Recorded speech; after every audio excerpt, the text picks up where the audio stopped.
our keyframes shitty right now? Okay, yep, we got it. Do you want to shorten yours up so you don't see me on there 1.5 times? I mean, we could. Yeah, let's do that. You get your own spotlight too. How about that? How about that? Spit on that thing. I'm less sure about that. All right. Now, how about that? That's professional. UFC. Welcome to the stream, man. Me wearing my dreads in honor of Black History Month. This is a bit that's probably gonna get axed. I was about to say starting out strong, bro. Yeah, this is probably gonna get axed pretty quick. That was a. We'll probably lose this by the main card. Which is funny. That's when it would make the most sense, but you know. Oh, that's true, my boy Izzy. It'll come back to the main event. All right. Be sure of that. All right, so that's our viewer number, just for reference. Oh, we got a fat 2. That's sick. Well, don't worry. You know. Wait, is one of those us? I don't think so. No. Okay. Chill. Oh, that's sick. Can you pull? Oh, I'm sorry, y'all. Didn't mean to be so close to the mic. Can you pull it up on your phone and see how it looks? Yes. Of course. And see how it looks and sounds. I will start. Well, this is the one time I didn't bring my AirPods with me. Cool. That's what I'm saying. All right. All right.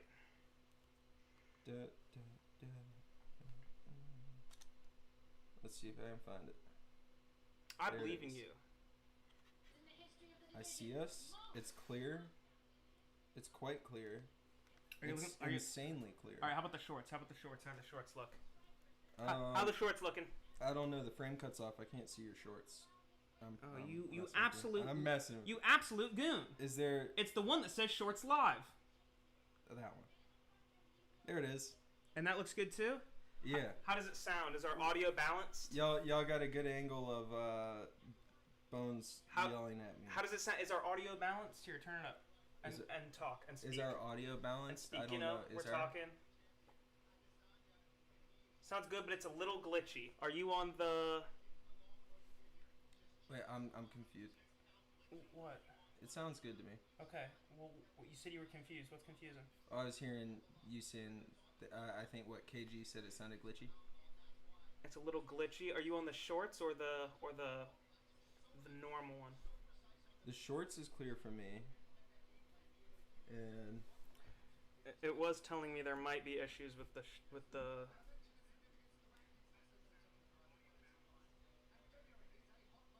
Yeah, both sound pretty good.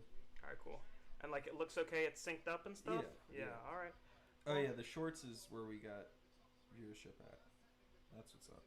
I figured that would be the case. Wise to do the vertical layout. Well, we're doing both. We're hitting both. All right. This actually looks really good. Well, thank you. Saying that like it wasn't. All right, you're watching the normal one? Okay. Well, that is the one to watch. That will be the better one. Will it? Obviously. All right, so. Well, I probably shouldn't be watching. I don't know what that serves us. Extra viewer. So let's talk first fight. First fight, we got Hamdi, the Hammer, Abdul Wahab versus Jamal Pogues. Jeez. I don't want to beat around the bush. I'm feeling pretty good about Hamdi Abdul Wahab. Yeah. Surgeon contender, but not really. Actually, just coming off of a suspension because he failed a drug test in his UFC debut.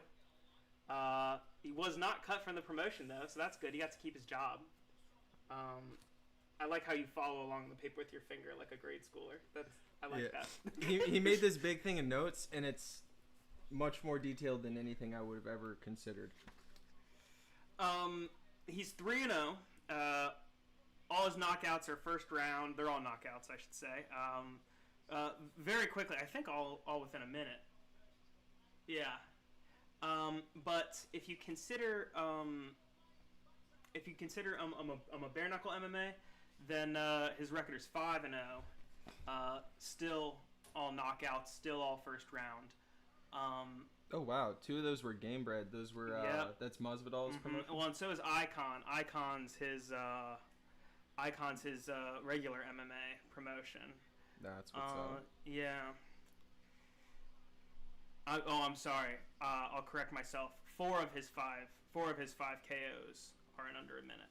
One of them took more than a minute.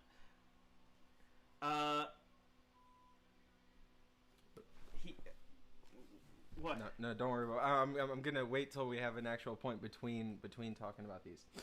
What were you doing right there? I was peeking at the thing where it says Kevin 3 times at the bottom of the shorts one. What is that? I was confused at that. It's the event list, but I had to do a bunch of tests. Well, I figured it's tests. I just didn't know. And the Streamlabs test name is Kevin. Okay. All right. Now you know. We're on the same page. Yep. now. Yep, of course. You see who the professional one is here, and who the one that just likes to crack jokes. I will say that this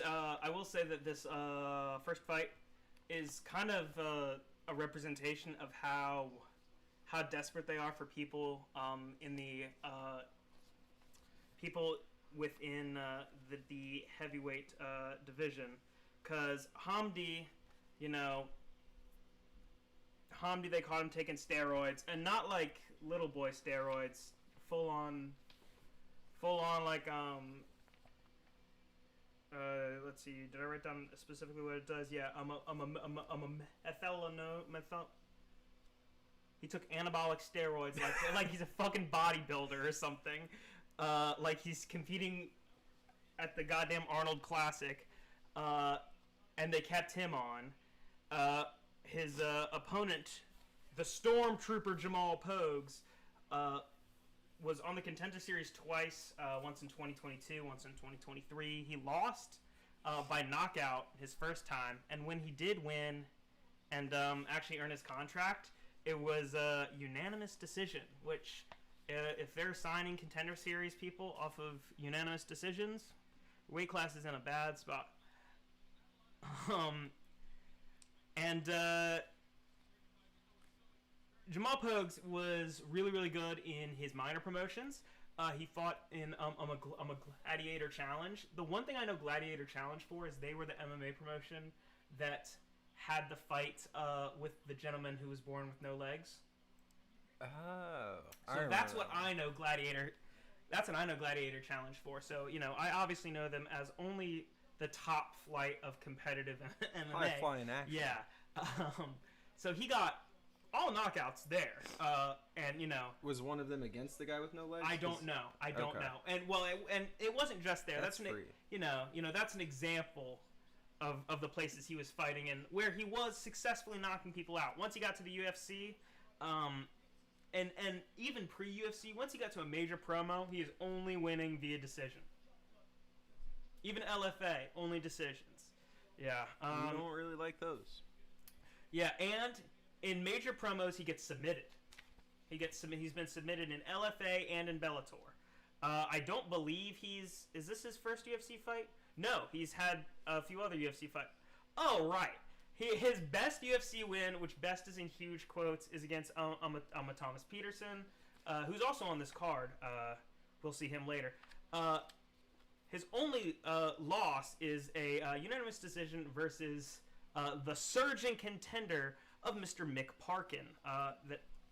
Another example of how shallow the waters are at heavyweight that we're considering Mick Parkin. Well, that's what I was about to say. A surging contender. Mick Parkin. But that's not me saying that. That's other people. Surging blob. And if y'all are watching the broadcast right now, which is the intention, if you're either watching on ESPN on cable or on ESPN Plus, join the broadcast with us. You probably just saw the replay, and now they're playing a promo of Shara, Bullet, Magomedov, and Chet. What do you think he smells like? And then the knockout that he got last fight.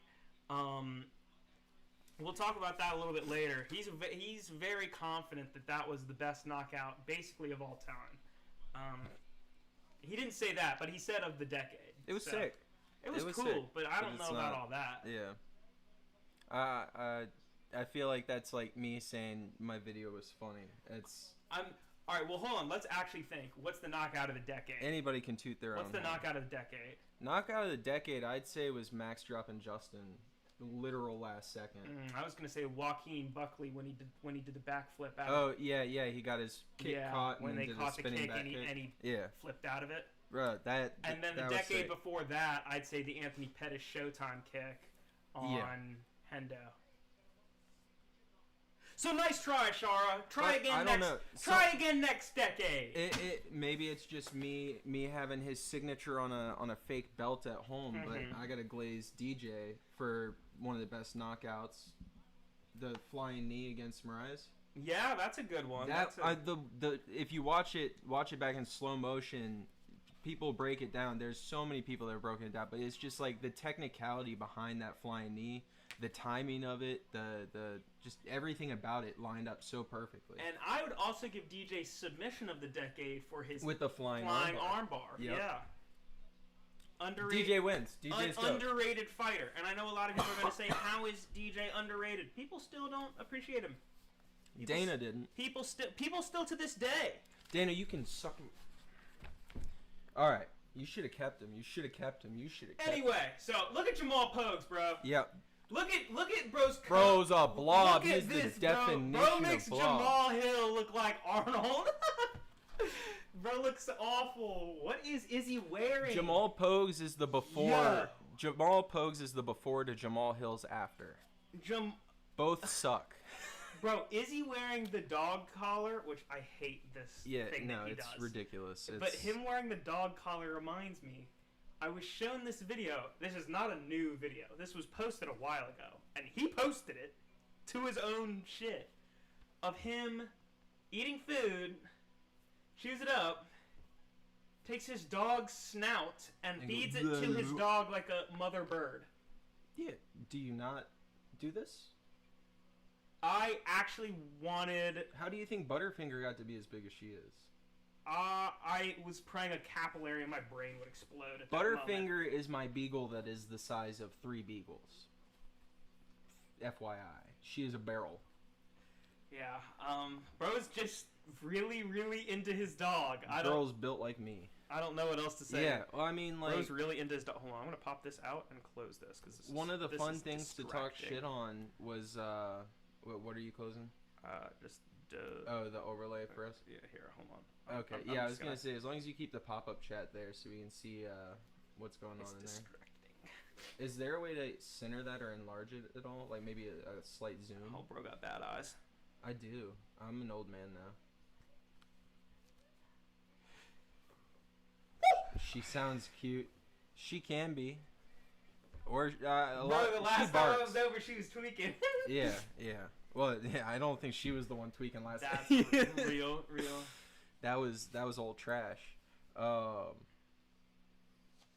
Fuck. I think this first fight. I think I expect Hamdi to get the knockout in the first round. I'll back you on that. Probably first minute. I call it first minute.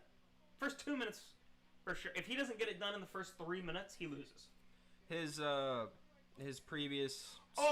they're calling him 5-0. They're calling him 5-0. They are? Yeah, which is not really accurate. Okay. but hey, we'll take it. Yeah, I mean, he is officially 3-0. I'm not surprised that they would try to make their contender look better. Yeah. But here's him beating up a Dontel Mays. And he's not nobody. No, he's not nobody. Was he able to? I'd say he's less nobody than Mick Parkman. That's true. And he was actually able to was he able to finish Dontel Mays, actually? Hold on. No. Well, you said it was a UD. Yeah, no, it was a split decision, actually. Kind of weird to not be able to finish Dontel Mays. A little weird. Well, I think I'm going to side with you on Hamdi winning it. Mm-hmm. I've never known a Stormtrooper to have good accuracy, so he's not going to take it to a win on the cards. That's fire. Yeah, that's fire. The hammer, big hammer's coming to play today. Yeah, I think... We just gotta hope after the fact he doesn't get popped. I think that's fair. Yeah, my full expectation is that he wins, and then we find out he took some kind of steroid. Which, by the way, looking at bro, you need to be. If you're on steroids, you should look better than that. You need to be much more fit if you're on steroids. Though at the same time, some of like the heavy lifter guys who are just like. But they don't look like this guy. There's a difference between having, like, super thick, dense. Yeah. I mean, don't even talk to me about Jamal Pogues. Why? Jamal Pogues is crying. There are tears running down Jamal Pogues' face. Are you seeing this, Tyler? That is awesome. Jamal Pogues is crying. There are tears in the eyes of Jamal Stormtrooper Pogues. Black History Month. He knows he is walking to his execution on the first day of Black History Month. Rest in peace, Jamal Pogues. Rest in power, Jamal Pogues. No, literally, he's crying so much. Why is he crying? My mama trying to celebrate Black History Month, and I'm about to get knocked out in front of him. Okay, chill. Chill. We're 20 minutes in. Chill. No, I don't. I'm sorry, Auntie. All right. No, he knows. Yeah, this is crazy. This is outrageous. Yeah, but there are legitimate tears streaming down his face. I'm surprised that. If you were the ref, would you let him fight if he's crying before the fight? I was just emotional. I did not think I'd let someone fight if they're crying. I mean, there's a difference between, like, he's got tears coming down his face because he's emotional, or, like, on the way out, he's... Like, if it's the latter, then, oh, fuck no, get out of here. You're not even making the walkout. We don't want you on live TV. Yeah. Yeah, he really is a before picture for Jamal Hill. Just get knocked out a few more times, he'll get there. I was about to say, he's a before picture for Jamal Hill. I'm not buying that product, though. Yeah, no.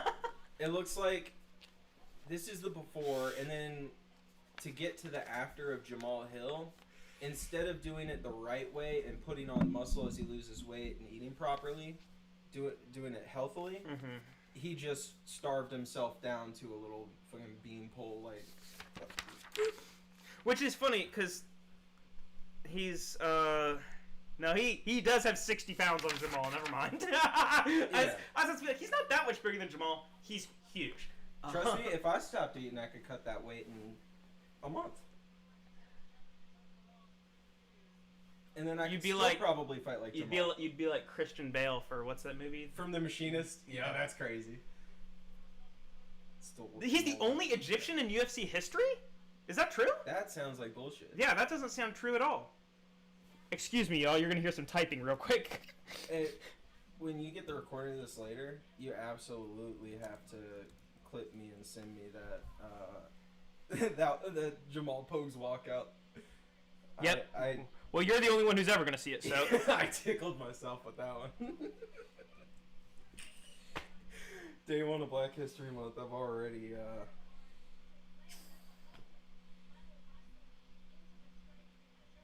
sold it down the river. Yeah, there's a lot of shitty Egyptian regional MMA fighters, but there's not. That's what I'm surprised by. I know there's a big regional scene in Egypt. Okay, in one championship there's an Egyptian fighter, but that's like... And it's a lady. Oh. The first Egyptian female to compete in mixed martial arts. Is that not scrolling? There we go. Yeah, we're just gonna have it there. Just don't get distracted, idiot.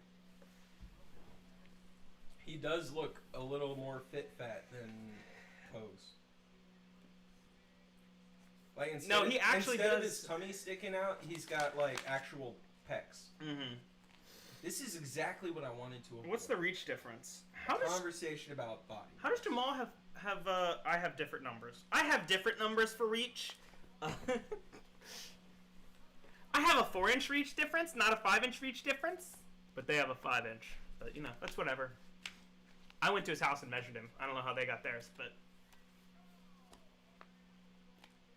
Alright, fuck Joe Martinez. I'll do your intros. Alright, so... Hold on. Who's he gonna intro first? I don't want to intro someone that he's doing. He's probably gonna do Pogues first. I'll just do Pogues first. All right. So fighting out the blue corner, we have Jamal the Stormtrooper Pogues. He's a striker. He is 6'3", 77-inch reach, and he's 29 young years. So young to die. That's why he's crying. He has an MMA record of 11-4 and weighed in at 264 pounds. He's a slight underdog in this fight. He's a Contender Series alum from 2023. And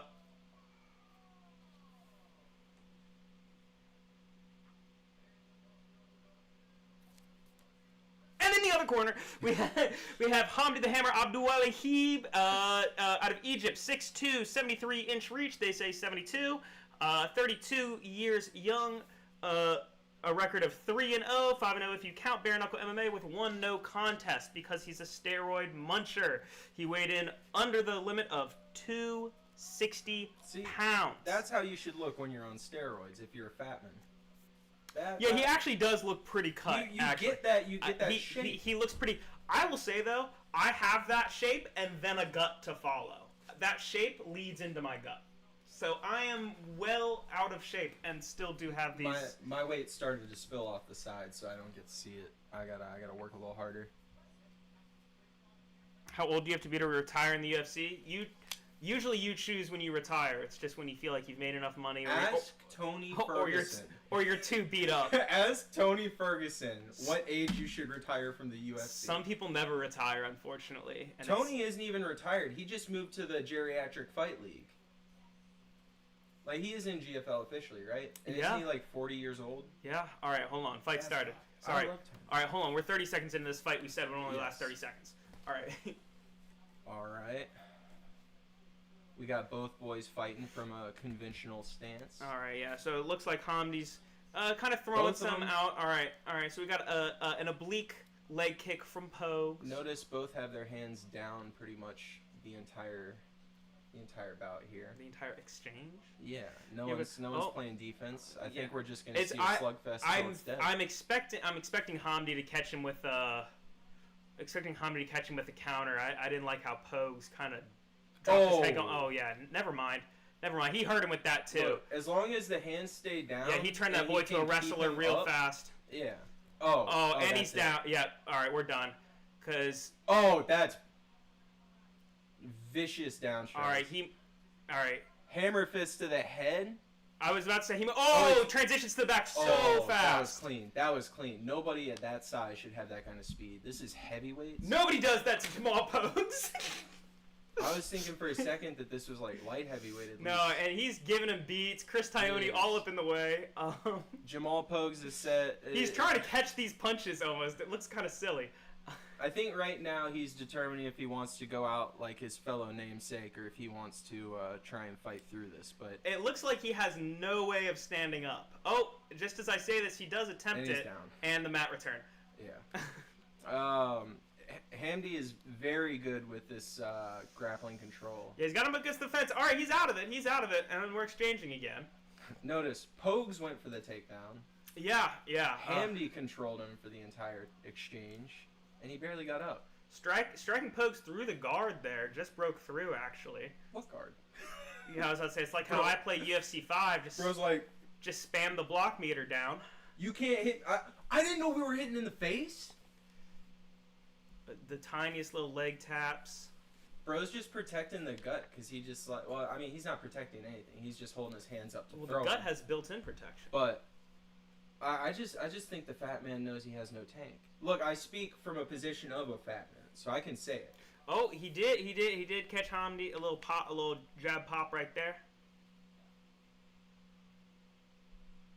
But slow. It looks like he's trying to conserve his energy.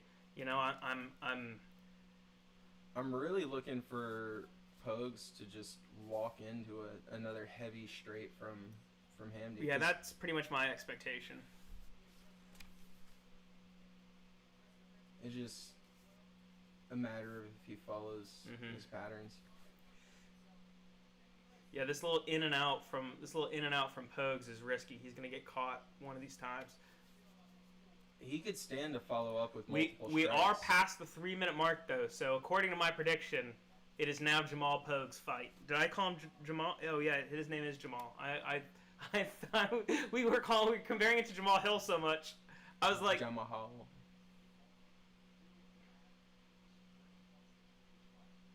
It's definitely calmed down a lot. Yeah, I really think he could benefit from mixing up some combos instead of just single strikes. Because it's like one strike will just about get him in there. If he follow up with like a hook, maybe a shot to the body or something too, then he'd probably land a little more. yeah, I think he's scared to get caught by just that one counter. Yeah. By just that one. Oh, here we go. Oh. Yeah, a lot of hesitance. Yeah. But at this size, at this weight class, it's yeah. pretty freaky. Well, and with these guys, I wouldn't be surprised if they just get in the pocket and start swinging.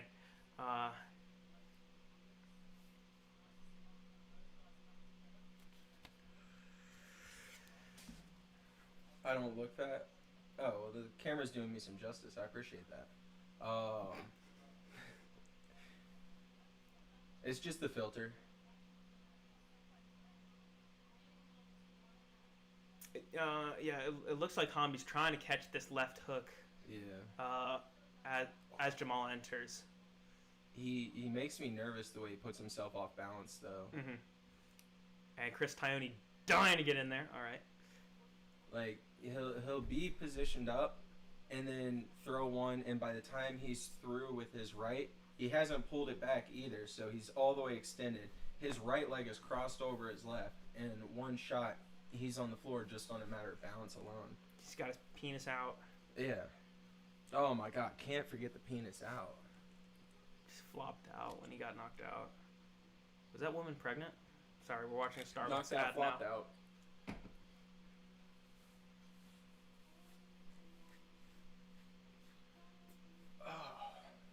This is cool. Oh my God, the girl in the advertisement is live streaming. Oh, she's so big. Oh my God, she's huge and she's live streaming. She's just like me. That's how I feel all the time. It's the accurate representation of me. I don't think people in other regions get the same commercials as us, so this probably doesn't make any sense. I think I'm Mac, though. I used to be as big as a skyscraper. Now I'm just a poster.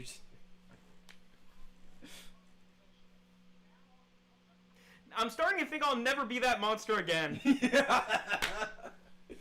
Just give me a winter, I'll put it on. All right, round 2. We're underway. All right.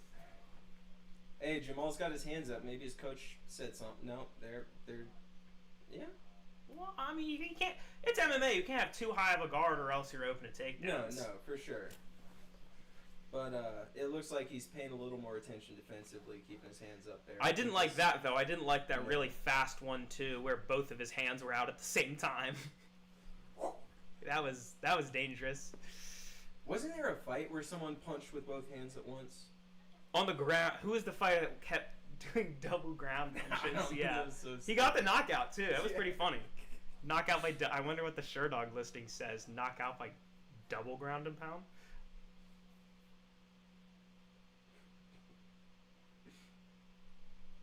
Hey yo, what is up, YouTube Adventures? How you doing? Yes. The double punch is wild. All right, who do you think is more tired at this point? I would have thought Pogues, but they seem about the same. Yeah. Omni looks like he might be breathing a little bit, but he also just caught him with 2 good hooks there. Caught him with 2 good hooks. Yeah, fights are good. These are the free fights. If you have cable, ESPN on cable, or if you have an ESPN Plus subscription, you can watch the fights along with us. This is not a pay-per-view. You do not have to pay for these fights. Yep. Like I was saying last night, I don't know if they still bundle them, but if you got at any point and still have it bundle with Hulu, Disney Plus, right, and ESPN Plus, you've got access. And And if you've got Google, you've got access.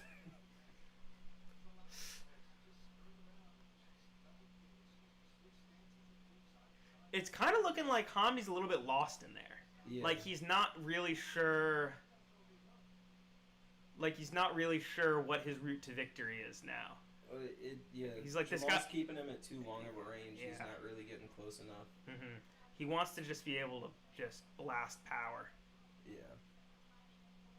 I feel it. I feel that.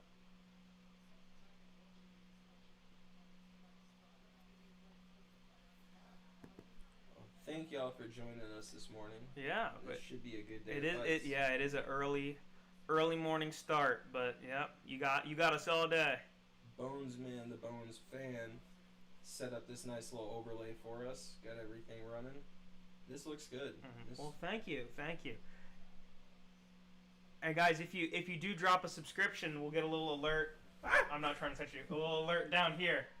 Here. Is it really gonna be? Not in Tyler's crotch, but down here. I guess. Is where down here. Not right here. Down here.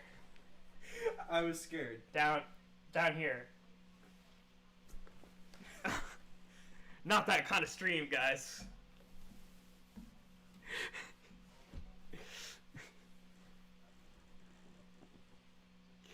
I don't want anything popping up in my lap. No. All right. I was expecting this fight to be real. It's just like the protein. Real crazy as shit. I should have researched more like props on this. I should have seen like was this expected to go to a finish? I would have to imagine. I can do if you do this for the events. I can do the betting sheet. I was thinking we should have you do the gambling breakdowns for future events. Because I did used to do it on the old Inflammatory Sports. That's true. For all of like 5 events, and then it was so much work I just stopped. But there was no other content I was linking it with, so it wasn't really getting like any kind of audience.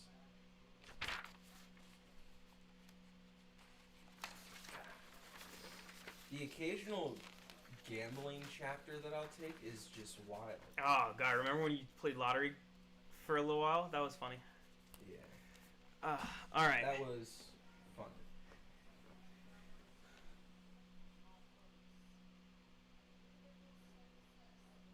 I'm just looking forward to when the family goes to the lake this year, because it seems every year on the dot when I'm on that lake trip, the luck goes through the roof and I hit some $500 parlay. Something awakens in you. All right, so I would give round 2 to Jamal Pogues. He had some good shots there, and I expect. He had the better shots. I expect round 3 to go to him as well. Honestly. Yeah, I think he weathered the storm, and at this point, he's just gonna play a smart game, and he's gonna take it. What do you know? The guy who drags it to the scorecards for splits and UDs does exactly that. It's a blobfest. But who knows? What was I gonna say? I did say what I was gonna say earlier. And that was the issue. But yeah, I remember at the lake last year sweating out freaking Scotty Scheffler in whatever that golf tournament was. And then Bro, a golf watcher? No, I didn't even watch it. I was just keeping up online so I could see where he was positioned. Dude won me like $500 off of, I think it was like a $15 parlay buy-in. Round 3. See, I like that Hamdi's backing him up. I just wish that he'd be a little more active. But again, there is that constant threat of a counter. Oh, all right. Here's some of the action we were expecting. A little bit of throwing. Jamal's smiling. Yeah, Jamal's smiling because he's like, I'm not gonna let you do that again. Oh, all right. Jamal catches a kick, feeds him a hook. Jamal head kick from Jamal Pogues. I didn't know he could get his leg. Like Derek on some Derek Lewis shit, pulling up an unexpected head kick from the big man. Wow. He wins just off that, in my opinion. Yeah. Pogues massively outstriking Abdul Wahab. I mean, not massively. Actually, 23-40 is massive. Yeah, that's almost double. That's massive.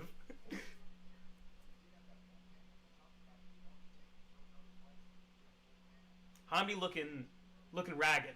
He's still going for. And, he got him good with that hook. Yeah. He got him good with that. That was right on the chin. Now Hamdi smile. If you see a fighter smile, that fighters don't smile when they're winning. Fighters smile when they're losing. Fighters smile when they're losing to try to convince the other fighter they're not losing. It's also, I don't know if it's something about getting hit, but I know if I'm hitting the heavy bag at the gym and I clock myself in the face to like psych myself up. I thought you were about to say. I thought you were about to say on accident. I was about to be like, that shouldn't be happening. Yeah. I was about to be like, you need better head movement. you gotta duck those. There has been once or twice that I throw a hook and I hit with like the pinky area where you're not supposed to. Yeah. Ricochets off of there and it pop. Once or twice. It's all I'll cop to. Well, I'll tell you, I got some power. I dazed myself a little bit. Well, that's happened too. Like I said, I think it's something about getting hit in the face, like, not like knockout power, like dropped or anything, but like just getting tapped in the face that like kind of wakes you up, gets the adrenaline going. God, this fight has sucked so much. Oh, never mind. Another grin from Jamal. He felt that. A big hit to now he's chatting to Pogues. Yeah.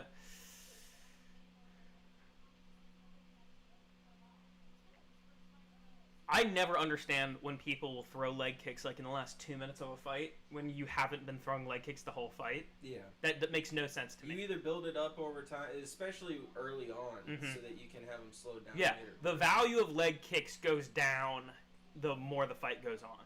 But if you've been doing leg kicks, then the value compounds. Yeah. Yeah.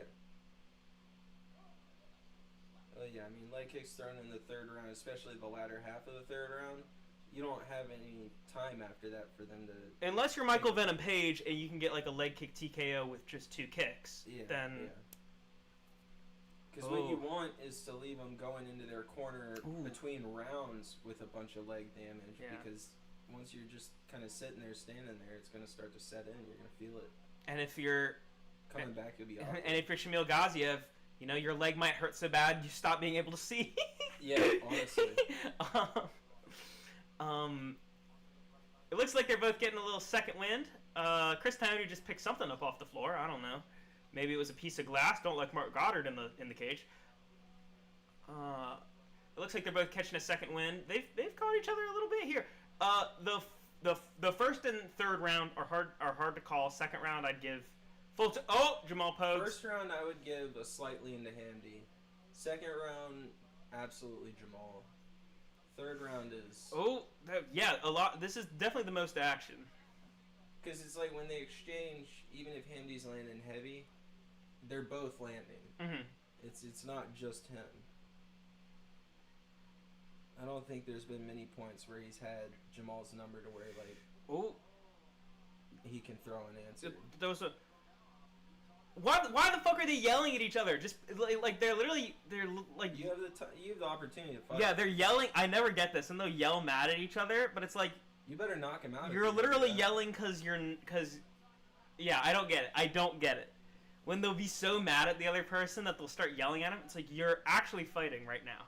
How are you going to yell at a guy for 10, 15 seconds straight and then not throw a single strike in the last 10 seconds? That's what I'm saying. I'm like Hamdi, that's that road rage, buddy. Rose sitting there screaming at his career hopes. That's what Tonioni was picking up off the mat. It was Hamdi's UFC hopes and aspirations. I thought you were going to say a needle fell out of his ass. Well, if that had happened, I feel like he would have performed better. But sometimes roids aren't enough. Yeah. They can't cover up a lack of skill. And I think overturning a win to a no contest after a positive test is whack. I think they should make it a loss. Yeah, DQ. I agree. Because I mean, it's literally cheating. Yeah, it doesn't make it doesn't make any sense to say like we caught you cheating, so we're just gonna act like it didn't happen. Really? Well, exactly what you said. Best chance for Pogues was to stretch the fight as long as possible and wear out Hamdy, and he did exactly that. Yeah. Yep. First round was not looking good for him though. But the fight isn't won on the first round alone, so. Boring fight.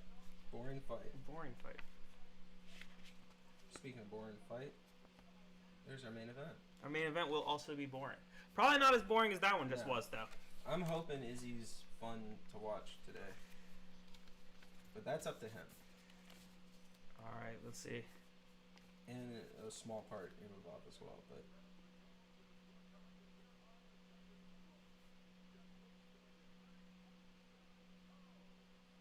Yep. Alright, it's split. Was that D'Amato? Yeah, I have the same reaction as Jamal Pogues. Now, I do not want to inflame anyone. I do. We should everyone get used to this. No wonder he was crying on the way out. Everyone get used to this for today. Uh-oh.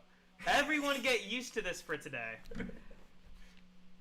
Because this fight, the reason it's in the morning, this is taking place in Saudi Arabia. Yeah. The judging in Saudi Arabia tends to go a certain direction. That is my only statement. If it's even within the realm of question, it's going. If there is any doubt, they will always give it to a fighter of a certain inclination. And is there a fighter of such inclination on almost every card, or on almost every fight? Not every fight, but almost every fight. Do he look like he have bad hygiene? He's getting the cards. Really the way it is out there. Yeah, that's exactly why our boy Merab took his fight in Vegas. But yeah, fuck a Saudi judge. You hear me, Saudi judges? Fuck you. Fuck your. Well, I mean, they're American judges, or they're the same judges as in America, but they're just in Saudi Arabia. Saudi Amato, wasn't it? Yeah, it was our favorite judge. Yes. That's crazy. Now that makes me especially glad that Merab had that fight in America, because there's no way he would have won that. Well, and Merab's just the decision machine, so you know. He couldn't risk it. Yeah. And then against fucking Khabib's little meat puppet, that would have been next to impossible. He would have had that get a finish. Got it. These Israel Adesanya walkouts. So goofy. It's always some WWE shit, and then he doesn't do much. That is how it is. Like, he came out as the Undertaker, and then was that the fight against Sean when he was just dog shit? Was no. He came out with the collar against Sean. Yeah, the Undertaker was Cannoneer, I believe. Okay, yeah, and then it was just a fucking. Because that was the fight where they were. I think that's when they were in the talks with UFC and WWE merging, and Vince was there in the audience. Did they really, for his little compilation here, do a slow-mo clip of him shaking hands with Joe Burrow in the audience? I didn't catch that. I was looking away. That's right. Very funny if true. It was like a 2-second clip stretched out over like 8 seconds of him like stopping and shaking Joe Burrow's hand. That was awesome. Oh my gosh. That's necessary for the real. I'm trying to think. What's the likelihood I would recognize Joe Burrow if I ran into him at the grocery store? I'm going. I'd recognize him. I'd be like, "Oh, I know you." I'd be like, you're an athlete, but I wouldn't be able to. I would See, I'm thinking like I'd be. Because part of me is like, oh, I'd know football. But then I'm like, nah. Because if I knew football, I'd be like, football white guy. It's Joe Burrow. Come on. Like, I'd see him. Hey, Joe, throw me a smile. It's like, yeah. It's like, oh, this guy's a little messed up in the head. So, here you go, kid. When I heard the name Bogdan Grad, I thought I remembered him being in the UFC for a while. I thought I remembered watching a bunch of Bogdan Grad fights. His name sounds familiar, but I think I've only seen like maybe 2 of his fights. This is his first UFC fight. Really? Yeah, this is. So was it DWCS that he was It on? what? Wow, I've never seen someone without that. Contender Series. It was Contender Series. But he's another one that only won on his second try. 2 fights in DWCS. I was right. I've seen 2 of his fights.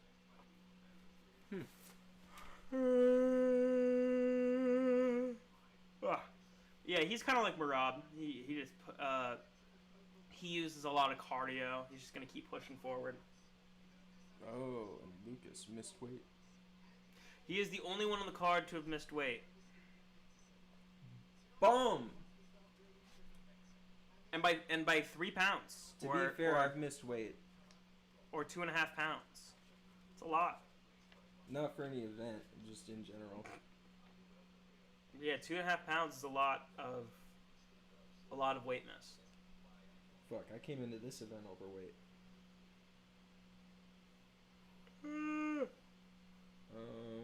Pace-based fighting so stuff. Early in the morning. It is. Gross. I literally don't know what to say about this guy. No, this one. There's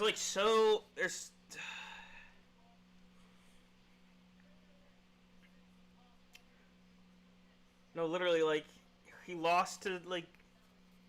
This guy looks like he's gonna sell me a 2006 Ford, not... You mean Lucas the Lion Alexander? Height 5'11", reach 73 inches. Yeah, the dude's built to sell me a used vehicle. Well, he's 29 years old, so... Oh, he took his shirt off, and he's a very fit lad. I take it, but he's still very small. What weight class is this? He's featherweight. he's 5'11".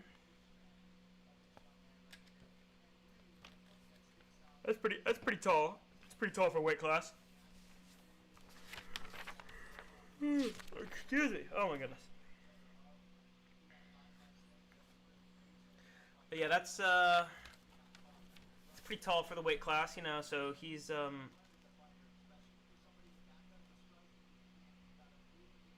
Oh, we're counting yawns? No, I don't like that shit.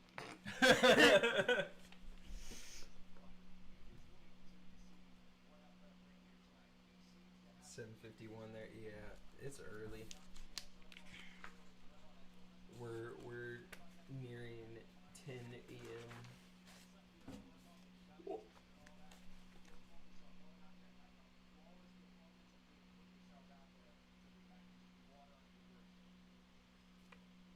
Yeah, I don't know about this one. No, there's like nothing to say about this one. Yes, energy drink on standby always. And I'm gonna need another to get through my shift at work later. Yeah, he has to work after this. Fuck. I have to take Chasey's sister out to dinner. Her birthday. This guy looks so awkward. It looks like in the character editor he shrunk the head small and like dragged the face up and together. All right, this is another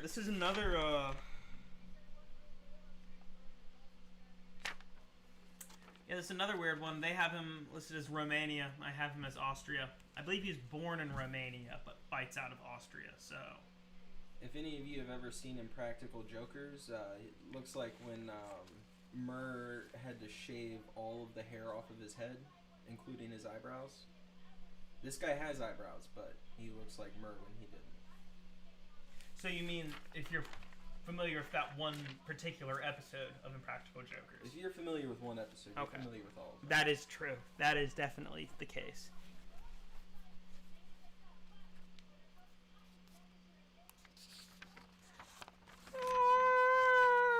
That wasn't a yawn because I turned it to a scream. Yeah, see, his shit says Austria. His jacket says Austria. So He went to Austria because he was Hungary.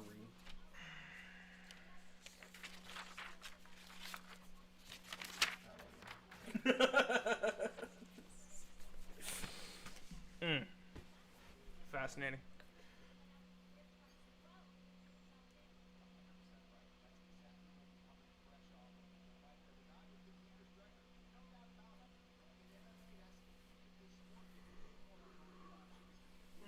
I think I'm gonna go grab some more. Excuse me. Yes. Oh.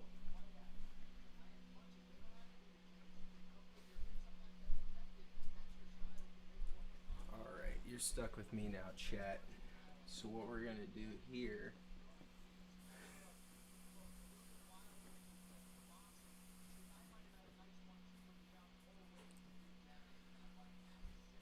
Hey man, I can't believe Jamal Pogg's lost, man. That's not Irie.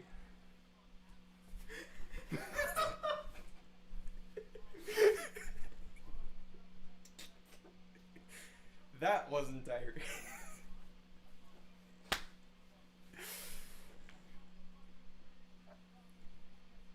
Hey Tyler, what's your prediction for this fight?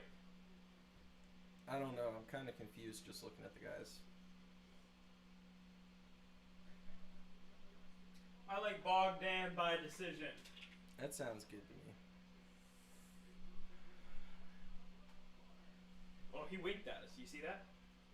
That was just for us. Yeah. He said... Made me feel special. He said Finisher Sports. I know you're doing it. Yeah, he knew Finisher Sports was watching.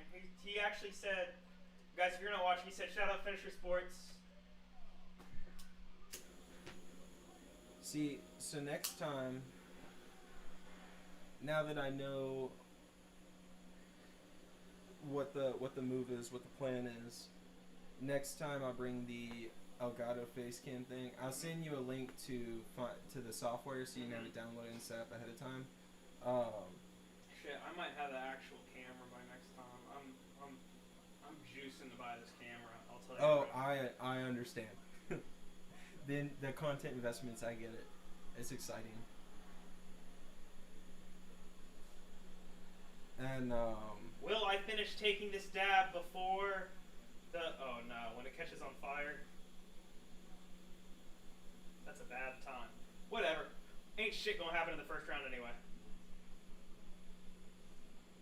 You can see just a little bit of smoke coming on screen. That's what's up. That's what's up. That's what's up. That's what's up. How are you guys feeling today besides tired? Bro, commentate the fight! Oh, we're feeling good, then they're feeling good. They're off to a quick start. They're both jumping and moving and swifting and dodging and ducking and jiving. Bogdan already trying to shoot, but you got the animation from UFC 5 and you shoot from too far away.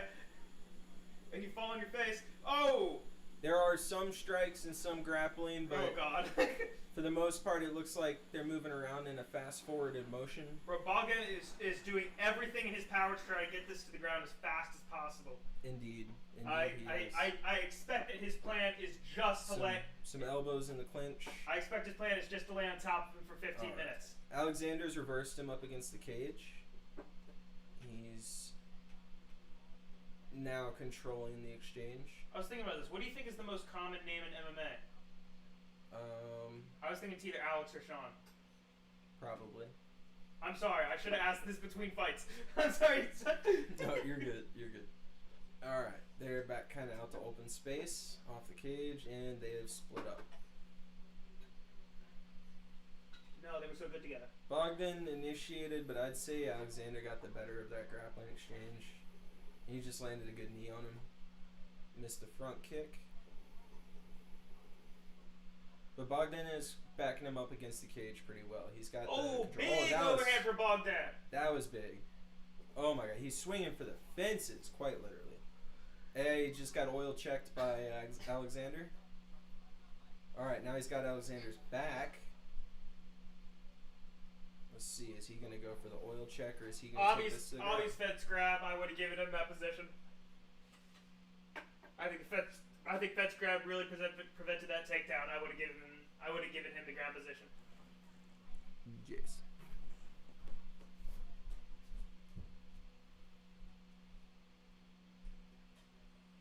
Oh, I didn't even pay attention. You got to see the smoke. Yeah, I still see a little bit of it.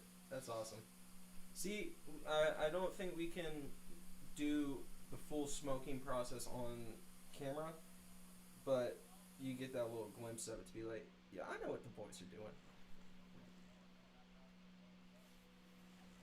I need to set up one of those viewer counter things on my stream next time. I keep forgetting to. I've been meaning to for a minute. Alexander's got Bogdan against the cage on the ground. He's just standing over him, kind of diddling about.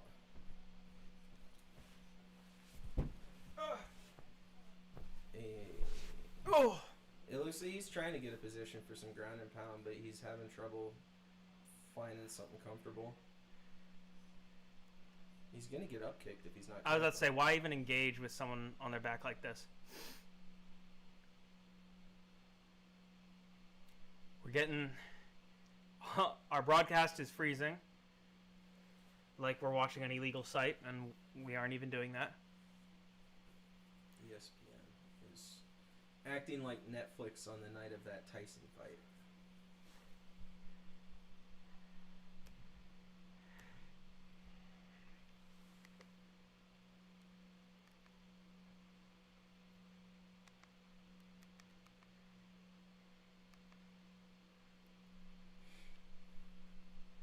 Minor technical difficulties. Yeah, sorry, we are restarting. All right, for the sake of y'all syncing yours with ours, we just hit the 109 mark. In round one. In the very first round. At 1 minute and 9 seconds in the very first round. I look like I'm fiending over here, but back of my hand is just itchy. A likely story. Go Oh! Big strikes as Bogdan tries to Bogdan tries to shoot, and Lucas Alexander tries to take the back. He's off though. He's way too high. Really awkward position. Yeah, this is strange. They're back on the mat. Yeah, they're just still entangled in a weird pretzel. Mm-hmm. But he's getting a lot of good hammer fists on him. He's just grabbing his butt. Yeah, he's really grabbing his butt cheek. He just smacked his fucking hip. Yeah. That was an interesting move. We both reacted to that. Yeah, I have no idea what Bogdan Grad is thinking. He's just clinging to life. It looks like he's just trying to grapple as aggressively as possible. You think that last big shot disoriented him, saying he was just kind of trying to cling to him? And I have no idea. He only threw like 3 punches. Yeah.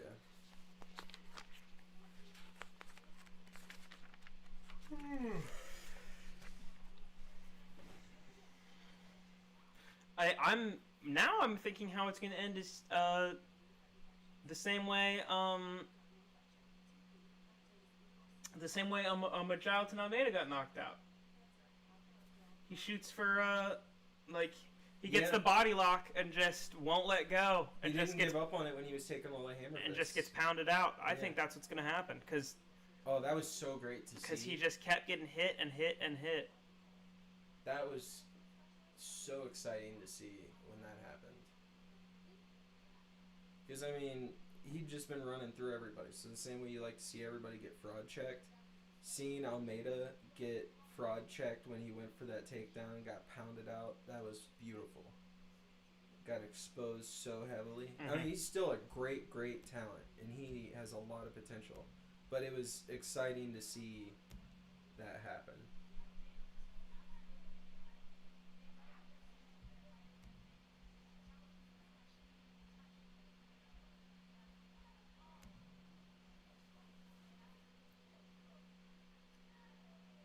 All right, well, Lucas starts off by spamming kicks. And I like these elbows on the entry. Damn. Nice 1-2. Bro, damn. Bogdan needs to do something. Yeah, he's not moving his head at all. He's just taking every shot. Neither of them's really. A decent clinch elbow there, but that's only like his third strike. Oh, snapping his head back with these and to the leg kick. You know, those leg kicks basically impossible to counter when you do them so quickly with it. You just ducked the dude and threw him into the fence. That was so great. I have not seen that before. That was like, he's like fighting his little brother. Okay, he got caught a little bit right there. I'm sorry, I need to be more specific. Lucas Alexander got caught very slightly. Oh, and some straights to the body. Oh my god. Oh, Bogdan's a big takedown, yeah. Yeah, Bogdan looked to catch him with a straight there, right into a takedown. That was impressive. All right, yeah, works his way into half guard. Bogdangrad on top in half guard. All right, if he wants to do something, this is where we're gonna see if he actually wants to advance position, if he wants to try to move to a submission or something.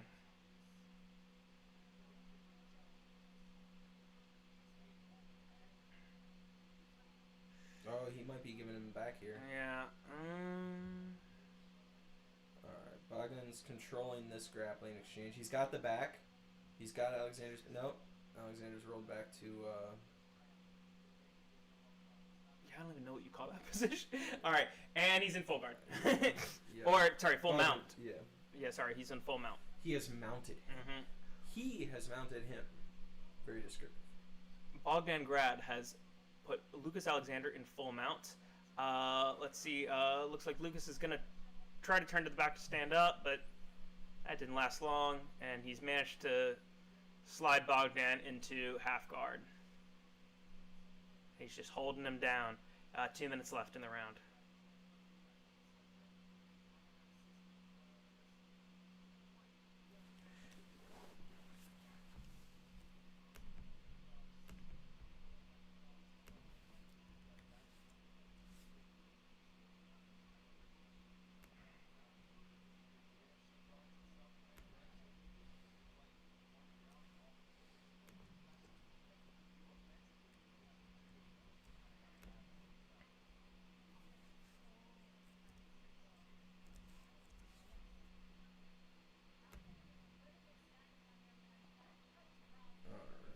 We're still in the same position. They're fighting, but Bogdan's got full mount still on Alexander. It's just kind of working in whatever ground and pound he can around his struggle attempts. That was an elbow to the forehead. That was solid. Oh, and back into full mount for Bogdangrad. Yeah, just raining elbows from the top. One of these is bound to split him. I'm shocked one hasn't yet. Oh, crazy. Some big strikes from the top. This might be a finish. He's got a full minute left on the clock. Yeah, I don't think he's going to get the finish here, but this is definitely a round for him. I don't know. I think he's got this. I think if he keeps up like this, Alexander's showing no real defense. Alexander has to. The only way Alexander can possibly get up is by turning to. This is it. No, this is it. He's gonna finish him. He has to give up his back. This is it. He's not even defending intelligently. This is it. Call the fight. Call the fight. Call the fight. These are unnecessary. These are unnecessary. Yep. Called it. We got Dr. Jabber over here. John Anik, suck my dick. I know you didn't say shit, buddy. We actually don't. Hey, but you did comment LMAO that one time on my comment on YouTube about Tom Brady mouth kissing his son. So, well, John Anik definitely said nothing because John Anik does not commentate fight nights. So, sorry for the stray, John. This is John Gooden. So, all right. Let's just snip that earlier where it said Anik and change that to Gooden. Yeah, no, I saw that. Yeah. Yeah, no, that one was pretty much over. As soon as you see Alexander cover up like that, you know it's over. And Bogdan capitalized. He kept raining down strikes, just looking for whatever openings he had. Not everyone had to be like as soon as he saw the elbows were hitting the arm, he switched to those long fists. Yeah, long fists. That's goofy. A punch. Kind of an uppercut through the guard from behind. A punch. AKG, That was solid. AKG, I sent you a link on a Discord hopefully it will allow you to follow along with us. That makes me wonder about the first round because Bogdan was not very impressive round one. Yeah, but it's like even when he initiated the exchanges, he was not always getting the best of. But round two was 100% him. Definitely not the result I expected. I would have thought he'd be putting it on the whole time. The winner I expected, but not the method. It seemed like kind of a late start. Yeah, the first round fed into what I was expecting. Yeah. But the second round was crazy. Yeah, he literally just got on the mic saying like nobody expected me. I didn't hear what he said after that, but just right along with what we were saying, it was good timing. No, it's whatever. Well, Paul Felder. I think I earned a dab. Paul Felder, he was in Always Sunny in Philadelphia. Jeez. So was Cub Swanson. Swan Cubson. So was I'm a Donald Cerrone. So was Megan O'Leary. So was I'm a Dana White. There were many. Fight milk. What's the there was some like CSI show, or was it Criminal Minds or something like that, where I'm a Dana White played like a thug or something. No way. Yeah, he played like a goon. Yeah, he is a goon, but I mean, I still to this day look at Dana White as like a less intimidating Kingpin from Spider-Man. Interesting. Because I mean, what's he gonna do? Underpay fighters? Well, I'm not saying interesting to the less intimidating. Yeah, he's definitely less intimidating than a crime boss. I think what you're describing is a middle-aged Italian man from New England. Yes. Yeah, he does in fact look like that because that is what he is. Same reason Joe Rogan also looks like that because that is also what he is. Crazy. God, it's like when that ESPN reporter, I forget her name. It's like when that ESPN reporter was I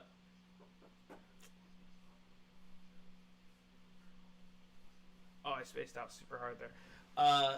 She was interviewing a Dana White, and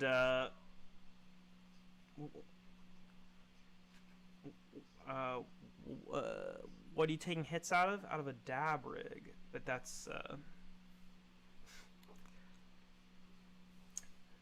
Oh my God. Drugs are bad, Is he coming out especially with for a high-performance athlete like you. Listen, I was thinking. Is he coming out for the with the dance squad? Now, Like does it? a- You saw my belly there for a second. Sorry, chat. You saw my belly there. Oh, also look how oversized my hood is. It's me, Darth Fashion. Yo, bro, just look up. Bro, just look up Vetements hoodie, bro. You'll see I'm not trying to flex on you or anything. I'm not trying to flex.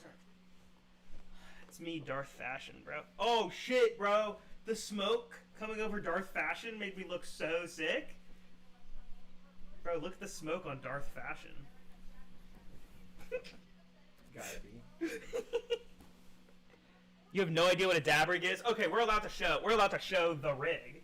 Hold on. The rig? Yeah, we're allowed to show the rig. The rig for the dabs? It's actually so dirty, so I'm not going to. I actually am embarrassed at how dirty it is. Mine's worse. Here, we'll just show the wax. That might be worse to show on camera. So, it's basically like a bong. It's just a glass water pipe, and you smoke this marijuana concentrate out of it. Viewers, don't report us. I'm sorry.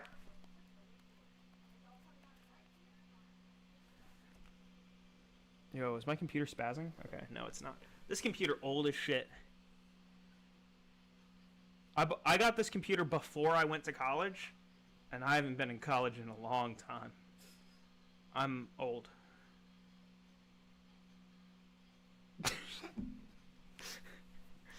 This thing is like y'all can't see. Tyler, this shit looks scuffed. I'm looking at that. Yeah, you're asking what happened here? I don't know.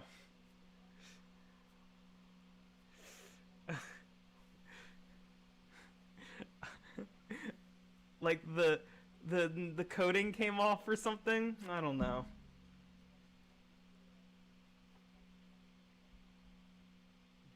But I made this overlay on it, so here we are.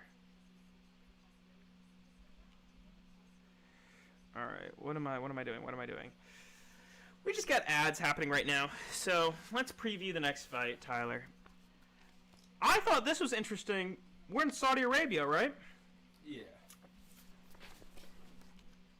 Yeah. Yeah. Yes, we're in Saudi Arabia, right? This is a women's fight. I thought they didn't do these in Saudi Arabia. I thought they didn't. I'm not gonna say what I thought. Yeah, I didn't know. Something the way Middle Easterners treat women. No, that's not a controversial thing at all. That's like you've been saying controversial things all morning. That's a one that isn't, and I'm covering it up like it is.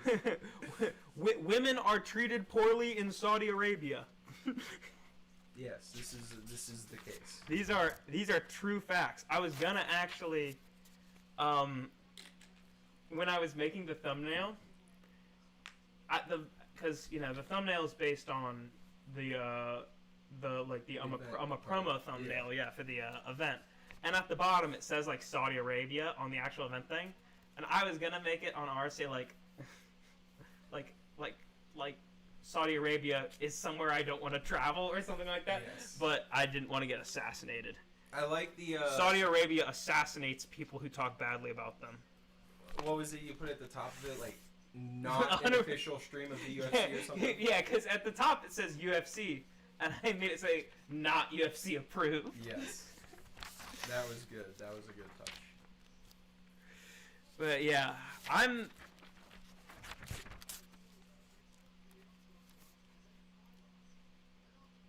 Yeah, why is she crying?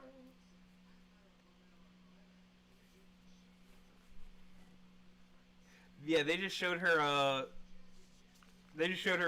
submitting a Jillian Michaels, which is not impressive. You know, Jillian Michaels. Did you know that her coach is Dean Thomas? Yes. Okay. Well, I know because of when I was listening to, I think it was the Anik and Florian podcast, I learned about Jasmine Jazavicius. I learned about Jasmine. Didn't she used to go by Jazzy? Like, wasn't that... I feel like that used to be her nickname, right? I think so. Jazzy, Jasmine, yeah. Yeah, but it's not anymore. Really? At least not on Sherdog. Jizzy. She couldn't go by Jizzy on this. Bro, that guy's haircut in the ad. Jizzy. Yo! The haircut of that extra in the ad, he looked like his last name would have been Magomedov. He looked ridiculous. Oh my god. He had a bowl cut with a full beard. He looked like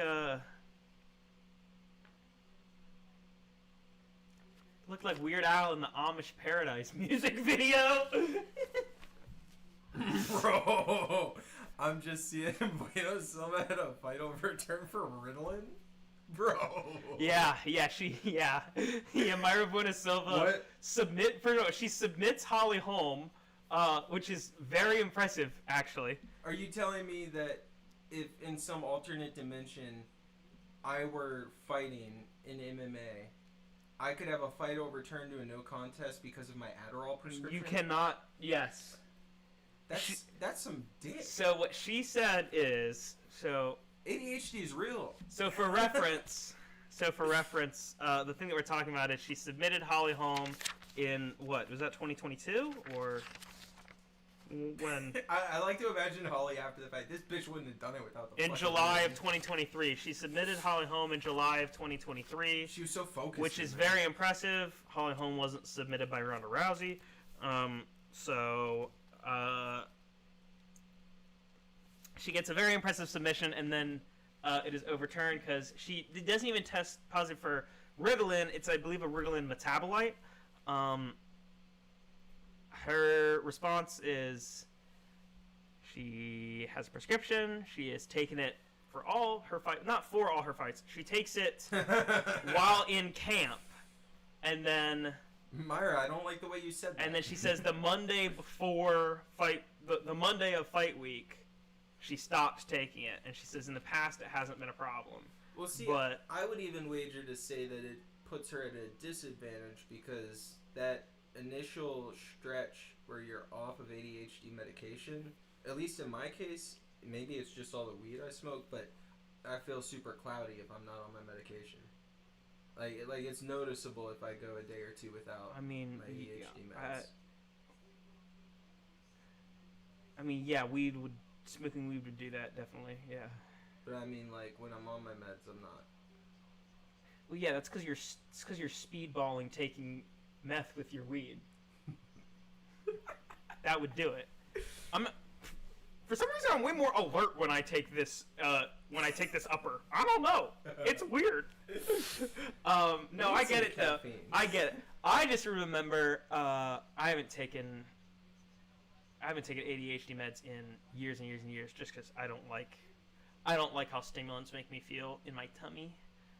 Oh no, I feel sick to the stomach all the time. Yeah, and KG too. She's had bad experiences, but yeah, I don't like how it makes me feel. And it also makes me crazy. See, that's why I tend not to eat if I don't smoke. But I also remember when I was doing like online PE for school, you had to have your heart rate in like the goal zone, and if I could get on the like recumbent bike and literally go at like the lightest pace, and if I took my meds, I'd be in goal heart rate zone, like literally going like the slightest pace, and I'd clock like 3 hours a day doing that. Dude, it was super easy. Yesterday, going off of the adrenaline of 2 hours of sleep while I was at work with the ADHD meds and caffeine pumping through my system, I mean, I didn't literally feel like my heart was gonna pop, but like I could feel my heart going like I was playing a horror game the entire day at work. Like that heart racing, like something's around this corner type of shit. Like I felt in danger. I remember when my heart popped. Oh man. I'd hope so. Yeah. Seems unforgivable. You always remember your first. Oh, we got our boy Joe Martinez out here announcing. So, in the blue corner, Myra Bueno Silva. All right, she's 5'6", 66.5-inch reach, age 33.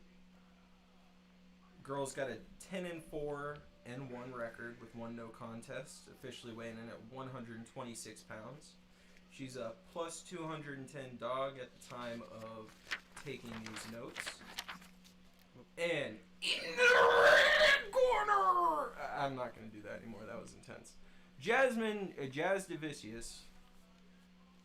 She is 5'7" with a 68-inch reach. She is 35 years old. 12-3 is her record, weighing in at 125 pounds. And she is the minus 260 favorite on this one. And we are expecting her to take it on the cards. And perhaps later... What, from Dean Thomas? Or wait, was he her coach? That's someone totally different. That's Jillian Michaels. No. Well, who knows? Maybe Dean likes what he sees tonight. All right. We're trading late kicks early. Don't worry, we're new. We're new to this.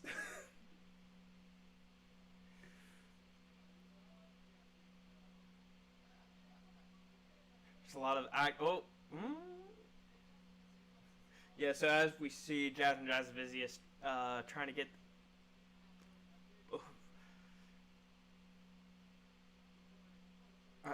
No, but I know that she's with one of those guys in the fight industry. In the. This is gonna bug me. It's interesting to see Jasmine trying to take it to the ground, because I would expect Mayra Bueno Silva to have the advantage in the grappling. Oh, and a nice body to left hook combo from Jasvizius. This clinch work is both intense and weird. Oh, thank you, KG. We appreciate it.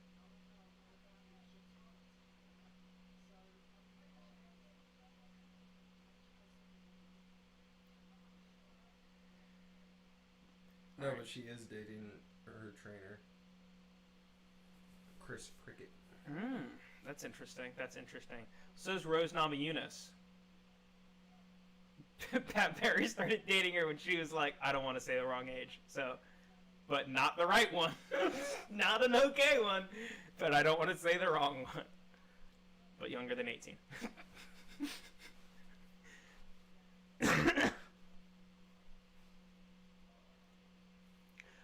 Much heavier strike than I was expecting. Wow, look at that. Oh, and Mayra Bueno Silva's going to pull his guillotine. It does not look like this is going to work out. No, it's not at all.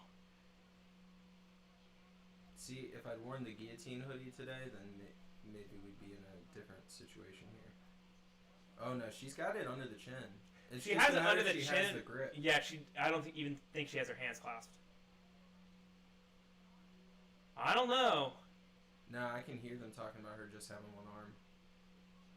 Yeah, but Jasmine doesn't look comfortable in this. And she's not getting out of it either. She's giving her a chance to get the grip. No, okay, yeah, she's out.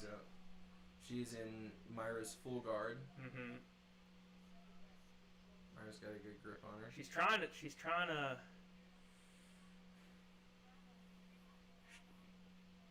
post up. What's she doing with her head there? She kept. I don't know. I see the bobbing. It's weird. I can't tell what's going on. All right, and she moves right into side control. Drop elbows on that head. Right into side control. Actually, into crucifix. Yeah, this would be prime for some elbows. She could probably open a good cut or two. Yeah, last fight was stopped by Dr. Stoppage for Mayra. Well, she has Bueno Silva in crucifix right now. Yeah.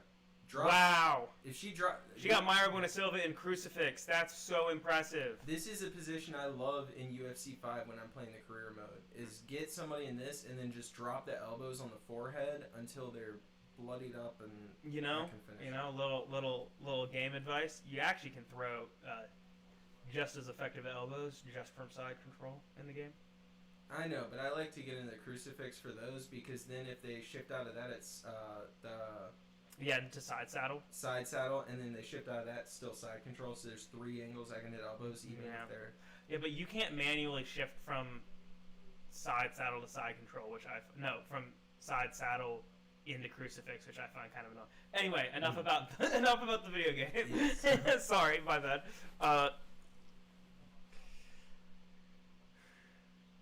right, so Bueno Silva needs to get her toes out the cage, and she's currently on the bottom. We got Jasmine. Is that a cut over the eye, or is that just her eyebrow? I think that's just her slay eyebrow. No way, something's up with her face there. Maybe it's just super swollen, but it looks fucked up. Is she trying to find an armbar? No. I mean, how old am I? I'm 25. Yo, Blink 182. Yeah, what's my age again? This is my little boy.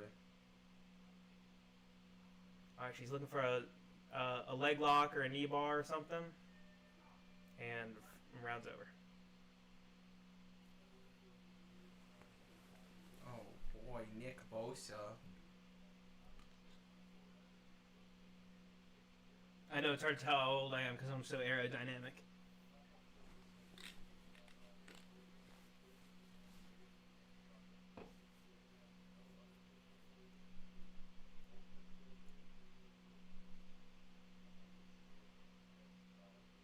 That shit looks so small in his hands. That shit looked tiny.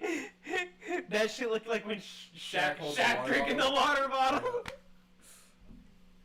That was Nick Bosa, the football player, advertising an organic protein shake. Yeah, what team he play for? It looked like a little thimble of beverage in his hand. A little NyQuil cup. Nick Bosa played for, I think he played for the Niners. Or was that San Francisco? Was that? Now I gotta look this up. Actively plays for the Niners.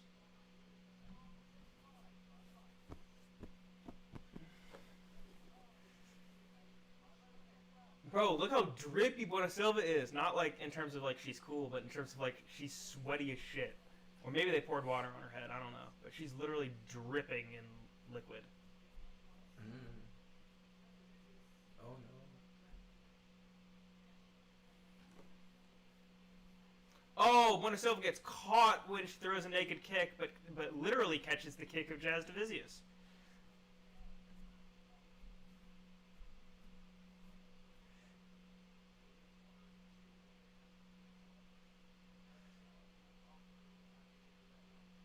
Oh my god. She really wants a guillotine. Yeah, well, and is she gonna jump it? oh, standing guillotine. Standing would be wise. Standing guillotine from Buenasilva. Didn't Buenasilva submit someone standing recently? No, I think I'm being stupid. Her issue is when she drops, trying to jump Gilly. Because Jasmine's not a pushover on the ground. What she got a little. Got that knee pretty high. Mm-hmm.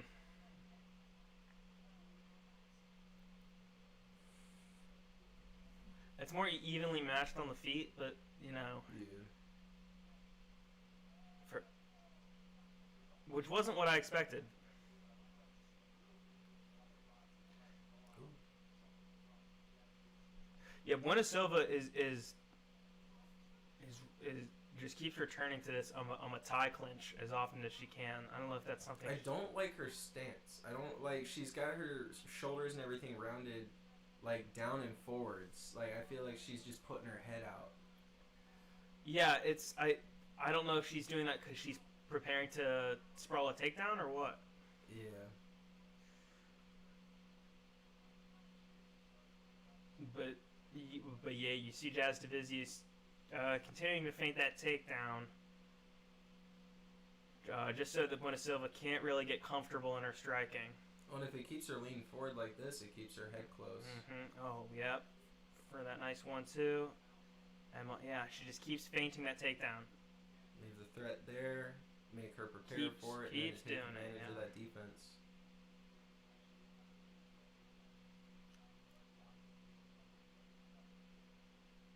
Nothing extraordinary is landing, but she's landing consistently. Mm-hmm, mm-hmm.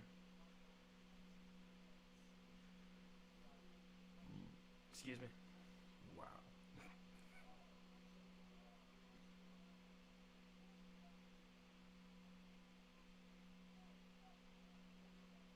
Her aim is really good too. She's getting these right on her chin. Sorry. Jasmine's aim is very good. She's getting these right on Myra's head. And Myra Buenasilva complained about strikes to the back of the head. I didn't see any, and neither did Mark Smith apparently. Not saying they didn't happen because Mark Smith has kind of been a shitter recently, but hey, you can't say that. Not this month. all right. And as Buenasilva is on the retreat, Jasmine's going to try to get a takedown in there, but it's not going to be successful. Elbow on the break. That's a stiff jab on the eye.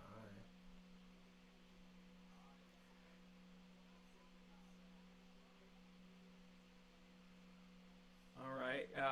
Jasmine gets the takedown and falls into the half guard. Bro, what is Buenasilva complaining about? Buenasilva from bottom position protests. Is she protesting these shoulder strikes of Jazz Divisius? Jazz Divisius all I could think of. is doing like Conor McGregor style she got shoulder strikes strikes too.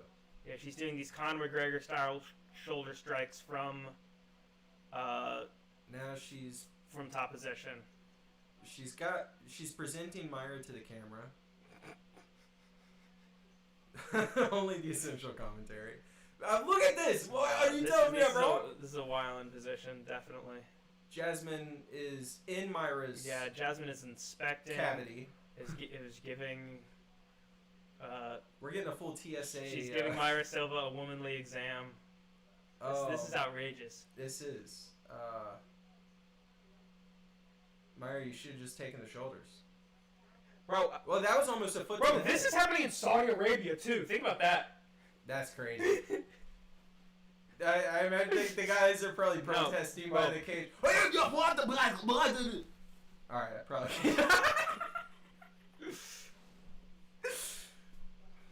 You have a Bryce Mitchell moment right here.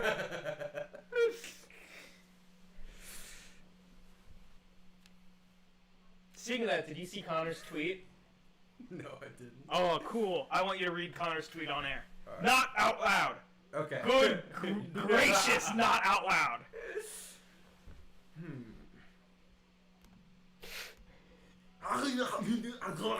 Okay, don't. Alright, that turned into Arnold. He's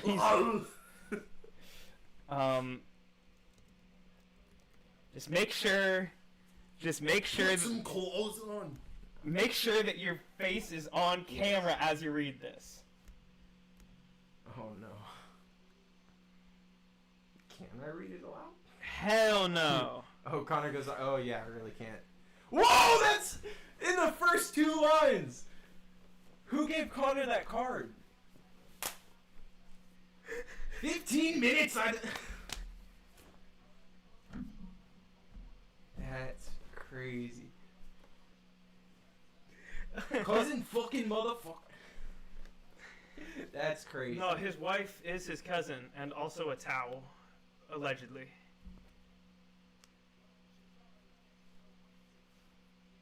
Oh my god. Connor's awesome. I mean, he's not a fighter anymore, but this is some good fight.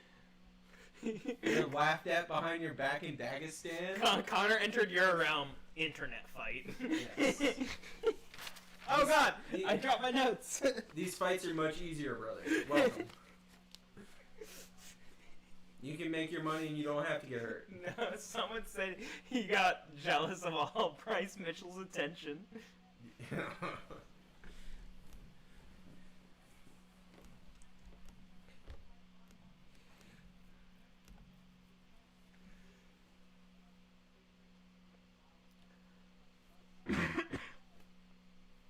Alright, round 3 is underway. Hasn't been much to speak of. I'm interested to know what okay, I'm sorry. She just whoa.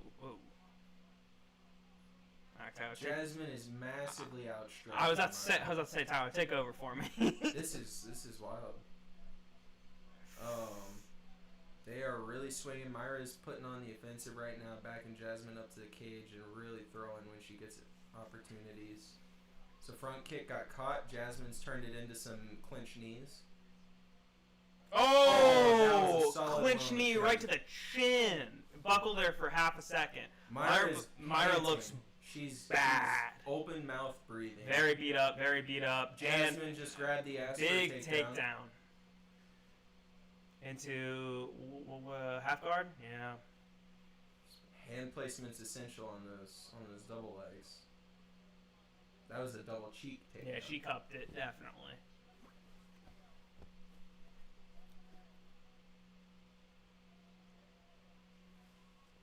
What happened? I want to know.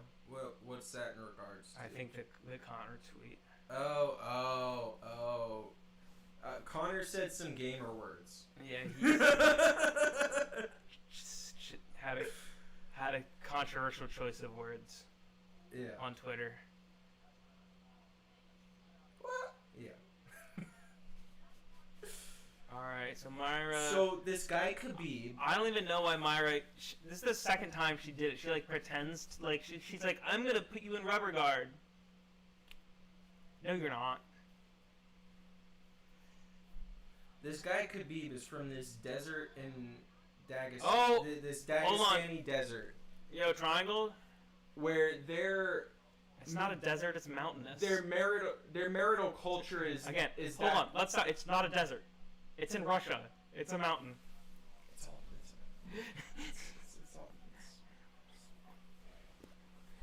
all the same.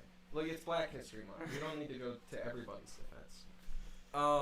Dagestan. They're from this little shithole called Dagestan where they pump everybody full of PEDs from a young age and teach them to wrestle. That's their primary export is wrestlers. Anyways, there's this guy there, and their marital culture there is that of West Virginia. Yo, Jazz Divisius. And so Connor made a comment about slam and strikes. Khabib's pre-existing relation to his wife. A very accurate one, but said with many slurs.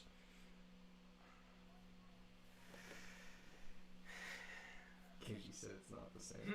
I mean, it's pretty much... I'm not a worldly man. I just don't like... This is looking like these wrestlers. Well, not these wrestlers, but those wrestlers. What you thinking? You thinking... Not those wrestlers. Are you thinking 30, 25? This has been a very poor showing for Myra. This has been a domination. This is going to be the first prediction I've gotten entirely right. Yeah. Jasmine by UD. Yeah. Probably going to be a 30-27 across the board. I don't know if she's going to get any 10-8 rounds because, I mean, it hasn't been enough damage to warrant it. Like, you could suggest that the left eye looks a little swollen, but there's no cuts, there's no blood, there's no... Like, why are we, are we pretending to armbar in these last 3 seconds? I don't get that. Alright, and we finish it with Jasmine inside control. She helps Winnisilva up. Winnisilva that was very kind. Looks awful. Looks very bad. Well, that just continues her slippery slope out of... Yeah. Is that 3 in a row or 4 in a row? Well, now? she's now 10-5 in her career, with 1 draw and 1 no contest. That's not great. How is she not ranked? Wasn't she at one point? I feel I'm like sure she was at one point, but that feels weird. I mean, definitely after her last When I was loss. making our little cheat sheet so we wouldn't forget fighters, I was reading through the top 15 of all the women's divisions, and I was like, oh, I know half these people. I've literally not heard of half the fighters. There are top 15 UFC fighters I've never heard of before. Yeah. The women's division just is so shallow. It's not that they can't have interesting fights. They do have interesting fights sometimes, but we can't say they're prone to them. I think they need to.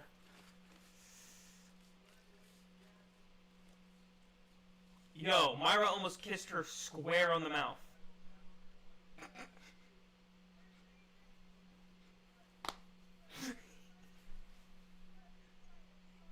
She decided to go for the cheek at the last second, but Myra almost kissed Jasmine square on the mouth.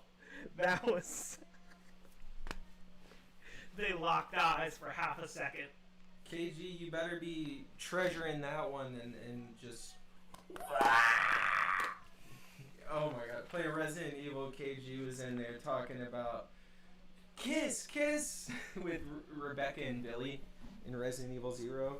He's a convict that she just met at the beginning of the game and is fighting for a zombie infestation with. Ladies love a bad boy.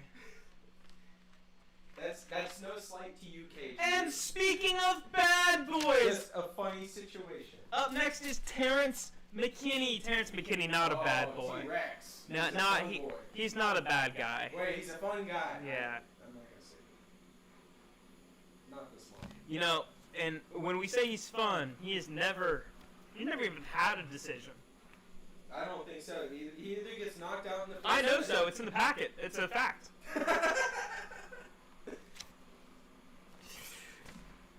Well, I'm excited.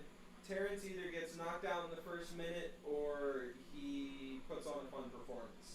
and yeah, this is gonna be a good one, definitely. So you could say he just puts on good performance. And here's the thing, right? The guy that he's all right. Let's talk about this one for a little while. Let's talk about this one. I'll show my belly again with my boxy ass hoodie if I'm not careful. Sorry, chat. I'm an addict. A dab addict. Let's talk about this one for a second, okay? Oh, what a cool guy. They want Terrence McKinney to get a win so fucking bad. They gave him this old ass man. All right, let's talk about his opponent. What's this motherfucker's name? I don't even remember.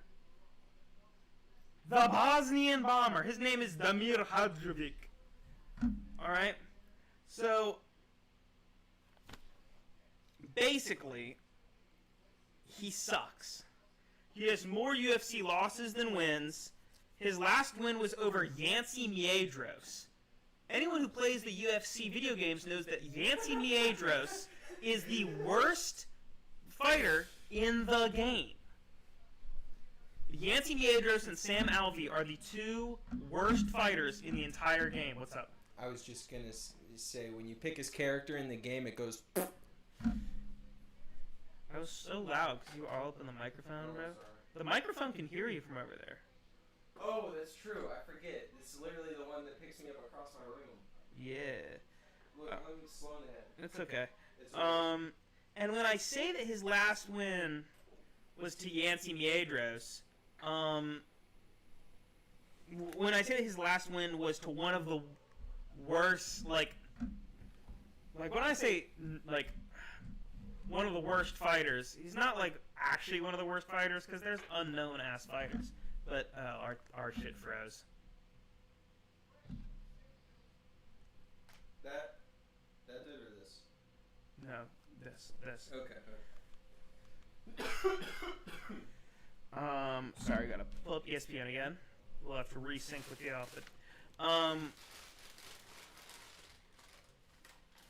When I say that he beat Yancy Miedros, that was in 2021. His last fight was a loss, and that wasn't really any more recent. That was in 2022. I guess that is more recent, but not much more.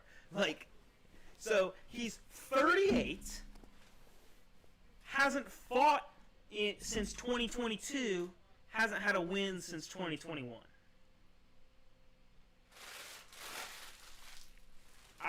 And he's going against a 30-year-old who, yeah, he wins about 50% of the time, but he's fighting way better guys than this jabroni. Jabroni, cool word. And that's why, I mean, what's the implied probability with these odds? The implied probability is like 85% that Terrence wins. I didn't take statistics. Sorry, that was a joke and it didn't even land, but I did take statistics. He went to school to be an accountant. But I don't think it really involves statistics much. I don't know that really panned out.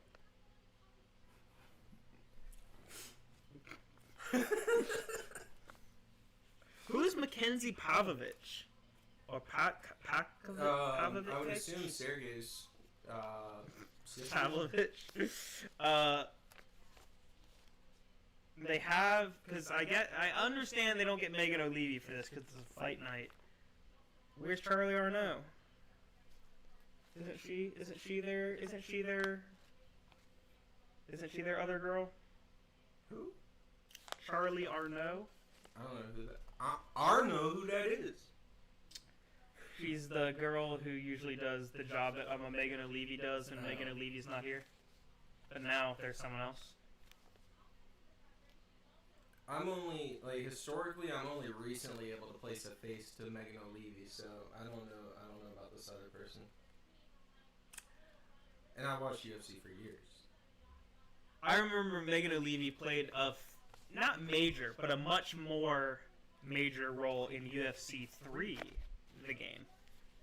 She's the one with dark hair that's not the... She's the one with, like, a dark bob, yeah. Yeah, okay, yeah, no, I know who that is. I'm familiar with the other one. She's definitely the boss bitch on set. I forget who it was that did. It was a few funny interviews with Sean leading up to one of his fights. I'm a Nina drama. Nina, yeah. Oh, we'll talk about her later. Oh, great. She's in the notes.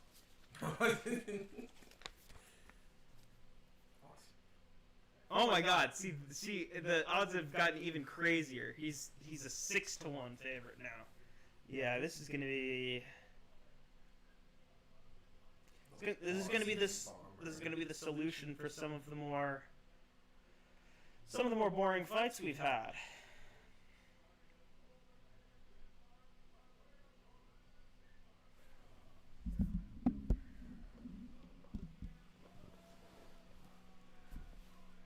All right, let's see it.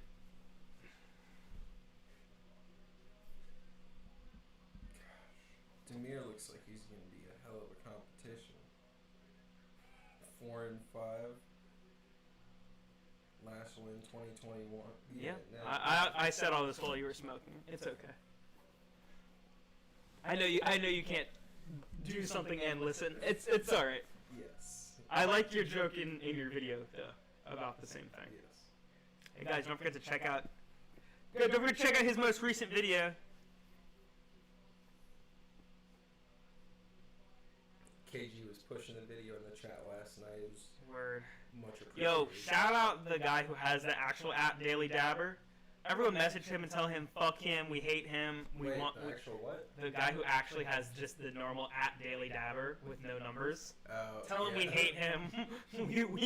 Well, some guy, it's probably someone actually in the smoking community posting. He has smoking one content. subscriber, I've checked. Oh no. I'll hit him up. Alright, so, sorry, 20 seconds in, and it has been fast. This is exciting. A knee from McKinney.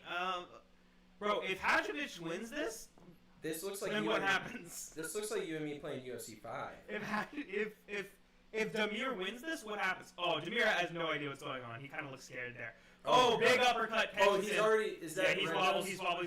Oh. His nose is bloody. And a big cross catches him, too. Yeah. Oh, yeah. T-Rex already cut Demir on the face, around the nose. Yeah. Don't jump it. Yeah, he's bleeding from the bridge of his nose. This was a mistake. Yeah, Terrence jumped Gilly on Demir. I don't think he has this necessarily. But he uses it. He rolled it into full mount. Yeah. Let's go. This is gonna be just a battering. I think. Slaughter. This is slaughter. He's got 4 minutes to work. Well, and he gave up his back. It'll be interesting to see. Is he gonna get a sub or is he gonna pound it out? It's gonna. Oh, he's dropping bombs at this point. Dropping bombs on the bomber. That's crazy. Oh, these huge 12-6s. Oh yeah. They're legal now. Yep. They're legal. Oh my god. And very effective. Holy shit. See, that was a clear strike to the back of the head. That's okay. That's fine. it was one. Everybody gets one. It was one. It was on accident. Everybody gets one. Some people get 5. All right, that was another one. Side of the head. Okay. We're good. Oh. Yeah. No, these are fine. These are fine. If it hits the ear, it's fine. He's just feeding it to him. We're done.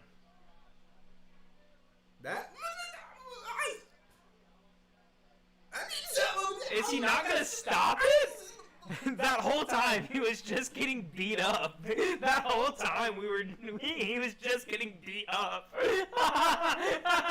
That was ridiculous.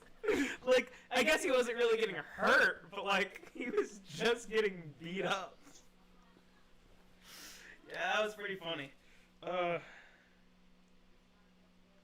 Second prediction in a row, 100% correct. Yeah. But that one is kind of a cheat. Like. No, I mean like they just kind of served this guy. Anyone could have guessed that would have been the outcome. I mean, happy Black History. Oh, Shamil's next. Fuck yeah. Yeah. Oh, the wall? I'm so excited. Oh god. Versus who? Thomas Peterson? Yeah, that train. Bro, Thomas Peterson, you think... Bro lost to Jamal Pogues, is that possible? Yeah, bro. Bro, look at the final bullet point. He is fat. Bro, yeah, bro looks awful. it's literally going to be a blob fest. This is what you're talking about when we were playing UFC 5. I said this is our potential blobber. Yeah. Like, you hear about it, but then you see it in person, it's like, holy shit. Who arranged this? If one of them does a mat return, then someone needs to warn the Japanese coastline. Honestly. They've been through enough. Oh, this is bad.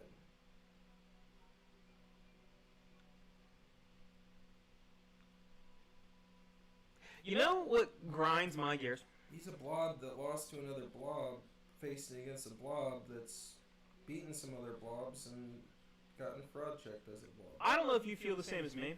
The blob. I personally am a big enjoyer of adult videos.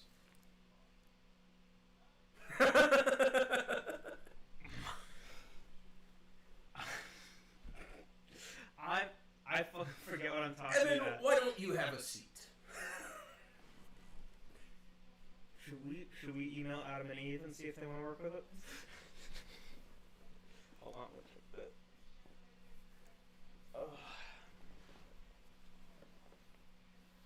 Use code finisher at Adam and Eve.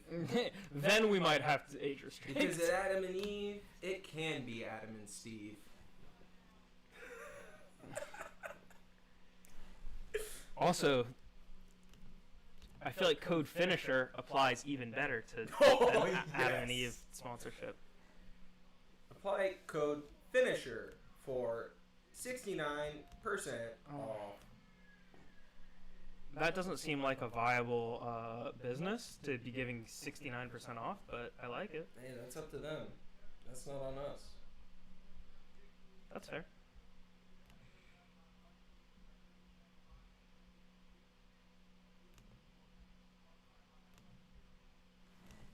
All right.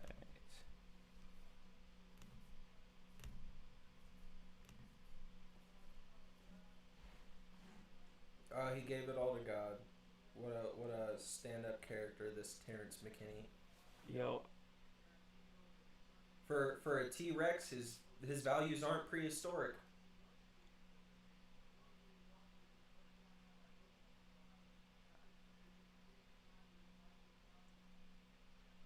I liked when he gave it up to God when he took too much LSD. Oh yeah, good time. See, he's a real bro.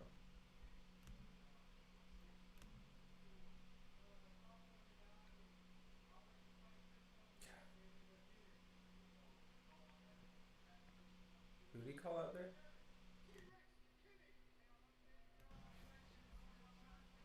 Is everything alright as far as audio? Everything alright with that audio? I think we'll have improved audio if we could just share a mic, honestly. Really? Yeah, because there's a little echo. Alright. Hold on, let's see how this sounds. If we just do it like this. Just using that middle one there? Yeah, we're just. Does that work? Yep, just see how this sounds. Word. Cool. Nice, I like that. Alright, well that makes that easier. Well, and shoot, if you have a camera for your 40K streaming stuff anyways, and we use that next time, then I don't have to bring any equipment. I just use my phone. I got it made. My life is easy. Yes. No, I gotta set all this stuff up back at the house after I get off work tonight. He's a working boy. Yeah, I figured the audio would be better now. There's a little delay with the other audio source, unfortunately. That's fine though. This is even easier. Yeah, Terrence McKinney took a ton of LSD and had a crazy... Wasn't it like a... God, I don't even know the full details of it. I just know that he took like too much and ended up having like a crazy experience. He was like running around his neighborhood, just being crazy. The police got called on him. That's wild. Like, not for, like, criminal reasons, just because, like, for his insanity reasons, yeah.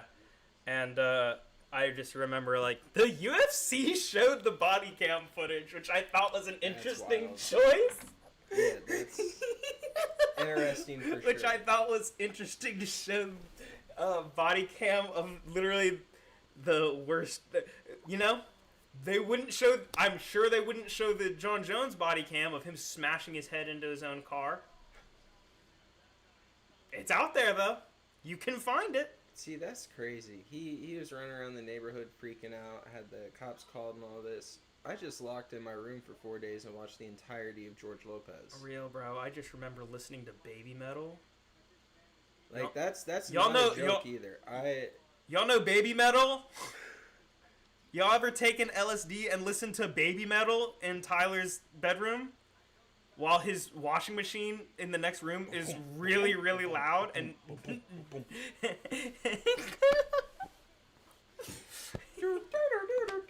Oh... Yeah, KG, John Jones is a whole thing, and it's all recorded too. But because he got arrested a bunch, but things John is slammed into: his face into a pile of cocaine, 1; his car into a pregnant woman, 2; his fist into another woman's face, 3; his fist into another woman's face, 4; his fist. You get the point. He just shoots off his gun in his neighborhood for no reason. Yeah, he got arrested one time because he was just sitting in his car drinking, shooting his gun into the air. Why? Why are you gonna arrest me for this? Is this threatening? Explain exactly what I did wrong, officer. Oh, does someone find it threatening that I'm drinking and... Yes, John. Exactly that. You fucking delinquent. Yeah, that's funny.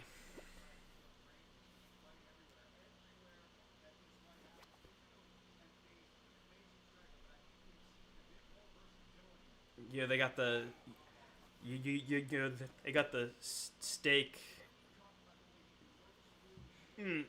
They have the steak green in their... Did you know the streaming service Kick is owned by Steak? No, I didn't. I didn't know that either. But they literally made it for gambling streamers. They made it in response to gambling being banned on Twitch. So does that mean Steak is in some indirect way involved with an F1 team? Because there's the Kick Sauber team. So it's only the Kick F1 team in regions where Steak is illegal. In regions where Steak is legal, Steak is their main a sponsor on the car. Wow. The official name for the F1 team was Oh God. It was Steak F1 Team Kick Sauber. Mm-hmm.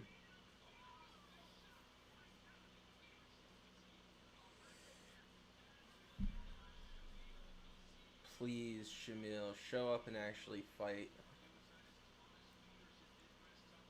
Oh, God. Bro, when I told you this dude was... This guy looks like When I told you this guy was fat, dude, I was not playing with you. He looks like a middle school gym teacher. I was not joking. He looks like... You remember that movie that Kevin James did? The Here Comes the Boom? Yes. He looks like Kevin James in Here Comes the Boom. Yeah, but like literally... He's just a... Yeah.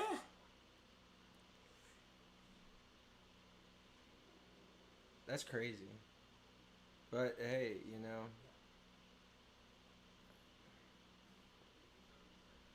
Maybe Shamil has a chance. Shamil's gonna knock this fool out. That's my expectation. These Amazon ads, do you get these a lot? I see these ads all the time. Where Amazon will show you like, hey, did you know you can start a hobby and get all the things for your hobby on Amazon? Yeah, I guess that's true. But the hobby that they always show is cooking. They never show a different... They always just show someone they always show someone seeing someone else's good food and being like, oh, I want to cook, and then they buy cooking implements on Amazon. I think the idea of that, in part at least, is to advertise their grocery service. Yeah. Everybody knows Amazon sells general stuff. You know? That might be an angle to be like, hey, you can also get your groceries from us. You know, I didn't even think about that. Isn't Whole Foods owned by Amazon? I don't know. I'm pretty sure it is. I'm pretty sure it is. I'm mostly sure it is. MVP. I am excited for that fight.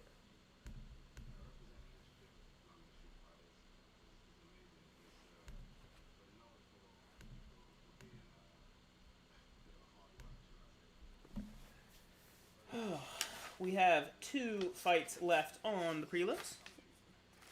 Or... yeah. Right? Yeah? Is it 2 fights left? I didn't actually... I believe... Or is it 3 fights? I didn't actually mark when the prelims start. I think it's 3. It is... After Shamila, there's one more. Okay. It's the Imavov versus Offley fight. And then we'll be on to the main card.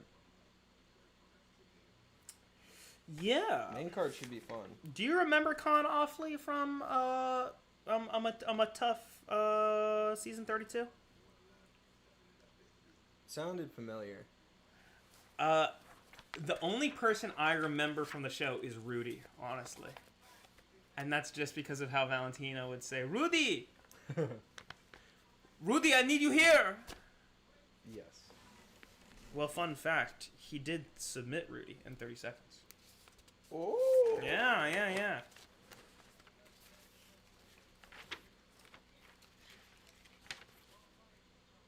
Tough sucks. Tough sucks now. Apparently, a Russian fight promotion has their own kind of version of Tough. And they're doing a season Hamzat versus Merab. Wow. Now, obviously, Hamzat and Merab won't be able to fight because they're different weight class and they can't fight outside of the UFC. But they are, I believe they're coaches. Why don't you cut the weight, brother? I worked so hard. One more thing, guys. I meet you halfway. I put on 10 pounds. You drop 20. We get there.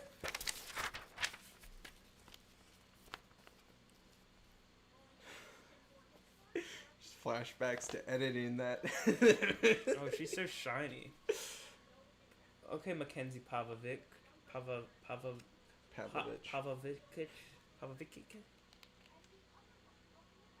Okay, Mac. You're so shiny.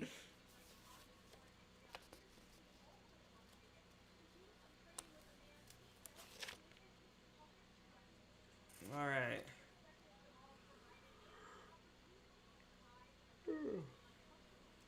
He doesn't look quite as big as in the previews. He looks like a big toe. He looks like... He looks kind of looks like Vanderlei, honestly.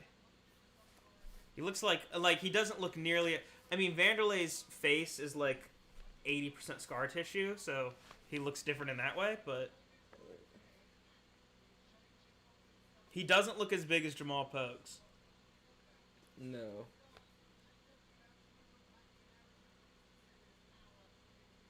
It is interesting how on this card, there's so many people on this card who recently fought other people who are also on this card. Yes. It's like I noticed when I was researching, there's a lot of that. It's a very inbred card. I was thinking the same thing. Speaking of Khabib, it's a very inbred card today. He's in the notes. Don't worry, we'll get there. You think I'm joking? The Shara section is so long, bro. No, I know. It was the only one that was 2 pages. Yeah, I know. Dude did a whole book report. Also, do you know about MVP's dad? Oh, MVP's dad is in the notes. Oh, word. No, you're about to learn about it. Don't flip there. I also want your reaction. With that, I just think back to you doing the Leon impression. Did you get to that point in the video? Did you watch it? I fucking lost it. That was one of my favorite parts. I didn't even have to edit it. It was just I so miss good. my dad, mate. Looking at his face on the screen. It's just...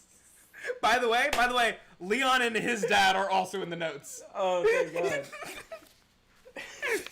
God. I miss my dad, mate. Oh my God. I don't care how many waves he has. We're fucked up to talk about the layers.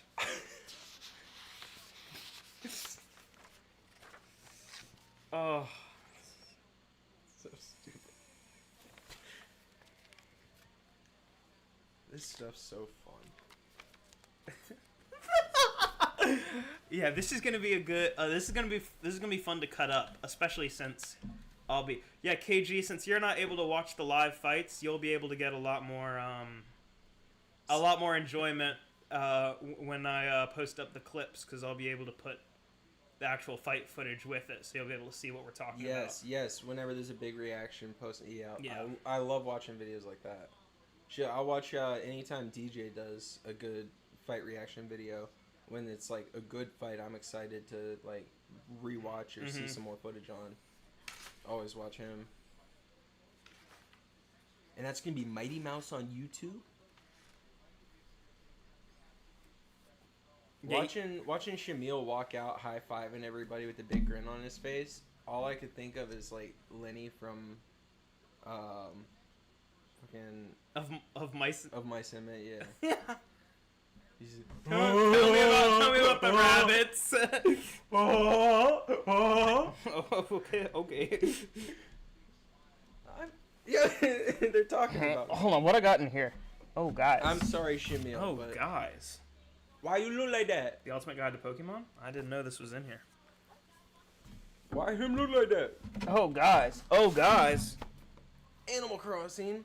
Oh, that's City Folk. That's some real shit. Guys, Animal Crossing City Folk? That's the exotic. Hold on, what else I got? What else I got over here? We have some small ping pong balls. You can use these for beer pong. Put them in your urethra. There are many uses for these. He's always got balls on hand. And you know what occurs to this me? This is from, what's this company again? Bear Quartz. This is from Bear Quartz. Tyler gave this to me. It's sticky. Should I stick it to Tyler right now, chat? Chat, should I stick this to Tyler? I don't like that phrasing. Chat, should I make Tyler all sticky? Don't stick it to Tyler. Chat, should I make Tyler all sticky? Should I stick it to Tyler, chat? I'm gonna go grab some water. When is This the pops. Switch 2 releasing? Oh, who cares? I do. Well, I mean, really, I'd just like to get a Switch I can hook up to HDMI, because all I have is the light. Because I could play Animal Crossing on stream. I would play Animal Crossing on stream. That would be so sick. Yeah, I could play, like, Mario on stream. These are all Switch games. I could play Pikmin on stream. Also a Switch game. The OLED model of the first one is on sale for $277. Yeah, I was about to say, I would just buy an old one. Because they're going to be on sale now. Yeah. Well, and the Joy-Cons on the new one concern me. Like, what about them? Well, so where they attach on at the sides, instead of sliding, it snaps on. It snaps directly in. But it looks like it's got like a little chip that connects into it. That See, this is how I know you own the light. Because the design on the normal Switch is so fucking bad. No, it is. And ideally, snapping in the sides would be good. But you got to look at a picture of it.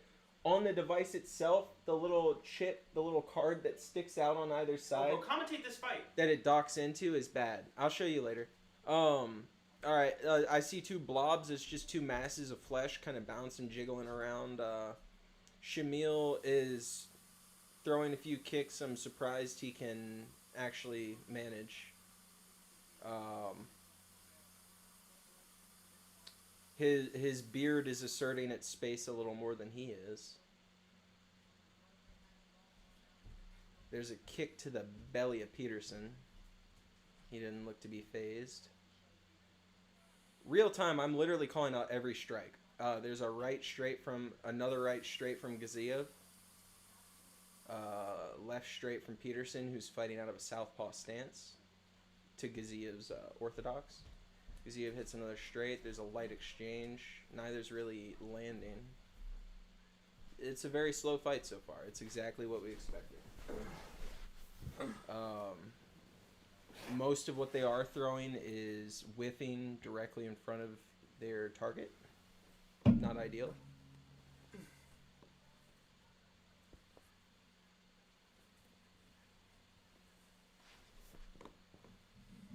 And now they're just looking at each other.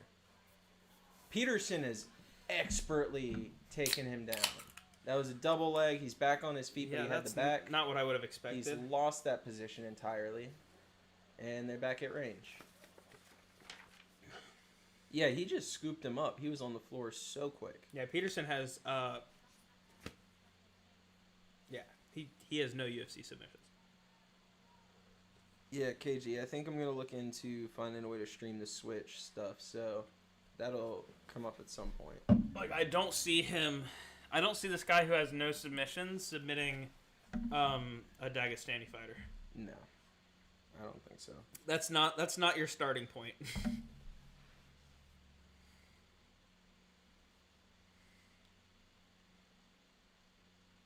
We got a little bit of trading on the feet. Oh, Shamil looks way taller, which I guess happens when you're not as fat, but he's still pretty fat.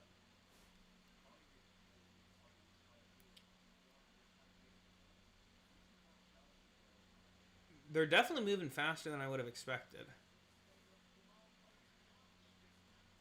Right now, we're getting the kind of heavyweight fight that I tend to dread.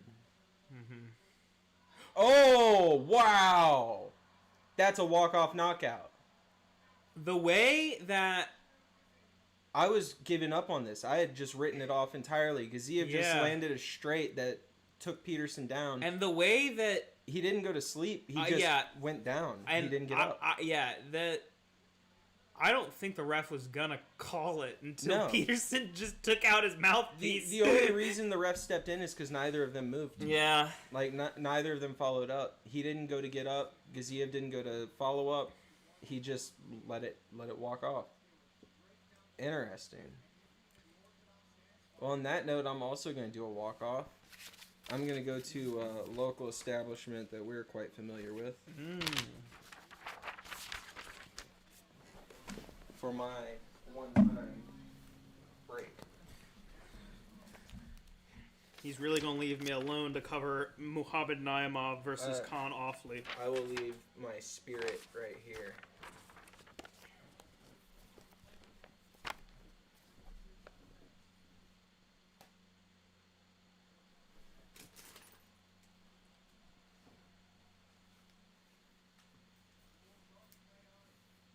Hey, I called that.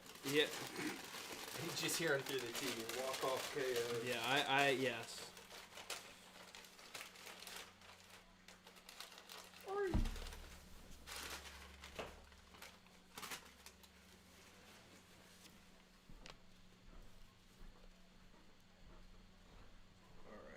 I'll be back. Alright. Bye-bye stream. I'll be back.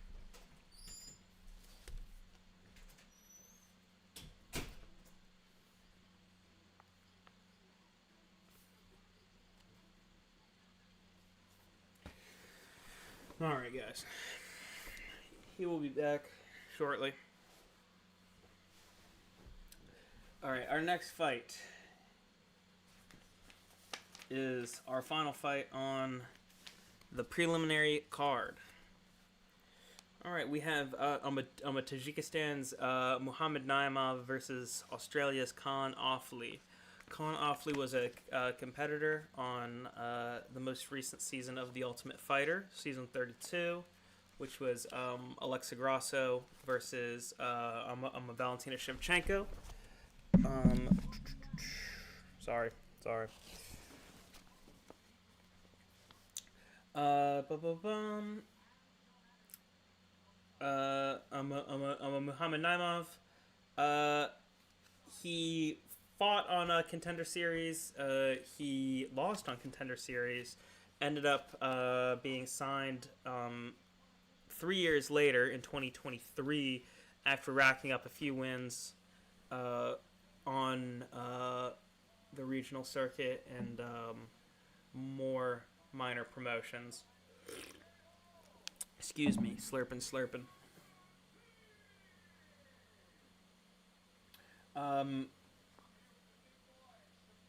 Notably, Khan Offley has a very short reach. He only has a 66-inch reach, which is very short for someone who is 7 foot. Sorry, 7 foot, 5'7", because that means his reach is 5'6", and usually to be effective, you would want your reach to be at least your height. He's up against Tajikistan's Muhammad Naimov. They are pretty much the same. They're pretty much the same physically in terms of height and weight. All right, sorry, Shamil's giving his little speech to the crowd right now.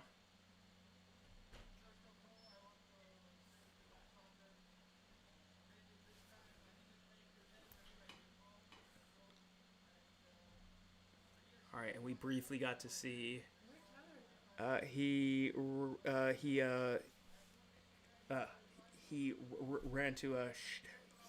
ran to sheets. Sorry. I got all caught up on myself. Sports talker. All caught up on his words.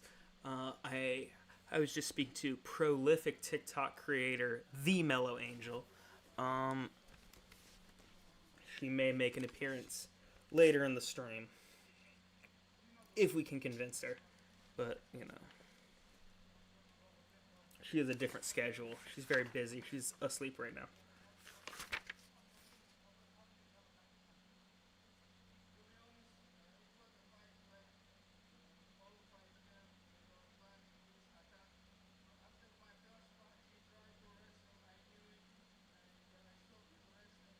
Yeah, that's a fact. Sorry.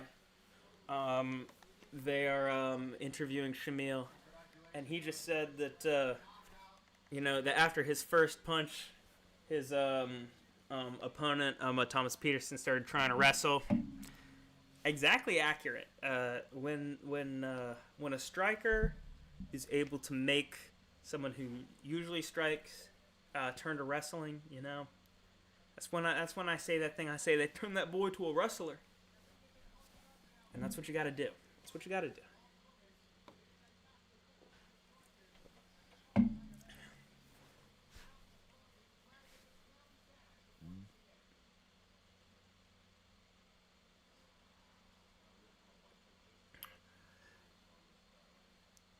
So, right now on screen we have Shara Magomedov. He used to go by his full name, which is Shara Putin, but now he just goes by Shara. He has one eye. I mean, he still has the bad eye, but it doesn't work. He keeps talking about, he's such a big part of the UFC in Saudi Arabia. Bro can only fight in Saudi Arabia. In places where the UFC has no... in places where there's no athletic commission from the local government, so, in America and Europe and a lot of, in Brazil and Canada, they all have, it's regulated by a government sports commission. When they go to places like Saudi Arabia and Abu Dhabi, these places do not have athletic commissions, so it's up to the UFC themselves to handle those regulations, and so they'll allow Shara to fight because he is skilled and he is a huge draw. But in America, to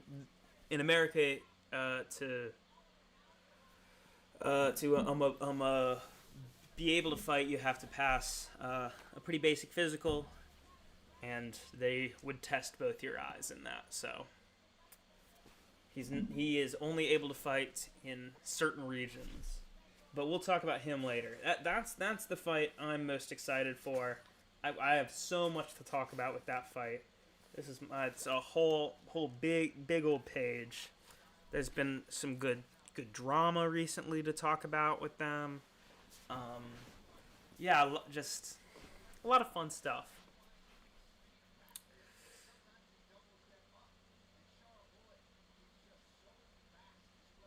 Yeah, he's definitely an interesting.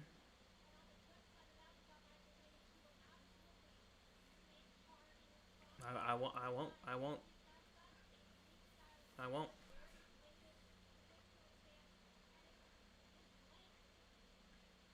God, when MVP fought Ian Gary, that sucked. No, you can't be blind like he doesn't have an eye. Like he literally is. Like he doesn't have an eye. He's not like fun. He's not like fun blind. He's like can't. One eye doesn't work.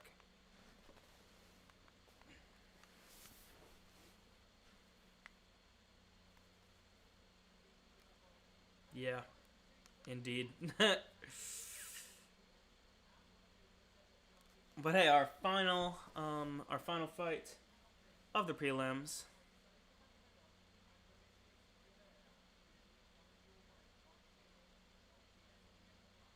All right, cool.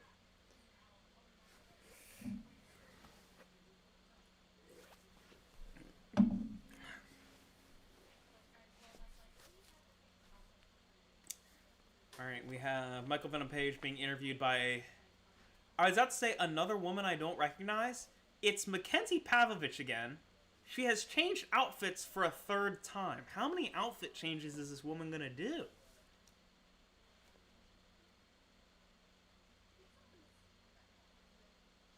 She also looked way taller in the other clip. I don't know. I don't trust this woman.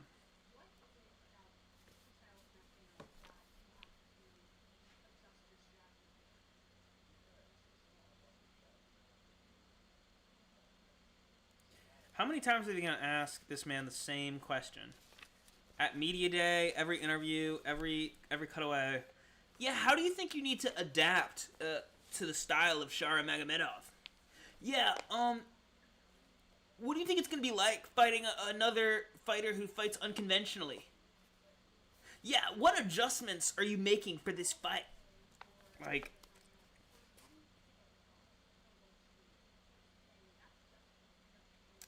for it's if there's any, how old is he?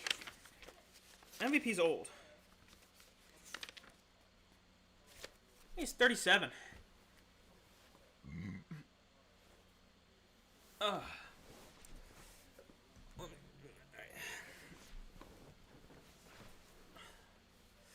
Yeah, he's 37 though.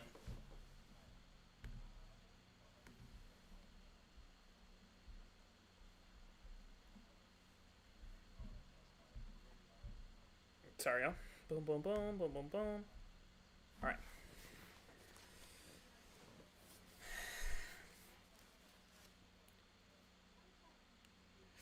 Oh yeah, Shara is undefeated. So if MVP can win, then he'll take his undefeated record, which is always interesting when that happens. It's also something we've been seeing happen a lot this year. We've seen a lot of people lose their undefeated record this year already. I say a lot, like 2,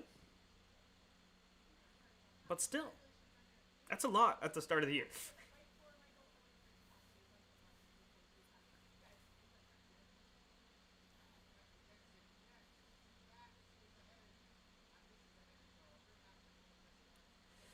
right.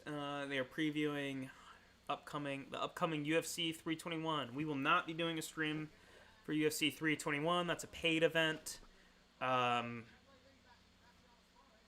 We will watch it ourselves, and we will probably make content about it, but we will not do a live stream for it because we don't.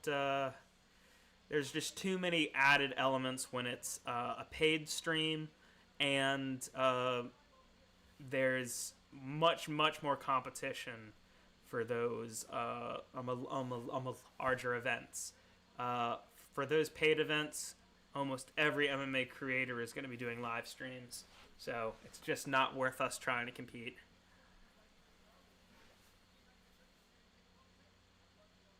So Con Offley, in this upcoming fight, he's Australian, and you know, if you're Australian and you're in MMA, then you got to be on the city kickboxing team, right? I guess, even though he's not a kickboxer, he's mostly a grappler. City kickboxing team, you know, known for basically having every well-known Australian fighter that you can think of.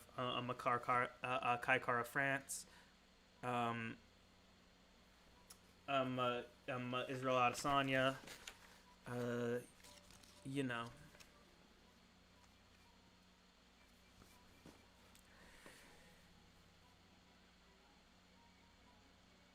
I have noticed that the UFC they do seem to try to coordinate with fighters like that, to have a couple fighters from the same team at each event, you know. I guess so that, you know, the coaches and the support staff only have to fly out so often. So, you know, Israel Adesanya in the main event is also on the city kickboxing team.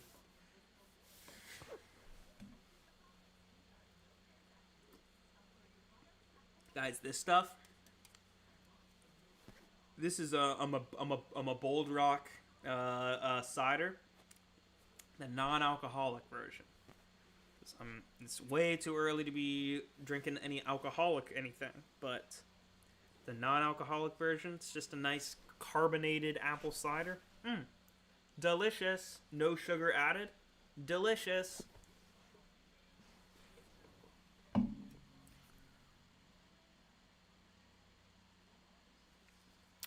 Wow, that's outrageous. No, KG, don't get excited. He drove to the gas station to take a dump.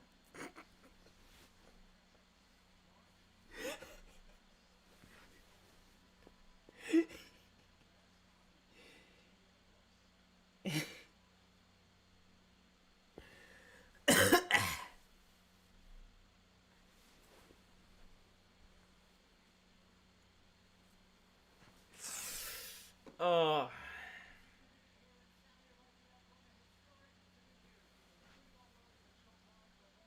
Oh, she said she knew. Oh, she's talking about the beverage. It is a good beverage. Sorry, I was distracted by Tyler. Happens a lot.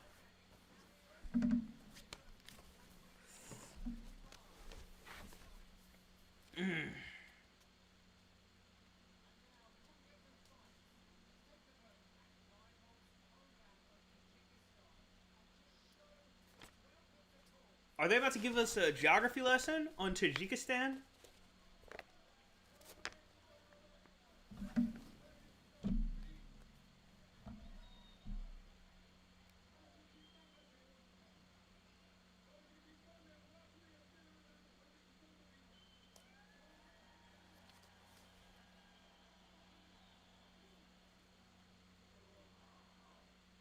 Well, he has a lot of hometown support. But I hate to tell them, I do not think we will see UFC Tajikistan anytime soon.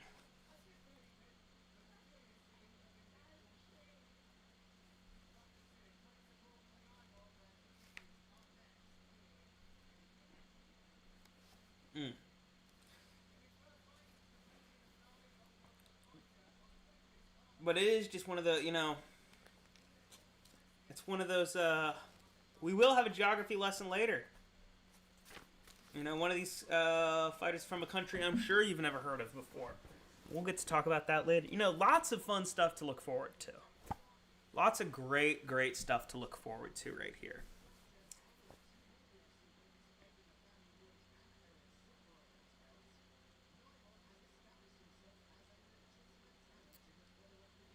Hey, y'all see what Bryce Mitchell's up to?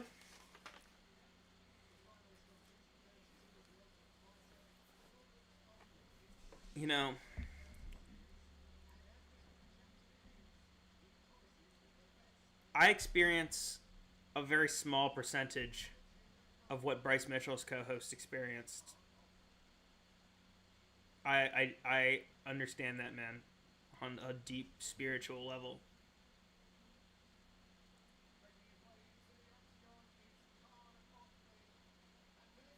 So Con Offley's making the walk right now.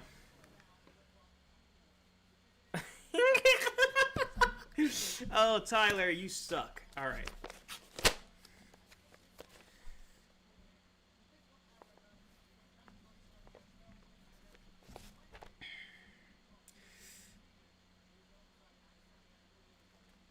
Tyler, don't chat and drive. That's dangerous.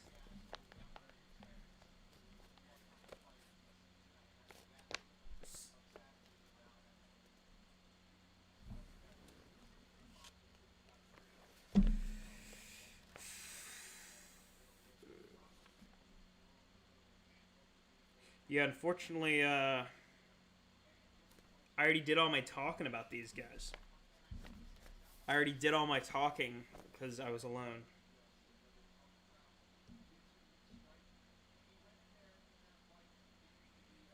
I mean,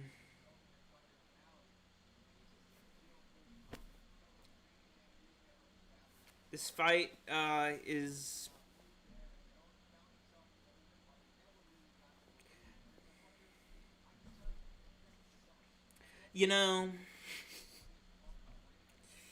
Listen, Con Offley's just going to try to grapple him. And I think that Muhammad Naimov is going to probably beat him up really bad. I think it will be a pretty convincing victory.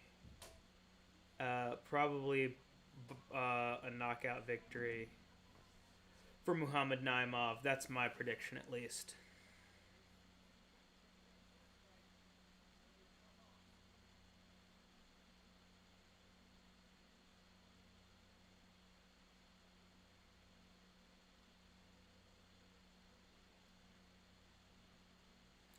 All right, here is Muhammad Hilman Naimov. We already talked about the reach advantage for him. 4-inch reach advantage.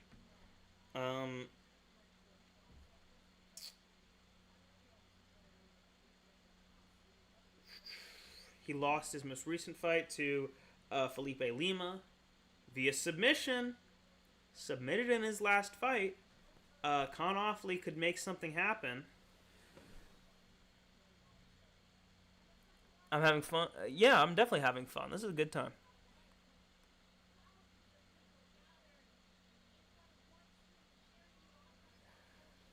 Yeah, I think Naimov probably wins it.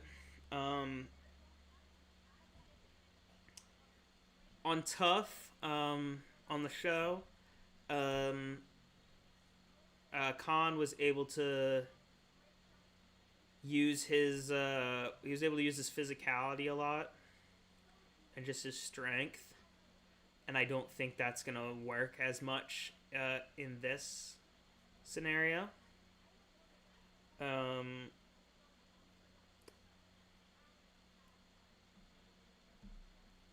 Muhammad Naimov, he knocked out a Jamie Malarkey, which is no malarkey, That's a good win.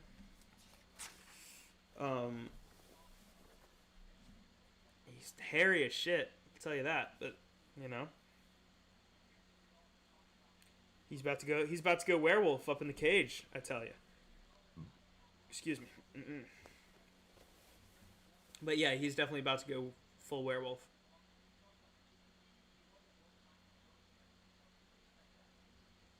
Oh, he looks fired up.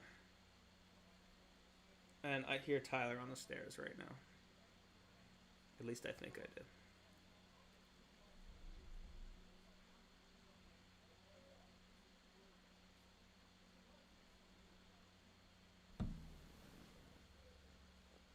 Bro knocked out Jamie No Malarkey. Real. What is this shit that I'm hearing? I'm hearing someone banging on the door. Who is banging on this shit? It's not banging on my door. Someone's banging on something though. I'm about to go get the hammer.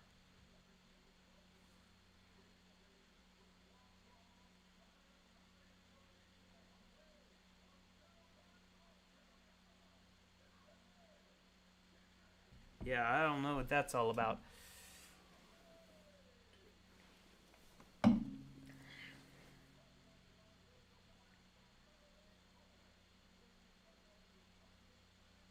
Yeah, Muhammad Naimov looks fired up.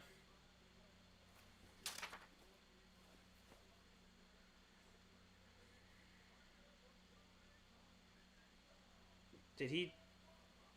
Why did he do that? Why did he take his mouth guard out? Bro, put your mouth guard in. Oh, so he could yell. He did it so he could yell.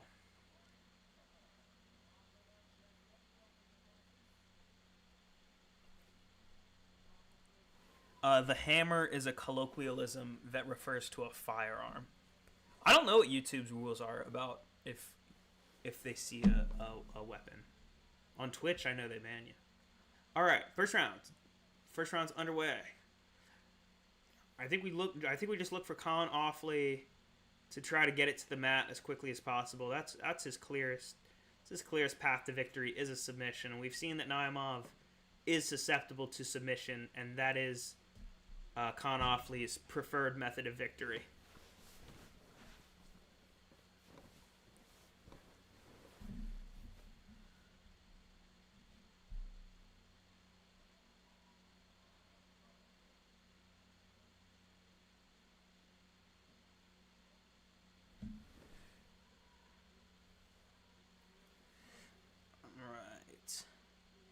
And all right, so Colin Offley throwing some leg kicks,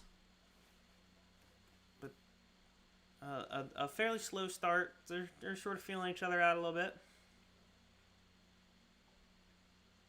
I guess I didn't hear Tyler on the stairs. I guess I heard that person banging around, or they stopped it for a groin kick. That did not look like a groin kick to me. Or if it was, it looked like it hit his knee and then bounced off to his groin or something. It didn't look that bad, although I hope we get a replay. Okay, here's the replay. Never mind. I would like to issue an immediate and intense apology that was directly to his Kugelhoisters. He got kicked directly in the testicles. His lineage is destroyed. That's crazy. That's outrageous. Yeah, someone got to stop these grapplers throwing kicks, man. They're dangerous out here.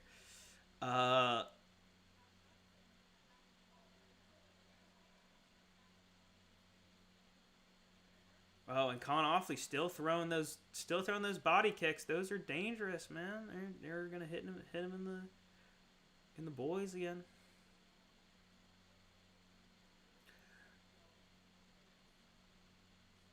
No takedown attempts yet. Not what I would have expected. Colin Offley moving forward. He's not connecting, but he's applying pressure.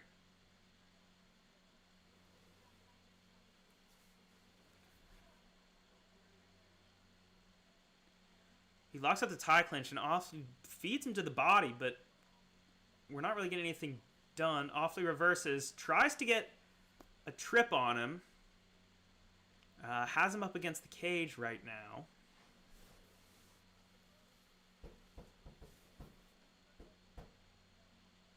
This guy. Yeah, Tyler, come in here.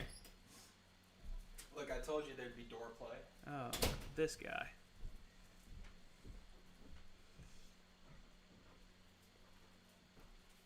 Yeah, Con Offley just locked his hands around him. He is not letting go.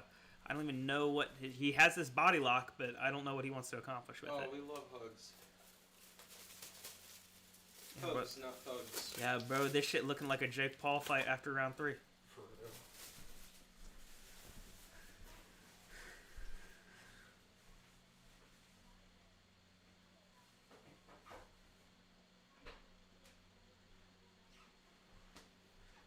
Yeah, we're getting nothing done. He keeps trying. All right, he's trying to hip throw right now, but still has not managed to get him to the mat. Hello, everybody.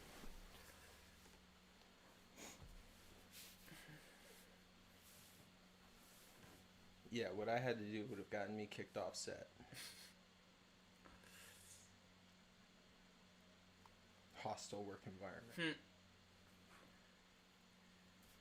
A lot of cage work this first round. Yes.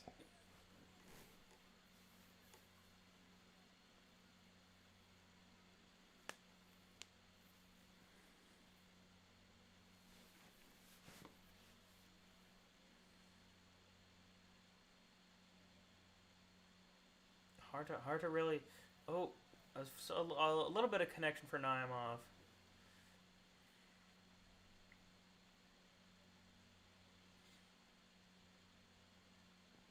Oh, wow. I'd say Offley has probably had more activity, but has accomplished less, which is a bad combo. The way he just stiff armed him there was really effective. And now Naimov gets the first takedown attempt he manages to get. That's embarrassing. Naimov's just big brother in him right now. Yeah. The fact that Offley spent 3 minutes trying to get a takedown and couldn't do it, and Naimov succeeds on his first try. Let's see. Offley's able to stand up pretty quickly, but still the point has been made.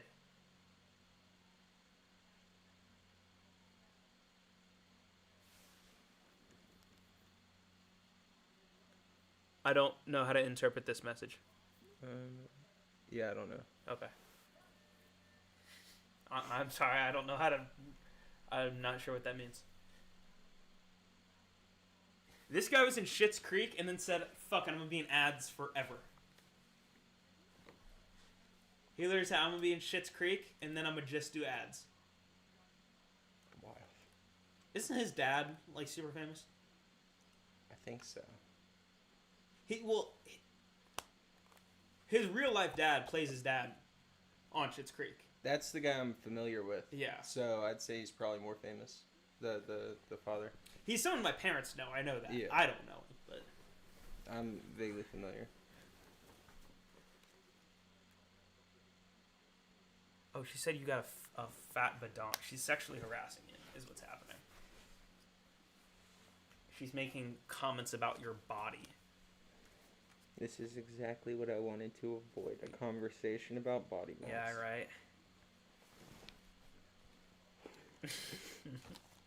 I love Always Sunny. Yeah, actually last night I tried to watch a little Always Sunny when I was laying down to go to bed, and I found it too distracting.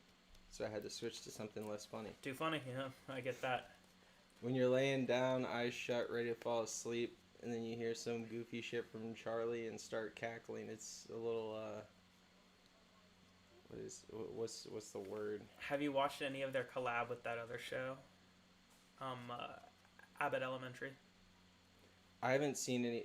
They did a collaboration with them. Mm-hmm. I haven't seen that, but I've seen I think it's the just first one, few seasons of Abbott. I think it's just one episode, but Okay. But yeah. That sounds cool. Well, see, I know Dennis has that. Yeah, D starts like aggressively flirting with Chris. With Chris. I don't know the guy's name on the show. No, I've watched the show and I don't know the guy's name. It's Chris. Yeah.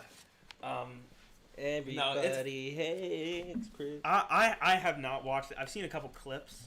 Yeah. No, it's really funny. I love that show. Okay, it's worth good. watching. Absolutely. Right. I couldn't tell if it was like, because sometimes like. Oh my god, they had a solid exchange right there. Sometimes network comedy like that is hard to watch.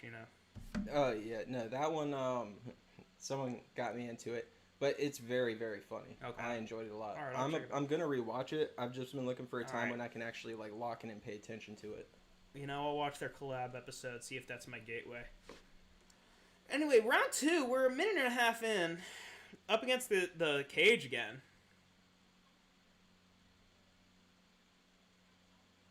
Oh god. And I feel like rewatching it now, the show would be super relatable because like the principal in the show is this airhead that has no idea what they're doing. Yes. Oh. Real. Would you travel to Saudi Arabia? No. I figured you were probably gonna ask for what, but like, or like give me a reason why. But No. Just in general, no. I wasn't gonna ask why. I wouldn't. For an all expense paid trip, no. Yeah. Yeah.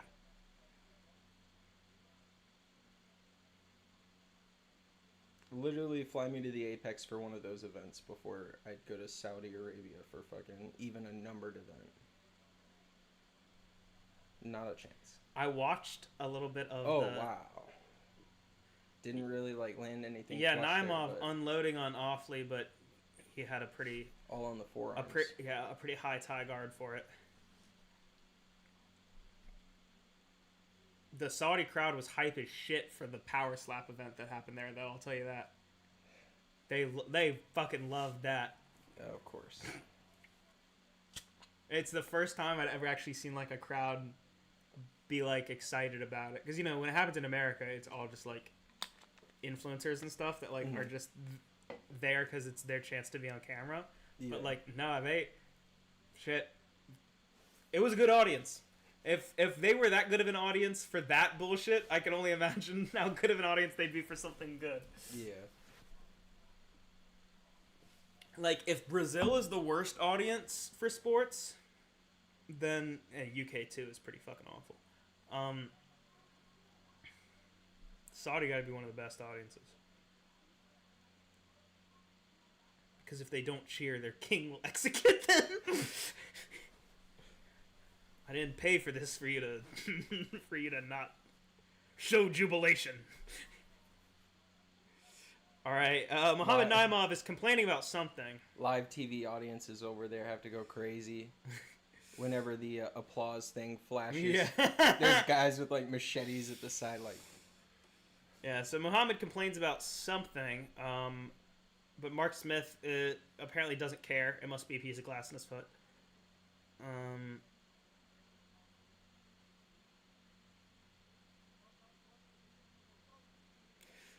So Mark Smith calling for action. I actually don't think that's I don't think that's a bad call. They can't let Khan just keep doing this shit where he just holds him against the cage. Yeah, this shit sucks. He's not progressing anything. He's not trying. No, he's literally just He's not even moving to a better position. Thank you, Mark. Yeah, he accomplishes the body lock and then just walks him back and holds him there. It's really stupid.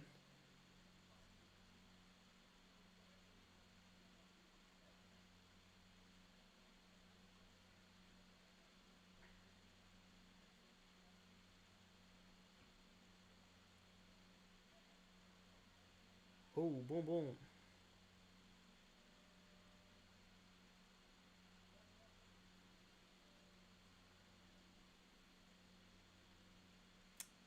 All right, I was just about to say, hurry, tell me who this is.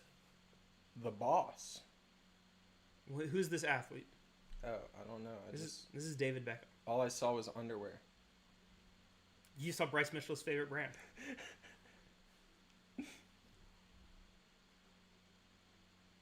I was thinking, if we do make this a regular thing, we could get like two like stand things and get like a finisher sports flag or something to put up behind in like that background area. How about just the Israeli flag? That works. Imagine. That would be so funny. And people ask, whenever people would ask, we ignore it. We just act like we don't see the message. A rainbow Israeli flag. Yes. Yes. just.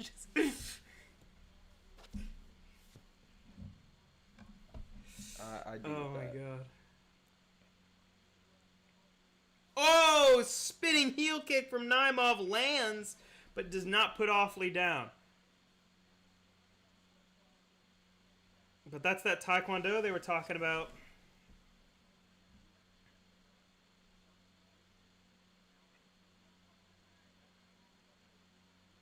I have a Taekwondo blue belt under a world champion, but you know that's whatever. We're not talking about me right now.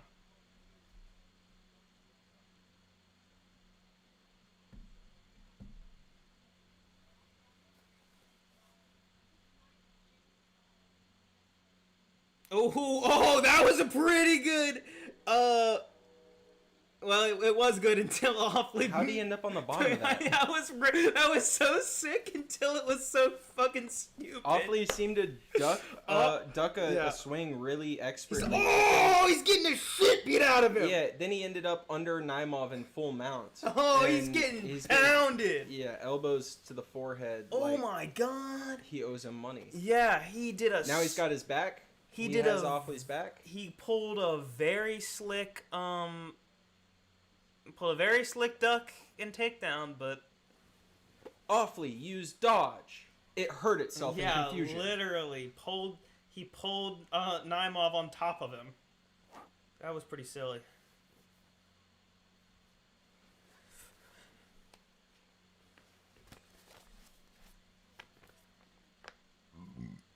Excuse me.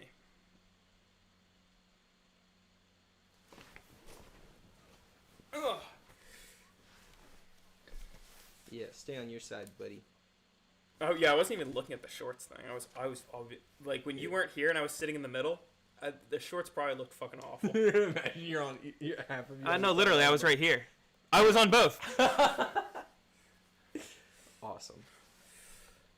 Yeah, so Naimov has Offley's back, straight body triangle. So I forgot he was still going. I thought he'd already won. No, he has Offley in a body triangle, so it's like he's only getting out of this if Naimov chooses to let him out. I'm just waiting for Offley to use self-destruct. Like at some point, he's either gonna give up the neck or. I'm worried. I'm worried. I scared off KG by saying she was harassing you. I'm sorry, KG. I was joking. It's all light. It's all fun. It's just locker room talk.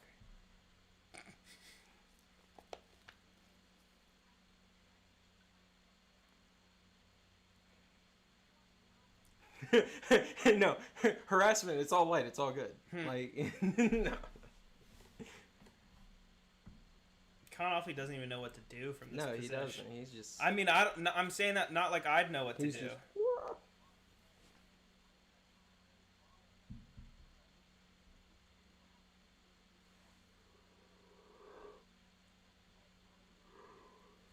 Oh, see, there you go, Evan. You alienated our one our one active audience member. It's your fault for having fat cake or whatever. I forget what she said.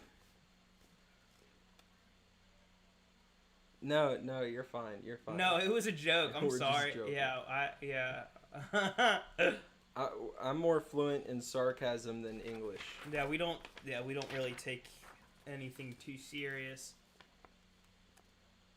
You know who needs to be taking this more serious is fucking Offley right now. Yeah.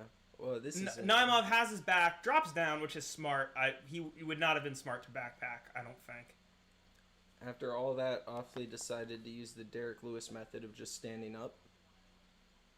You didn't know if you were allowed to speak? Yes! It's not a classroom. Yeah. We're just chilling. Oh, Offley is stumbling, wobbling, confused. Oh, wow. Yeah, this is not what he needs right now. Is another body lock.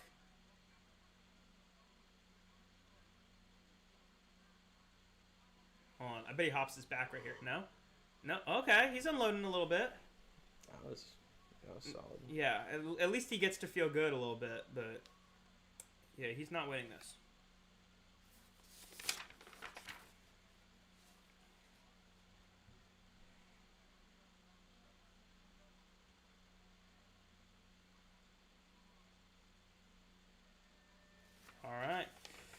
You know, kind of awfully trying to dap him up afterwards, but I don't think he intentionally snubbed him. I think he just didn't see it, but that was funny.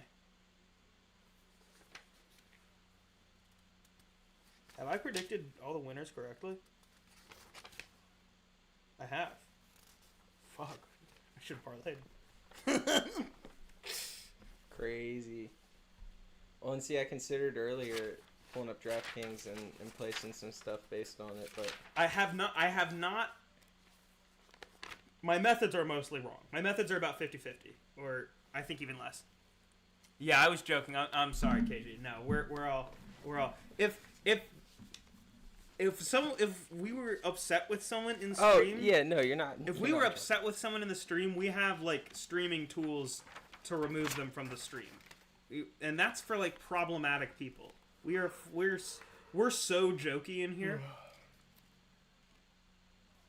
We are so fully jokey in here. It's okay.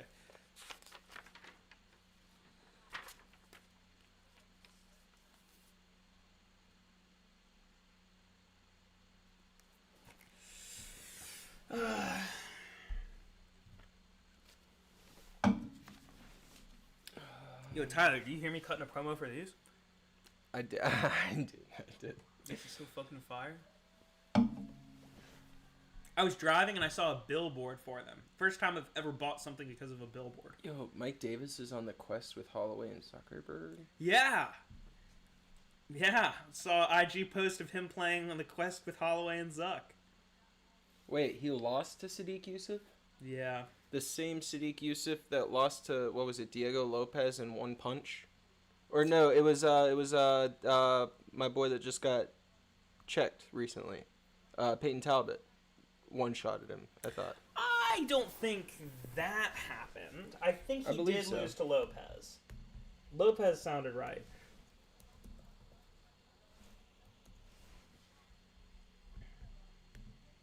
Bro is from the Nigeria. Yeah, it was Diego Lopez. That's what I thought. Basically, well, wasn't a one-shot, but it was damn close. A single minute, yeah.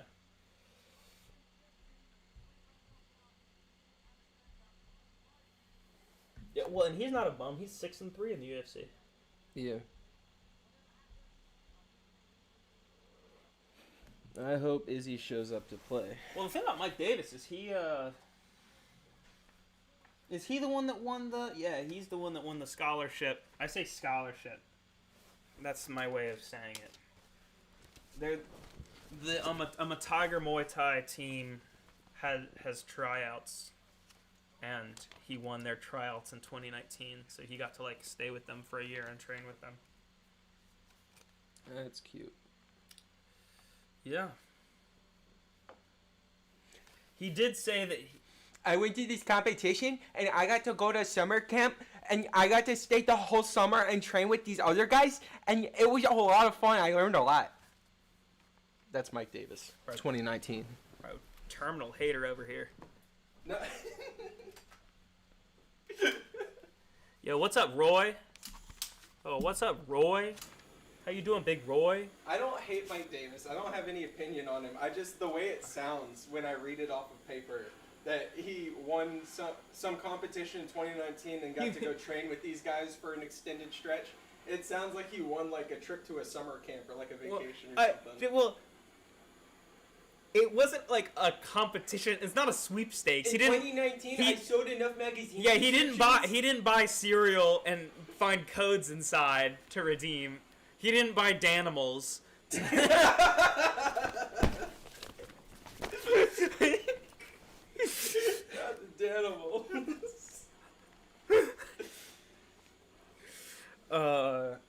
Yeah, he didn't buy Danimals to win this. He won. He was selected at tryouts.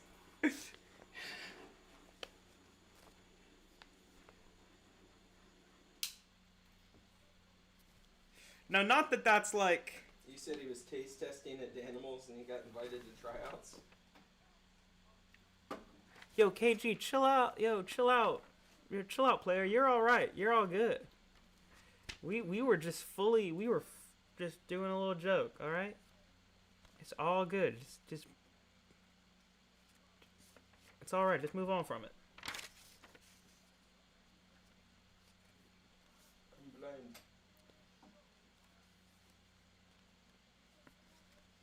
Oh yeah, when MVP embarrassed Kevin Holland, that was funny. Yes. See, Kevin Holland's already booked again. Mm-hmm. Have you seen?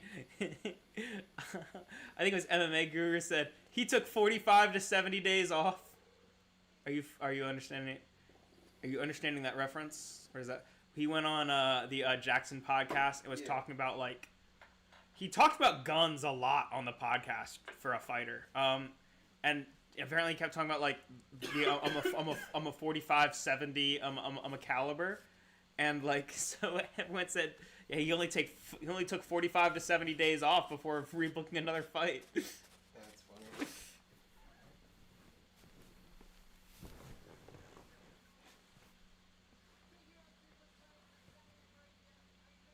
Who's he booked against? Who? It's Bro's evened out his record at 26-13 with all these losses lately. Bro's 4-1, or well, I guess 1-4 technically in his last 5 fights. That's tough. Now, who is he fighting against? Because it's someone bad. It's a bad matchup. I remember. It's someone I looked at and I was like, oh, he loses this. It's a wrestler.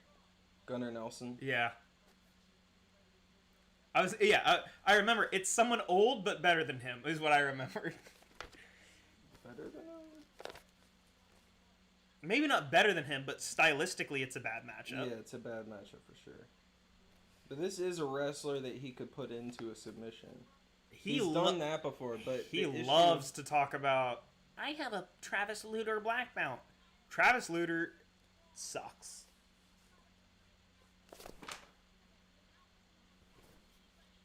As an MMA fighter, I don't know anything about his jiu-jitsu, to be fair, but Travis Lutter sucked as an MMA fighter. So.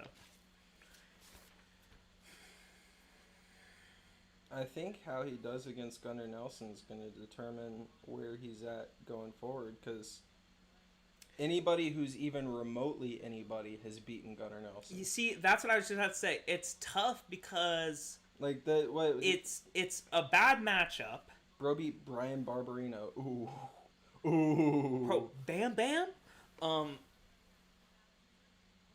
It's a bad matchup. Well, and isn't it heavier or is it lighter? Is this what weight class is that at? That one is... Because I know he bounces between 2.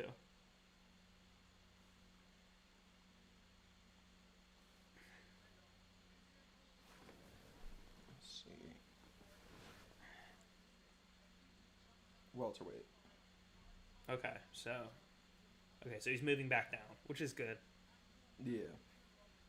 Oh, if Gunnar Nelson was in the weight class up, and they were no. Yeah, he was really undersized for middleweight.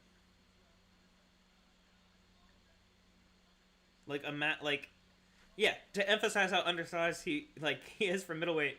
Imagine, him versus Adesanya. What? Imagine him versus Pereira. So basically, it's something like this with the Switch 2 Joy-Cons I was telling you about, where it's like a little chip that snaps into that, and people are worried it's going to bend or break. Yeah, very well might. It's not a... I would never buy a game console the first year it comes out. No, give them time to work out the... Especially with Nintendo, where they do you pre-ordered the PS5, so... Really experimental shit. Well, I mean, I knew exactly what to expect, and I got exactly what... I'm still working with that same exact console. It's never failed me. Well, yeah. It ended up well. It ended up working out. But with, the Switch, where it's, the same way that buying, the Wii U day one, not a great idea. Sure. Feel it out when it's, that kind of thing where they're trying to innovate, because they could do something that fucks it up. Yeah, but there's no saying that if when the PS6 comes out, there's no saying that on the first day it might have overheating issues that people don't know. But yeah, I for most things I always think it's better. So I guess just to wait what and I'm see. saying is expect some Switch gameplay in although months. At the same time, I'm sure for that first month, or I don't know. I'm sure for that first year or two where it was so hard to find a PS5, I'm sure you were very happy you pre-ordered. Yes. She changed her outfit again. Now, granted, this is an outfit we've seen before, so it's not a whole new outfit, but it is another change. Pay attention to me, right here. Me. I literally thought New outfit. I thought she was a different girl when she was interviewing MVP. Could it have been previous footage? Or was it live? Because she could have never changed, and that could have been from a different time. Recorded and played it, like, with all this. You're definitely right. Just got, like, lightning fast costume changes. Definitely right.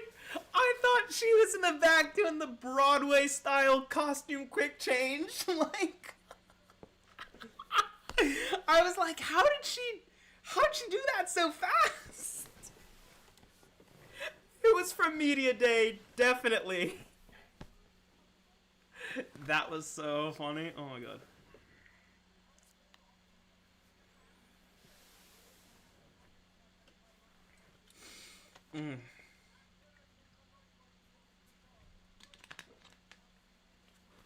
You need to get your own little $20 7-inch tablet for chat. You see, I have that monitor over there, but I don't have the power cord. I need to buy a new power cord. I was gonna set that up, but honestly, yeah, that wouldn't be bad to have a second screen, so you have one to keep an eye on the overlay, make sure everything's still live and running. Well, and you know, I got 3 over there, but yeah, in use. Oh yeah, just detach one every time you wanna. Real. I should dab right now while we're waiting. That's fair. Here, talk to him about this. I will. You have your own I have copy. one too. You have your own copy. Yeah. You know how much it was to print these out? What do you mean? Oh, you don't have a printer. Yeah. Do you see a fucking printer in this apartment? I can print them next time. Okay. I want you to guess how much it was. Plus that would help because then I could I could print them and bring them because we have a printer at the house, but and also I could read it ahead of time. To read it ahead of time. I want you to guess how much it costs to print. Now, granted, at FedEx. 26 bit. It's like a couple bucks. It was $5. Yeah. Damn, $5? It was more than I was expecting. 5 was more than I was expecting.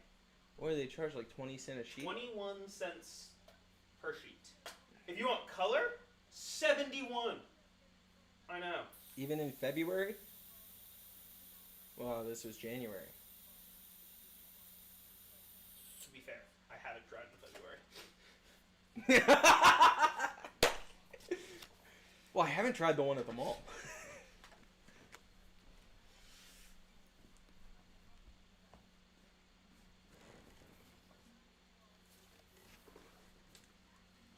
Oh no, I have to use that.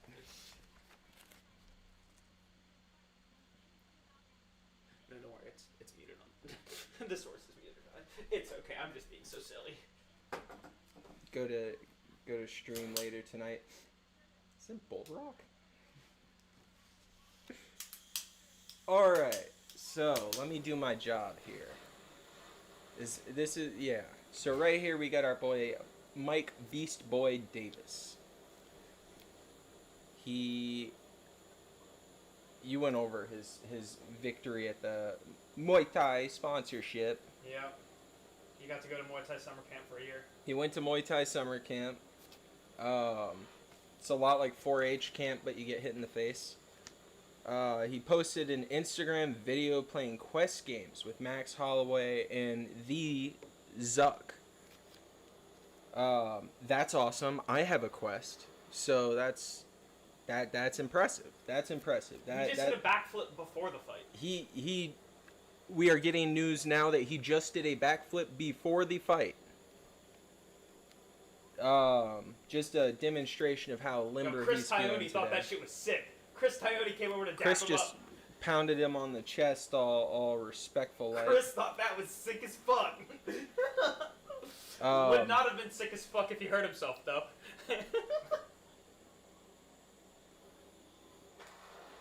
As mentioned before, Mike Davis did lose his Contender Series appearance against Sadiq Yusuf. It's a little embarrassing. But you can lose to Sadiq Yusuf. That's okay. I'm just never gonna erase the image from my head of Sadiq going down from like 2 punches from Diego. I mean, I get it. Diego's great. He's up and coming, but like, it was like 2 shots, and bro was down on the floor like damn near crying. Crying like Jamal Pogues in the walkout.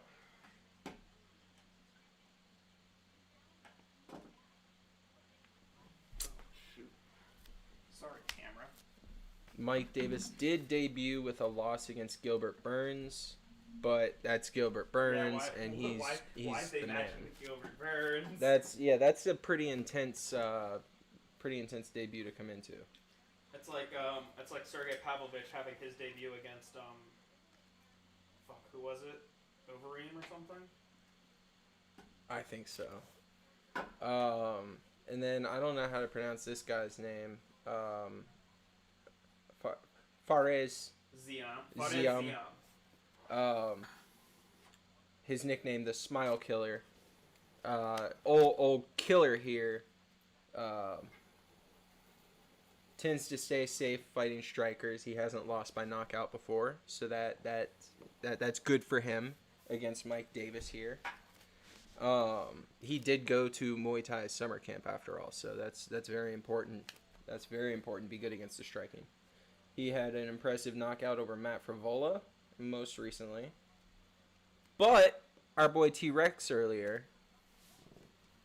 even earlier, happened to submit the boy in a pretty ragdoll performance. That's pretty impressive. He's lost by submission in 3 of his 4 losses, so that's certainly an option for Mike Davis if it presents itself. I hope they taught that at summer camp. Yeah, hopefully they I'm sure there was some grappling at summer camp.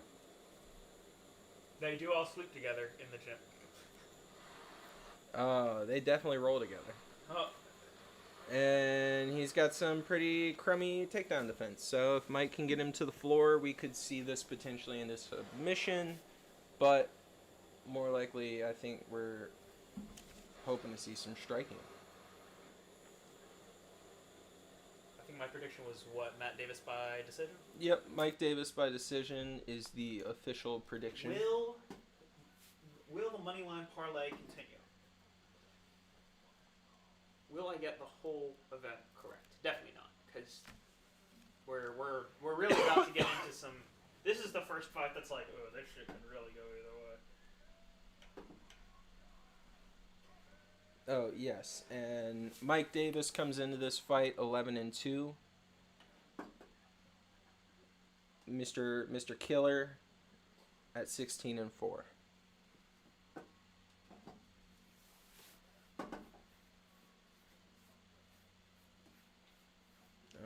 They are about to get started.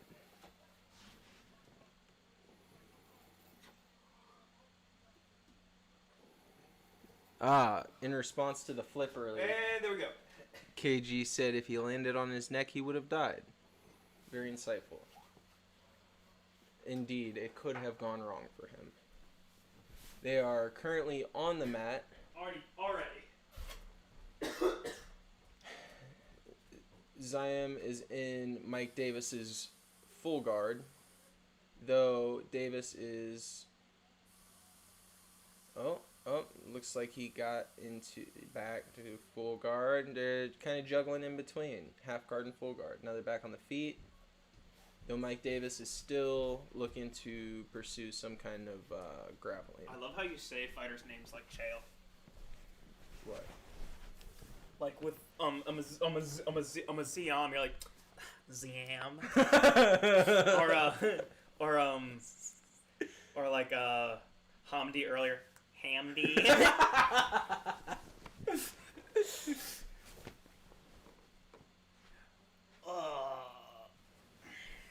I can't let you get close.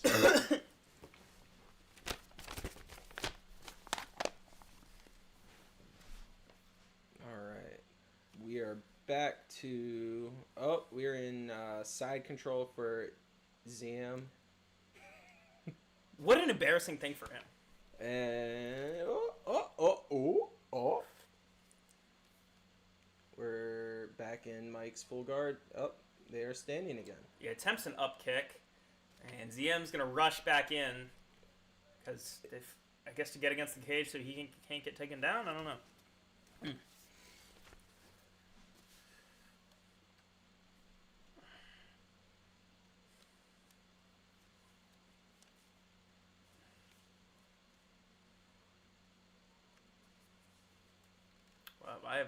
I have no idea what's happening right here. Oh, he tries a fancy spin move. Now what happened? Oh no, I think his dick was hanging out or something. I think I literally was about to say. It was something about his cup.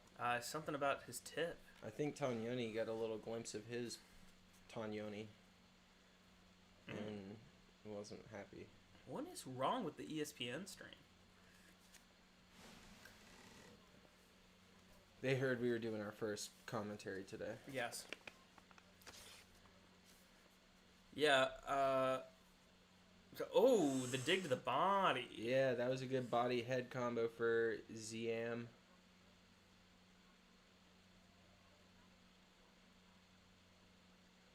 He hit it again. And those are big hooks. Those are huge. He's got a good way of planting his feet and throwing little hook combinations on the spot.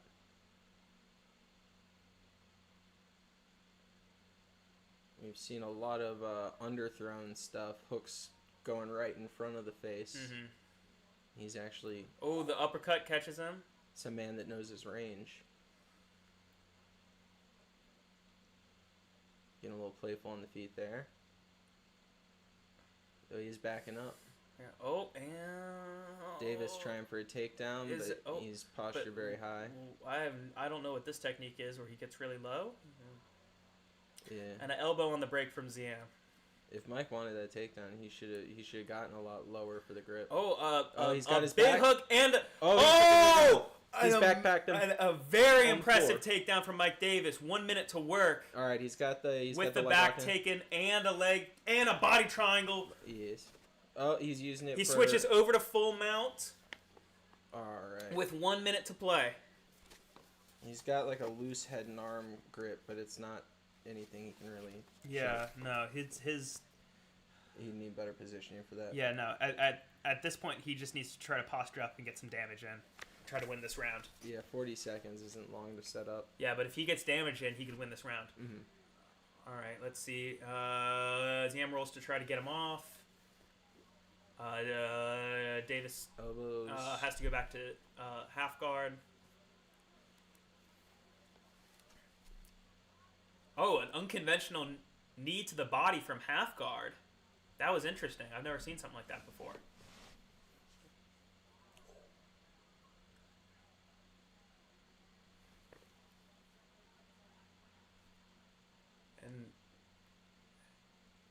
And Davis trying to get a few more strikes from stack guard.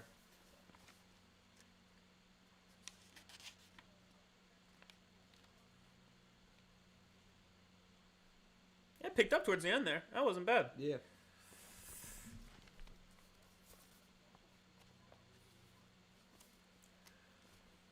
So far, I'd say that was Zion's round. It's tough because the damage at the end, but yeah, I'd say so. He didn't quite get enough going to steal it. But it is first round did establish our suspicion that it all matters where it happened. If Mike Davis is able to take him down, he's winning. But he needs to actually get that takedown. Yeah. Zion's got his distancing down, and the striking has been very advantageous for him so far. Every time you say it, I think you're saying Zion, like Zion Williamson. And I'm like, talk about a blob.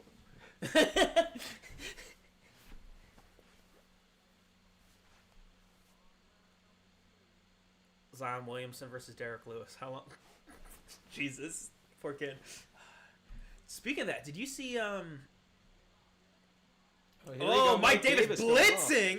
blitzing into a body lock. He's going to try to get the takedown. Ziem doesn't look like he knows what hit him. No. Ziem looks like Trainwreck's the kick streamer. Mike in position to grab some dong. All right, he's out. All right, he's trying to dig his second underhook. Trying. All right, he's got his second underhook. So Davis has the body lock on Ziem.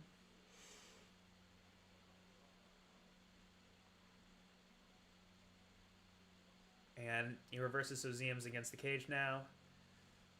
Trying to reestablish his body lock to get him taken down. Moicano says on Twitter that was a tough first round to call. A shout out Hanato Moicano. You know, important to shout out the smaller creators out there.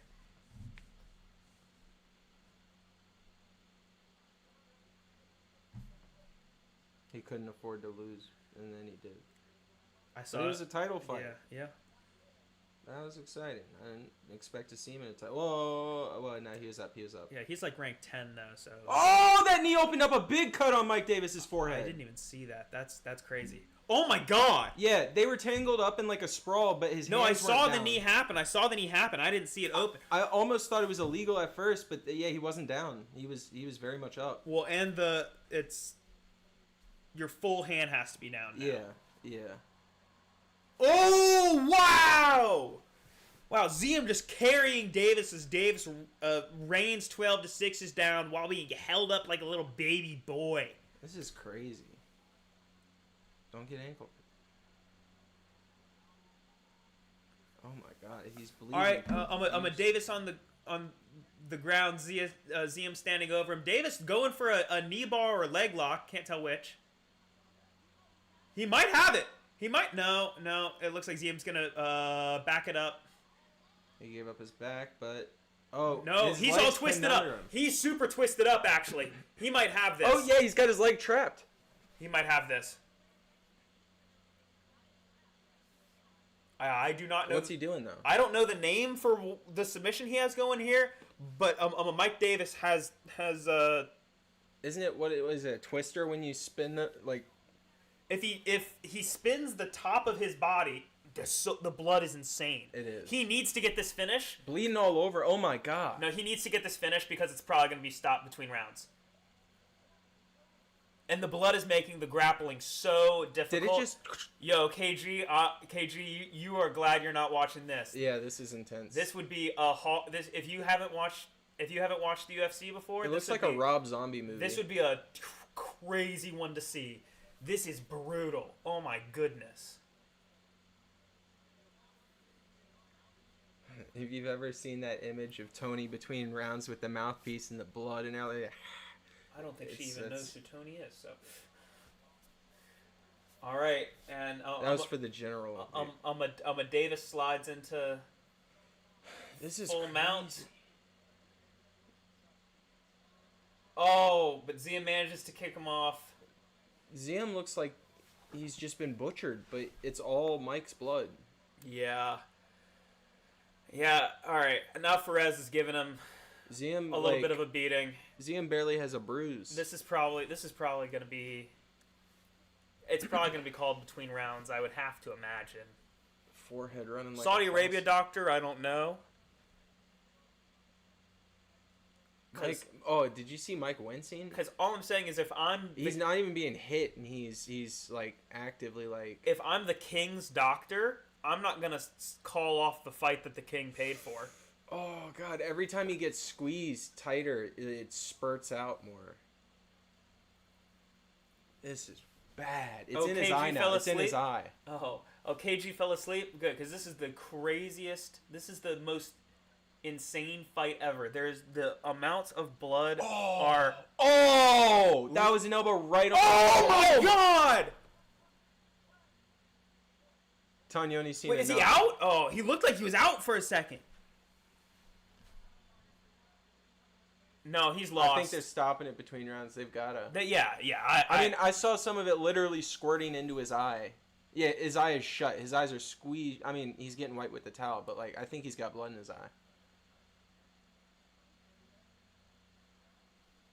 Yeah. It is on the, like, it looks like it's on the brow. On the Yeah, I eyelid. actually don't see the like laceration itself, but I did see the huge stream of blood.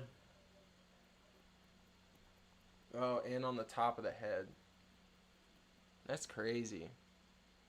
You wish you could see? No. No. No, it's pretty gruesome.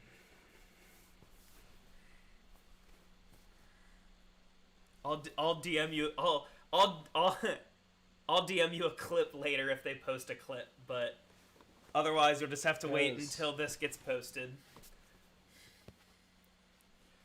That was a lot.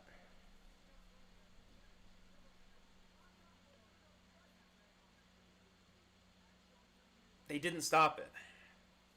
I don't know if you heard what I was saying. Oh my god, another knee. But if I'm the Saudi doctor, I'm not going to call off...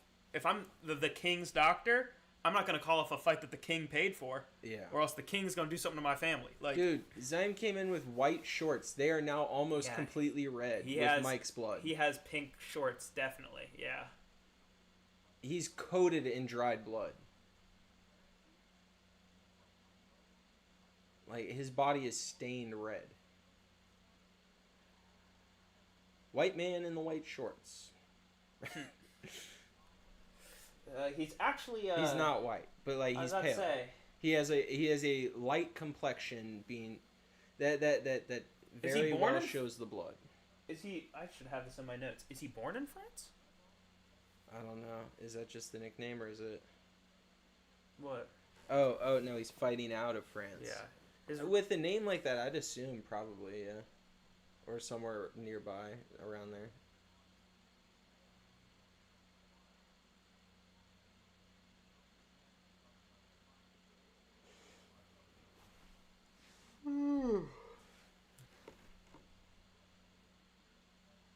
All right.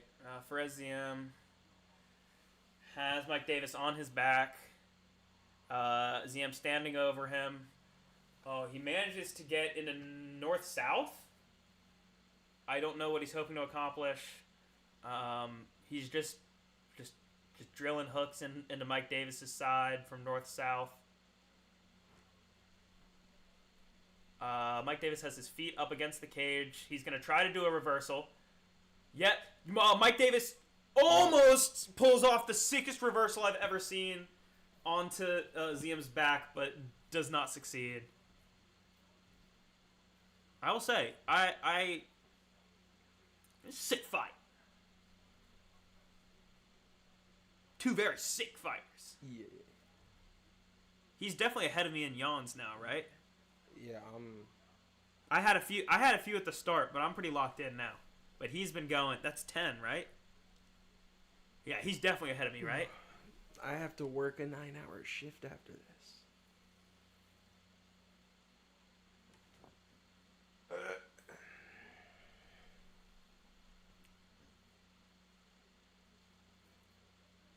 Getting choked to sleep doesn't sound too bad.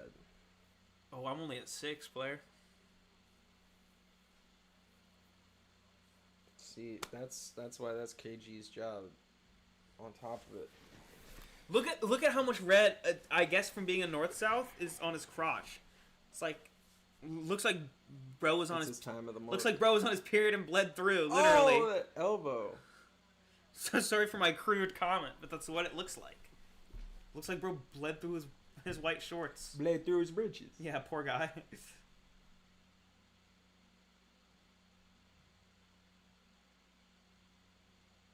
You are doing a good job. Thank you. Oh, shit. No wonder the yawns are hitting. I ran out of... Yo, you want a recommendation? You want an energy drink recommendation? What? Hard to find. It's called Venom. It is from a foreign land. You know, I had never seen the... They sell it at Klaus's. Well, so I stopped by. I think it was the 7-Eleven. Yeah, sorry we've stopped commentating. It's kind of just kind of a sad sight for Mike Davis. Yeah, I'm just the waiting. drops of blood on Ziem's back looks like he got shot like 50 Cent.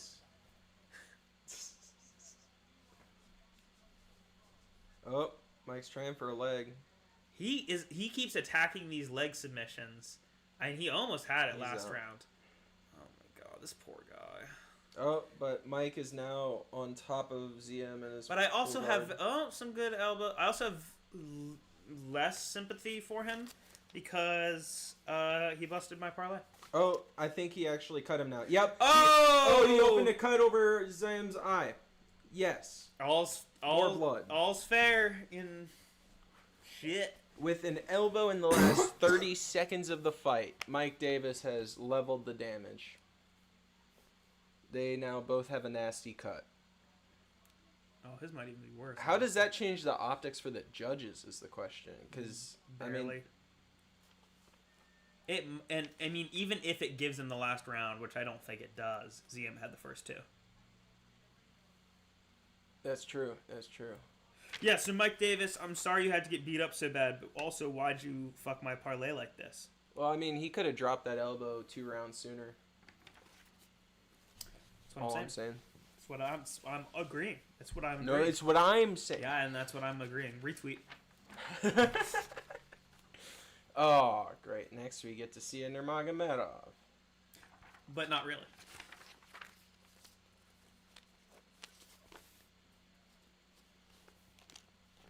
Not actually. It's like I'm a Nurmagomedov family from from 2 mountains down.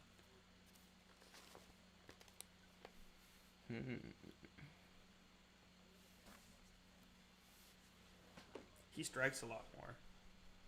Oh, but what I was saying is, it was the first time I've seen them canned, but I saw they had bucked up energy drinks. Yeah, where? On the 7-Eleven. 7-Eleven? Yeah, I've seen them there. Because I used the bucked up pre-workout, but I didn't know that they had, and their protein for that matter. Mm-hmm. Very protein. Yes. One of the guys from work watched the video, and he said the new nickname he has for me is Protein Tyler. Yeah, do you think I was funny? He thinks I'm a funny guy? Nice. Of all the jokes to stick. Yeah. Great, thanks. Yeah, well, tell him to drop me a fucking sub. Yeah, for real. Oh, all right, gosh. hold on. What's that? Oh, yeah. Yeah. I wanted to hear the scorecards, but I don't even think they read them. A decision. Yeah. That was exactly what you called, wasn't it? Or No. did you call him by knockout? Called Mike Davis by decision. Mike Davis by decision. We're just gonna. Yeah. We're just gonna fix Unfortunate. that. We're just gonna fix that in post. Yeah, we're still hitting. We're still hitting. We're what, 7 for 7 now? Bro doesn't know how to drink water. What the fuck?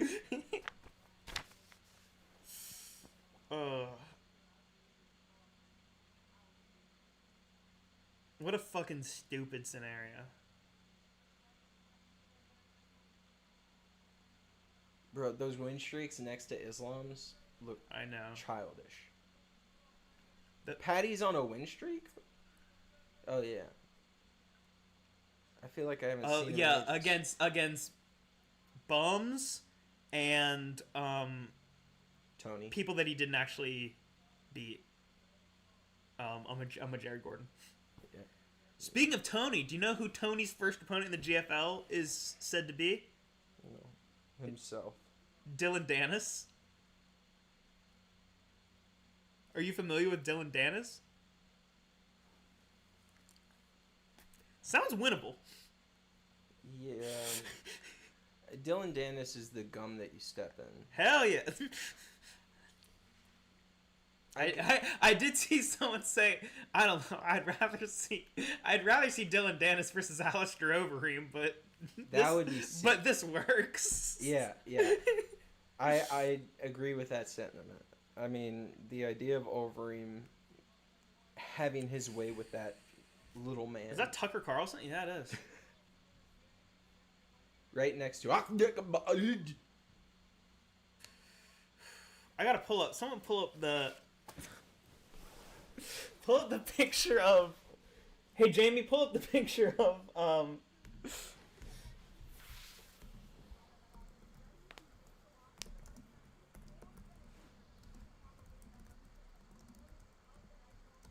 Saeed. Oh, Saeed's the one that looks like a Dagestani PewDiePie. Yes. I need to find the look on the guy's face. Yeah, that's what I'm looking for. I'm intrigued.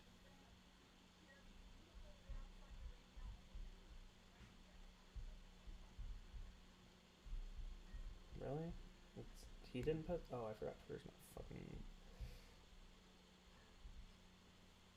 What the fuck is happening? All right. This is always how you got me. I don't understand. I don't know what out of context what the reaction is. This is him trying to reconcile where his life's at. Yeah, this is a better one. This is him trying to reconcile where his life's at. As Bryce Mitchell says, Hitler was someone you'd want to go fishing with.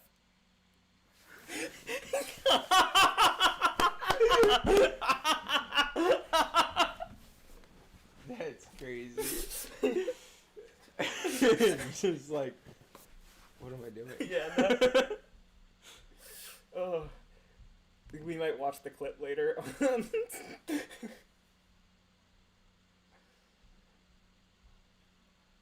Bro, that's episode 1 of his podcast that came up. That's so funny. Oh my god. Oh my god. I mean, that's the guy. And so everyone was saying, like, yeah, Connor hated that Bryce Mitchell was getting all the attention, so he tweets this. Show you. Oh, how outrageous. Sorry, I need to put this on to say that. Where's it? Oh my goodness. In dangerous territory. Gotta get the dreads chat. Oh my god. Unlock a whole new dialogue option. Oh my god.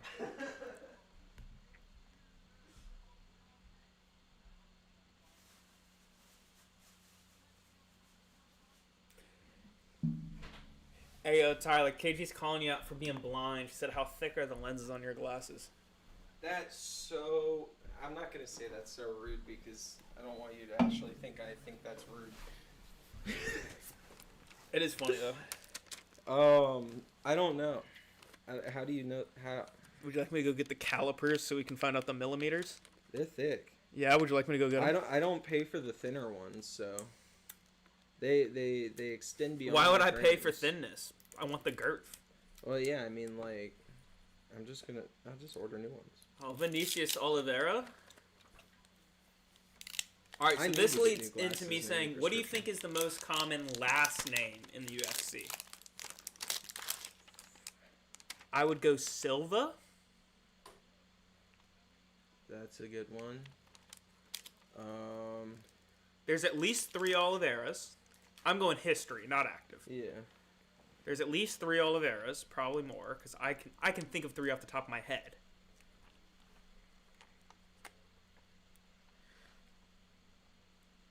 Now, granted,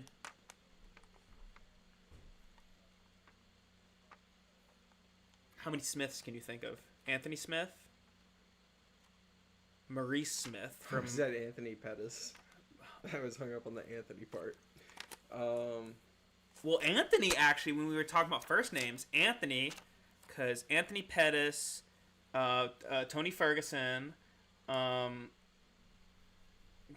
did I say earlier? I don't know. The dabs have taken hold.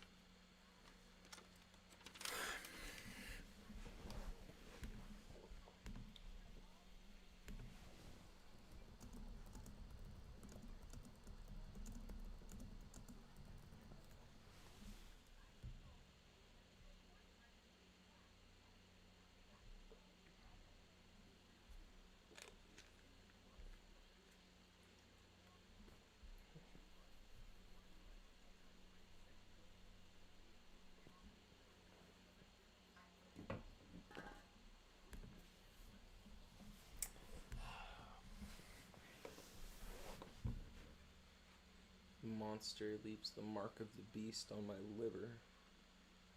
Yes. So the caffeine is needed. They are now in motion. What?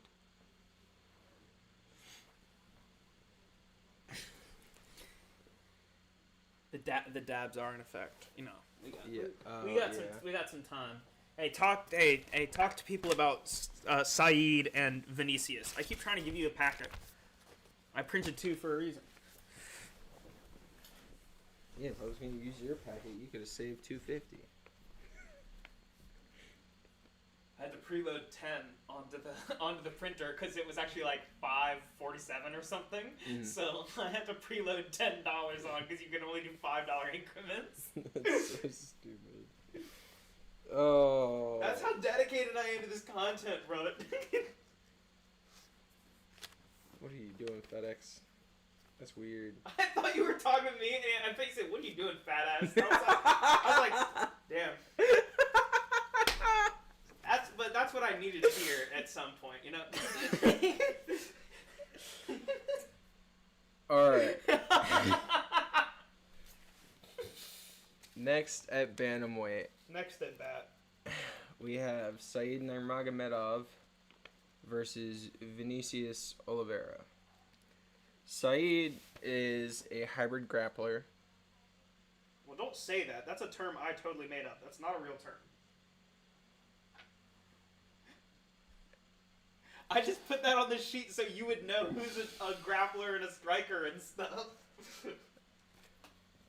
Chat, I just want to reference the fact that he knew what state I'd be in coming into this. No one calls anyone a hybrid grappler. Like, maybe, but I don't know. I don't know. Maybe he takes gas and electric. Like, Or is a Prius. yes. Or a Prius, as a British person would say. So, Russian PewDiePie. He does really, really look like Russian PewDiePie. It's crazy. Kind of like a cross between him and, like, Lincoln. Oh, Abraham Lincoln. Yeah. Oh. I was thinking, like, of Park fame? So this Nurmagomedov is not directly related to Khabib and the rest of the inbreds. He operates from the outside. They're in the notes mostly. later, don't worry. Yeah. He mostly operates from the outside when he's striking, primarily with kicks. So he's good at keeping his range. He had 3 fights scheduled in 2024. He fought no fights in 2024. What a bitch. But he's never been submitted or knocked out, mostly because he doesn't show up. So, he's going to be fighting Vinicius Lockdog Oliveira. Which isn't Loke-Dog a character from a Wayans Brothers? I don't know. Hold on, I want this to be in the video. Isn't Loke-Dog a character from a Wayans Brothers movie? I don't know. Okay, and then that'll get edited. Alright, sorry, hold on, I should look at the camera. And then that'll get edited.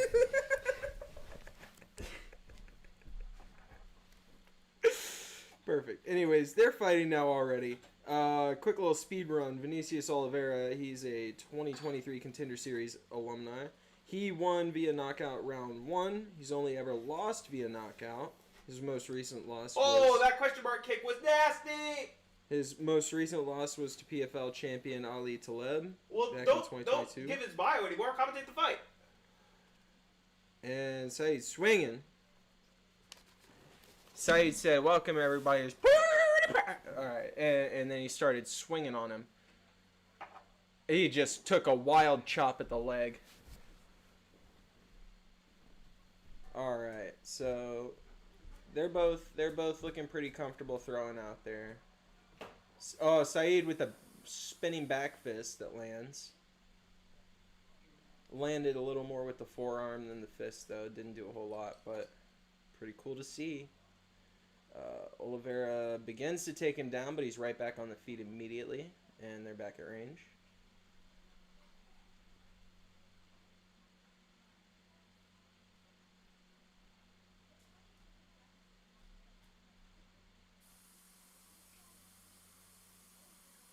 Oh, wow. Saeed working with some rangy strikes, and Oliveira loaded up and kind of worked him into a straight. Met him halfway. He tries for another spinning attack and ends up the victim of a grappling exchange. Isn't Loke Dog a character from a Wayans Brothers movie? If that's true, then you'd be a woke dog.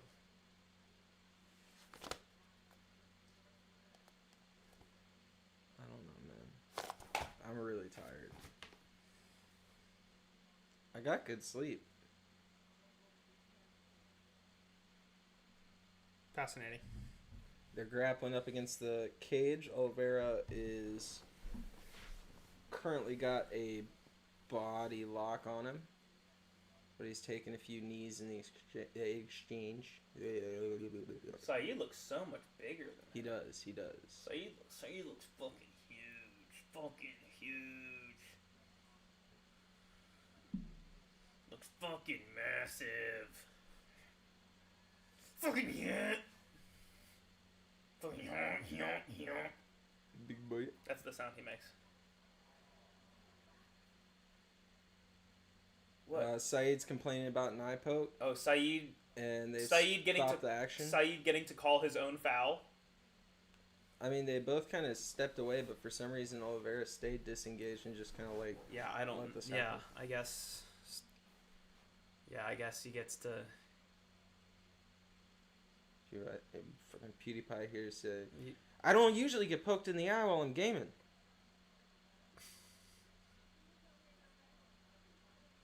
Yeah, they tried to turn him to Shara. Oh, yeah, that was an eye poke. That was an eye poke, definitely. That I didn't like watching that.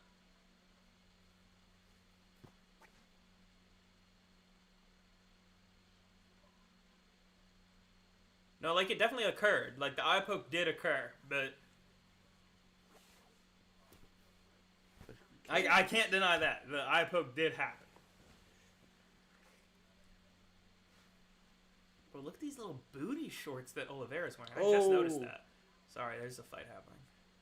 Saeed threw a kick and was met right on the chin with a straight from Oliveira. Oh, he's knocked Oliveira down, but it seems like it was more. It's more of a push, thing. yeah. Oh, yeah. He tried to go for a guillotine there, but that's always a trap. Yeah. That shit never works. Oliveira is now on top, inside of Saeed's full guard, taking a few elbows. He's on top inside of him. They are currently in the missionary position.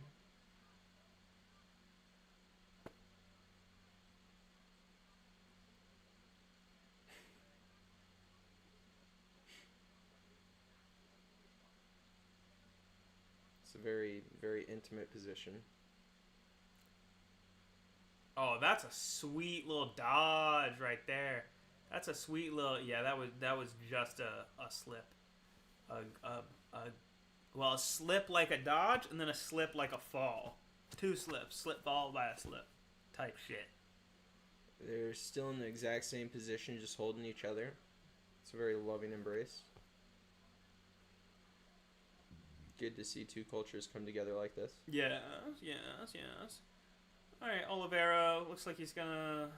Not really any kind of Alright, so going Oliveira has a Nurmagomedov stat guard, and looks like he's gonna try to... Oh, he's gonna try to take the back? Oliveira's been on top, but it seems Saeed had more effective striking in the exchange. Yes, I agree. From the bottom. Yes, quite. I agree, quite.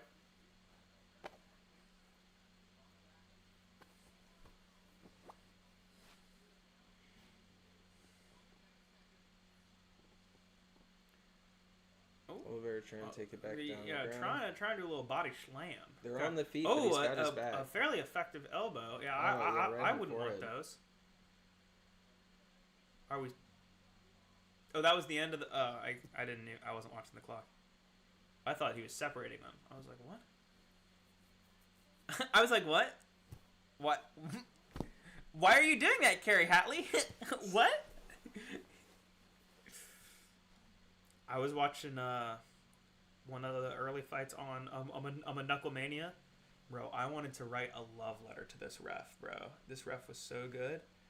he called every foul. That's refreshing. I know. It was awesome. And this guy, once this guy had like 2 like flagrant fouls, he just called that shit. He didn't play. Call him the new Keith Peterson. See, because Tyler's looking at his phone, all the words that I just said were not received by him. I heard Keith Peterson. Yep. You're seeing firsthand what he deals with all the time. It's okay. We make it work. All right, round 2.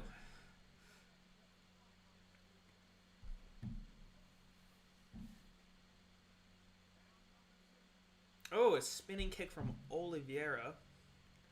And a spinning back fist from Nurmagomedov. We're just ballerinas up in here. Spinning all around.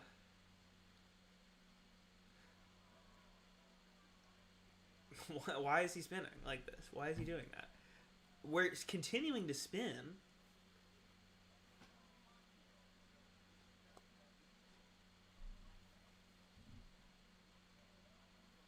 Bro, who's going to spin next? Oh, okay. They're both just trading late. Oh! Nurmagomedov shoots a takedown when he slips a punch. And Oliveira falls down but shoots up again, but still being held against the cage.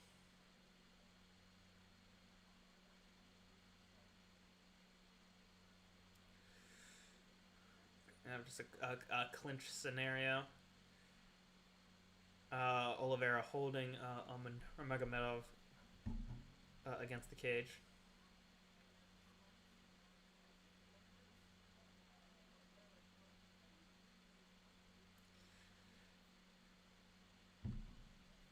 All right.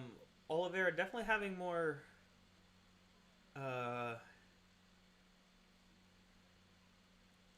Definitely having more control of the octagon this round, but not necessarily delivering the damage necessary. And the damage is a much more important criteria than that octagon control.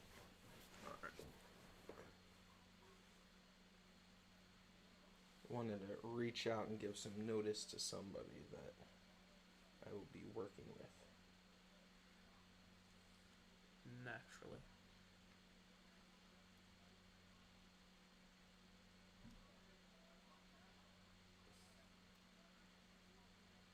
Alright, and Nurmagomedov makes it back to his feet. Oliveira still clinching up with him. I don't even know what you call... Yeah. Another spin from Vinicius. Oh! And a spin to follow from Saeed. That was a spinning side kick to the tummy of Oliveira. We just keep spinning.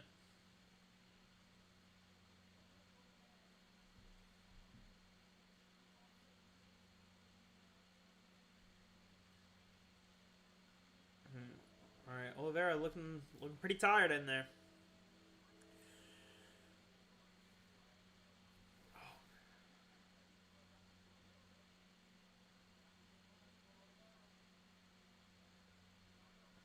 That was not a...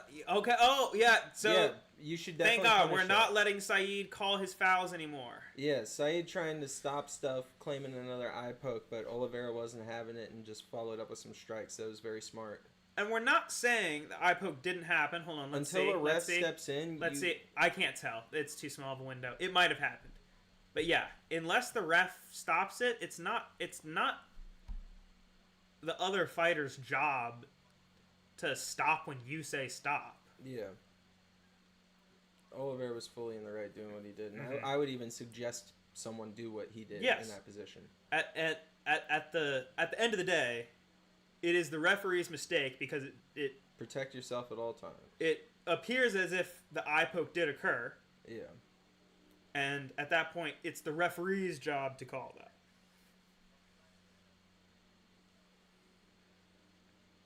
That's why good referees are important. You know, you just focus on the fight. And beyond just, I'm giving him a time to rest. Some Oh decent goodness, striking a here lot from of Oliveira. high volume, heavy strike. They're both very Saeed, tired. yeah, Saeed just kind of stepped away and They're took a both heavy exhausted.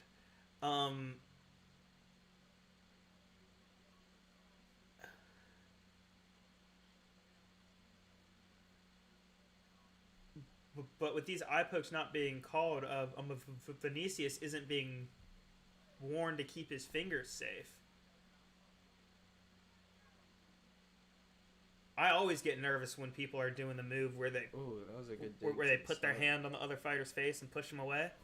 I don't see how that doesn't always end in an eye poke, honestly.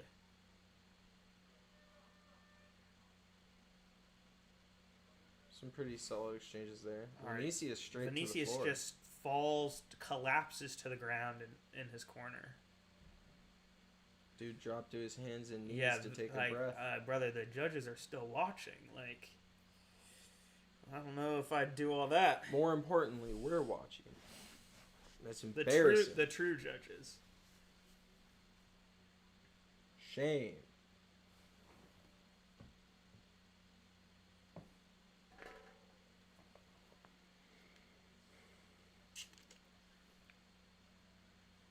Hockey on ESPN Plus. Cool. Well, it has to be, or else the ice would melt. Oh! I'm taking another dab.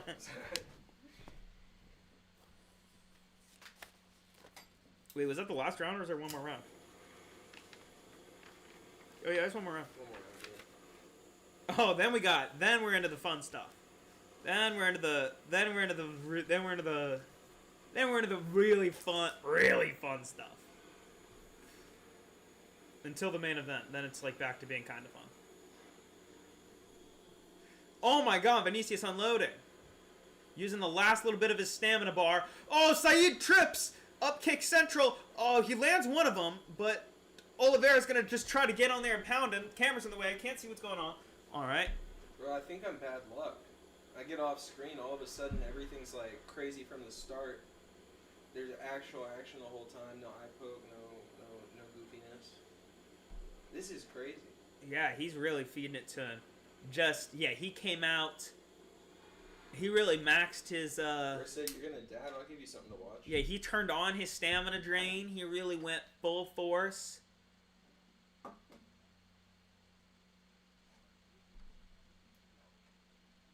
Yeah, I don't think anyone was expecting that. But Saeed's trying to reverse it with this single leg. Oliveira's trying to tie up Saeed's leg. You know what occurs to me as far as like the idea of me making a betting sheet to match your notes is Oh, a slick elbow behind the back. after the fact we can pull clips for like live reactions to winning slips and stuff like that. True. And then you just post a picture of the slip over the video. And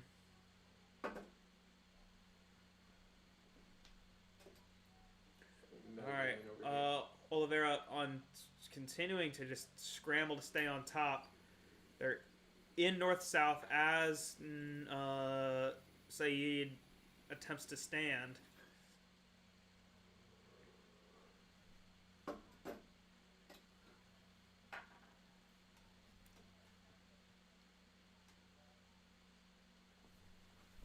And out of the smoke I appear. Oh, is this a Dars? It looks like it. Is it tight is the question.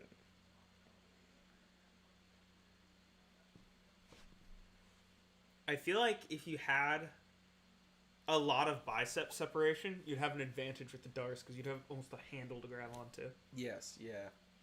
Oh, Yeah, like having like poor I'm a bicep genetics would actually be good in that scenario.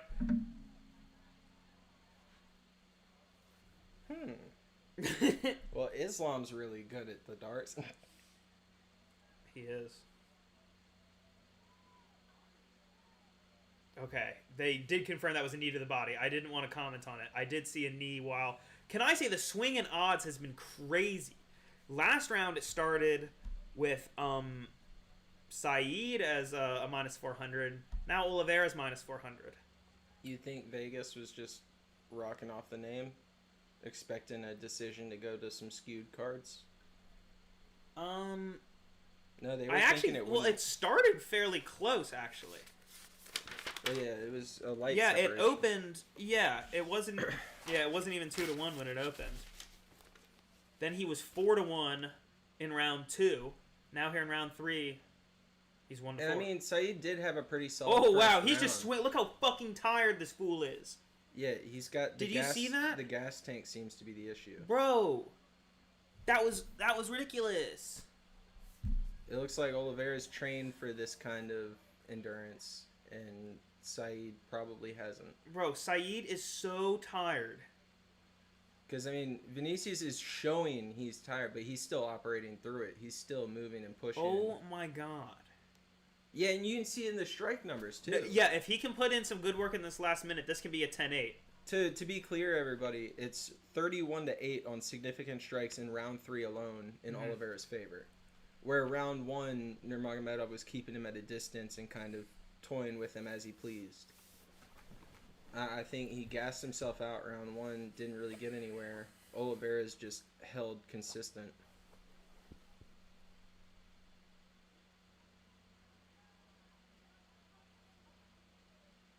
You did note on here that Vinicius Oliveira by knockout or TKO in round 3 is a possibility. I don't know if we're going to get that, but I mean... Oh, whoa, did I actually write that? Yeah.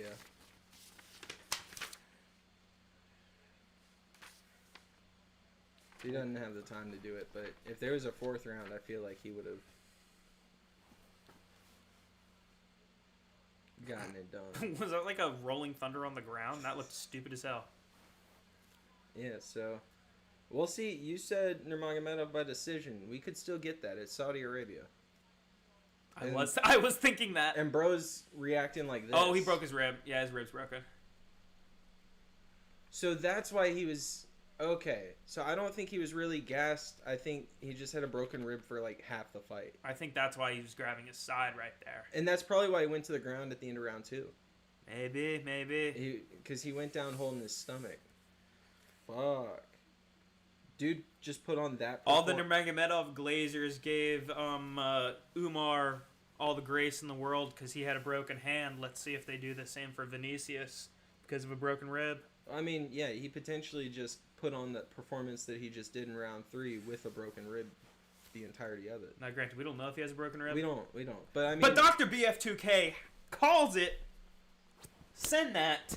That would be our diagnosis based upon observation. Our staff doctor has diagnosed it.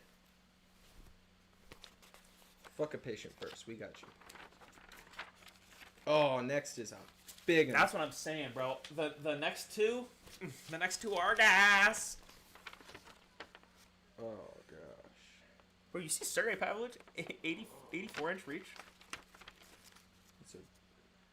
It's a long guy. Yeah. Where's he hiding it? I don't know. Like, hold on. Instead of fight shorts, he comes out in like sweatpants.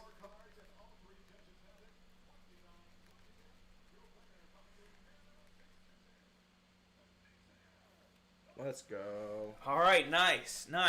I was worried. I was definitely worried. None of the Saudi. Please do not, YouTube. Please do not strike me down for those few seconds of ESPN audio. I'm sorry. No, we're good. This is transformative.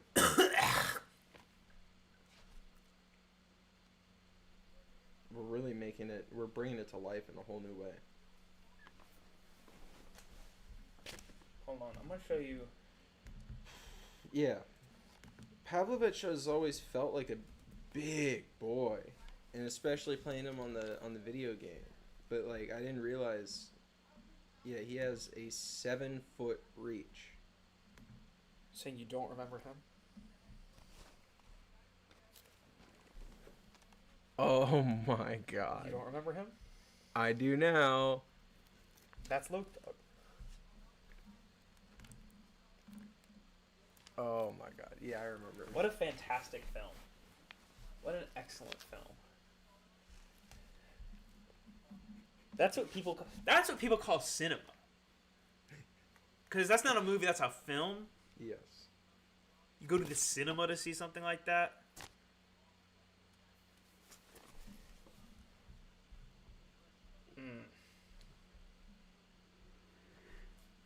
Wow.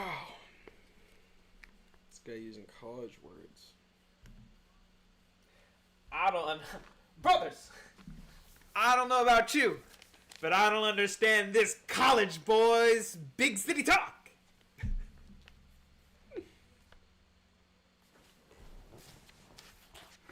Try that again.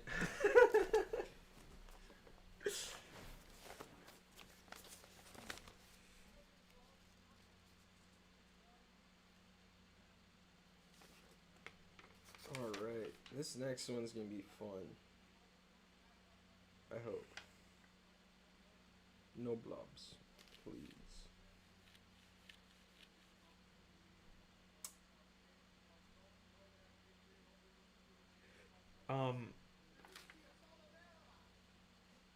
I think now might be a good time for you to go ahead and go to the Michael Venom page section. The Michael Venom page Yeah. on it. And read the bullet. It's the 5th black bullet that starts with his father. Why has it got to be? You don't have to read it out loud. Just take in that information. Oh my god.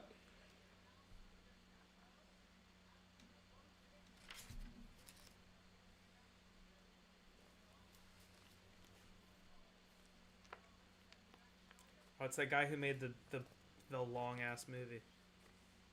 That's crazy. It's Zack Snyder. Oh.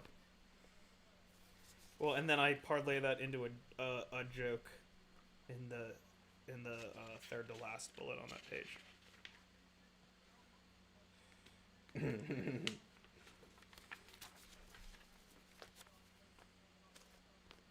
I'm just a jokey kind of guy. So excited for this one. This one's gonna be crazy. Crazy!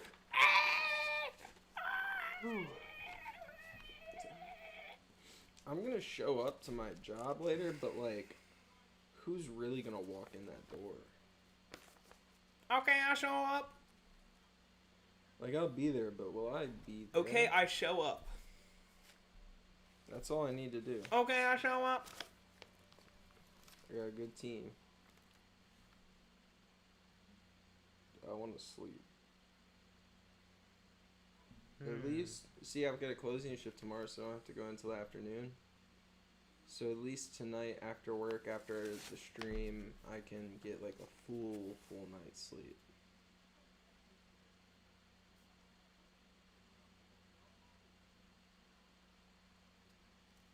So, Sergey Pavlovich. Yeah. Let's go. All right. Let's talk big boys. You hit yourself and didn't laugh. Because it didn't hurt. I hit like a bitch. Fascinating. Freaking knock myself out on your couch to prove myself. You should. Cut that in post and just like make it actually like. All right, you got the B-roll. I ain't doing all that.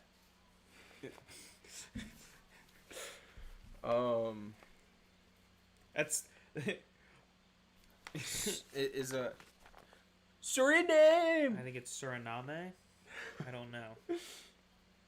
Oh, that's a place? I thought you were Yeah. saying that Rosenstrike was his surname, like his real last name was something else, but he took that name. Nope. That's That's a place. the country he's from. I'm sorry, people of Suriname. You exist. I'm sure you didn't need me to tell you that. I tried to find other famous people from there. Probably couldn't. They gave me a list, but I didn't recognize any. Except for Jairzinho. Famous where? Except for Jairzinho. Yeah. I recognized him. All right. Yeah. Yeah. Okay, yeah.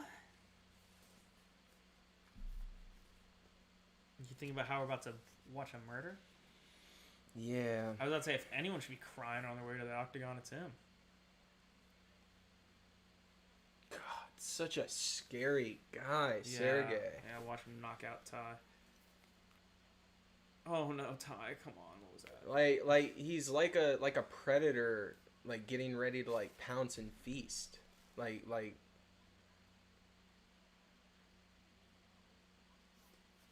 that's fucking crazy. I don't know, man. I don't know.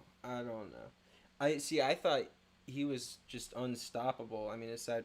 See, he got the unfortunate blessing, and not really blessing, but curse of debut against Overeem, where of course, as would happen to anybody debuting against Alistair fucking Overeem, get knocked out. It happened to me. Aside from it happened to him once. He gets it. You know who defeated over him? Who? Jairzinho Rosenstrike. That's the boy. Knocked him out. And see, so aside from that, like until the recent losses to Espinal and Volkov, I didn't think he was beatable. I was scared. I didn't like him because I mean he's just a big Russian thug, and he was beating up people I liked like Tai Tuivasa. But I didn't think he was beatable. And now he's a lot more human after those recent fights. Oh, Derek Lewis. That hurts. That hurts so much. Hey, but Jairzinho beat Chris Dawkins. You know? Everybody has. Nobody does that to Chris Dawkins. Haven't most people that have fought Chris Dawkins beat Chris Dawkins? Yeah, I think so. Okay. Alright, I thought there was something I was missing. Maybe No. there was someone... No. Jesus Christ. We just watched the highlight of the knockout with Jairzinho knocking out Overeem, and it's just beautiful. His tattoo's deep as fuck. Those are like got texture. God damn. Cannonier looked like a locked character even when you got him. I didn't even really have to adjust the exposure very much. Like it was already pretty much that dark. Like I just screenshotted it, cut him out, put it against the kind of dark background, and I think I lowered the exposure and the contrast just a little bit. Serena Williams versus Nicki Minaj. Who you got? In what? This is an MMA stream. Okay. Probably Serena Williams because she's an athlete. Yeah, I think so too.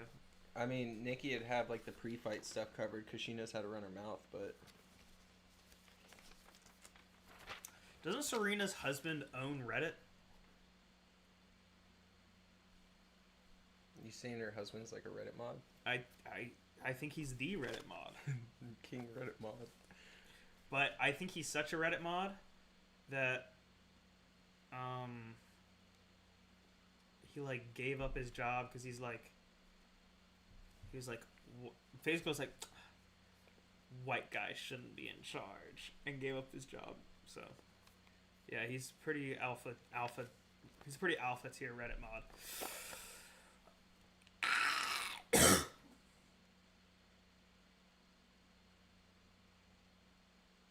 What ESPN has been tripping today? Soccer's just really slow.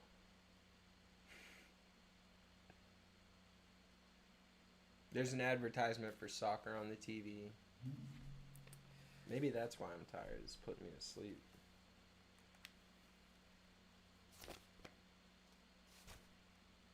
Contact sports are the only sports. Everything else is a hobby. You forgot about acrylics. Acrylics is contact sport. Watch, you're gonna be doing a 40K stream and just.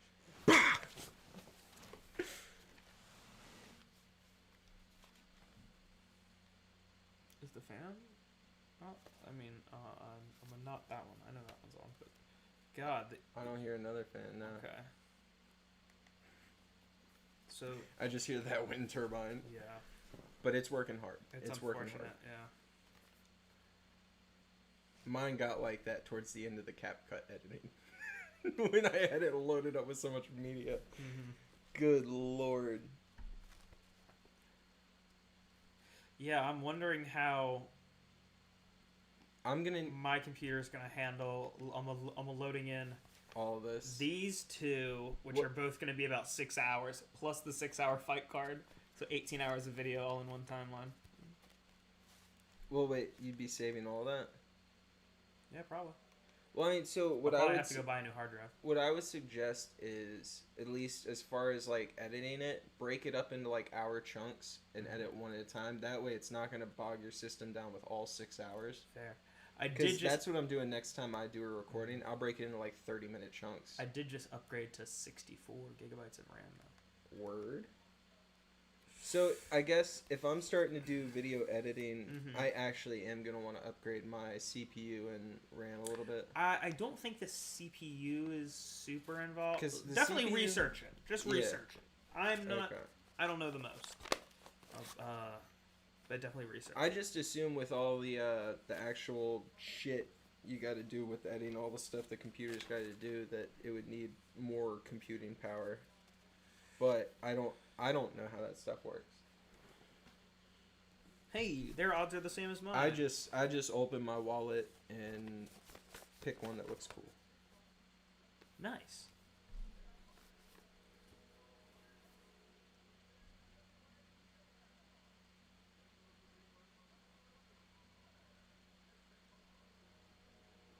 Oh boy. Here we go. Jairzinho Rosenstrike. Alright. He beat Shamil Ghazaev that we saw earlier. He beat him. As he said, he beat Alistair Overeem. Yes. He beat Taito Ivasa. He beat Chris the God King Dawkins.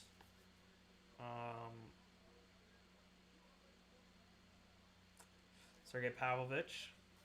He has an 84-inch reach, which is kind of outrageous because that's a 7-foot reach on a guy who's 6'3". So bro's, I mean, yeah, bro, his elbow is almost at his waistline. Yeah, he's looking like Mr. Fantastic in there. He's never won or lost by submission. I'm not sure if he's aware that submissions are allowed or are part of this, but he doesn't really use them. All right, we're off. We're active.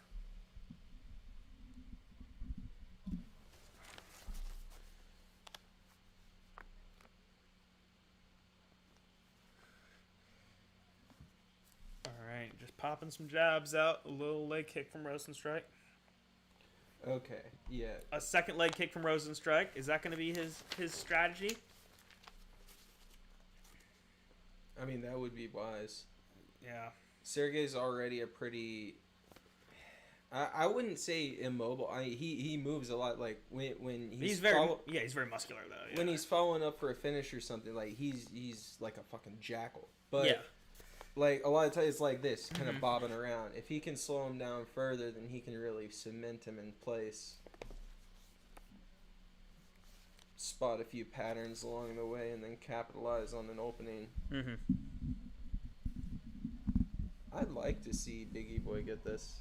It would be really cool to see him on a win streak again. Yeah. Up. Oh yeah, certainly. But at the same time, seeing those losses on Pavlovich makes him more human and a little more endearing to me. So I'm a little more like, yeah, I wouldn't hate seeing him win again. Wouldn't hate seeing him make a run. Well, yeah, and I mean, He's destructive. It'd be cool to see. Like that. He just... yeah, I mean, I think that Jairzinho is kind of the definition of like the weight class. I'm a gatekeeper type. You know? No, absolutely. All the people who beat him tend to go on to do pretty well.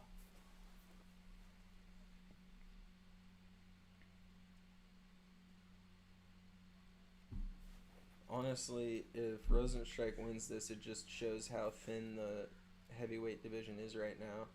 The fact that our gatekeeper would potentially at that point be ranked like 6 or 5. Sure. So high up.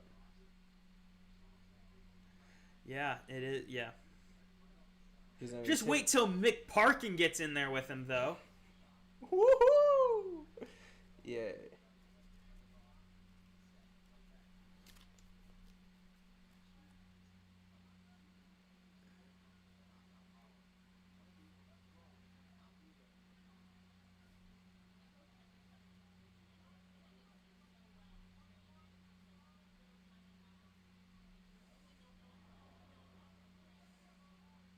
God, these guys are throwing with heat when they throw, but it is a lot of stalling in between. Mm-hmm. Just too much mutual respect. I spaced out really hard.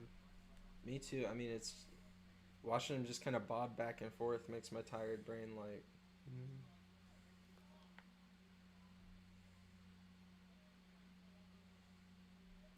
I want to see another head kick from a heavyweight. Yeah. I liked it from Jamal. It's impressive Pogues. seeing the leg get up that Yeah. high. We're still seeing some light leg kicks. I don't think Pavlovich could do it though. No. I mean, his dimensions just won't allow it. Yeah. He's Oh! so top heavy. Yeah, all right, they traded little strikes there. Oh, stiff jab, straight through the guard. Bro, Tucker Carlson not even watching.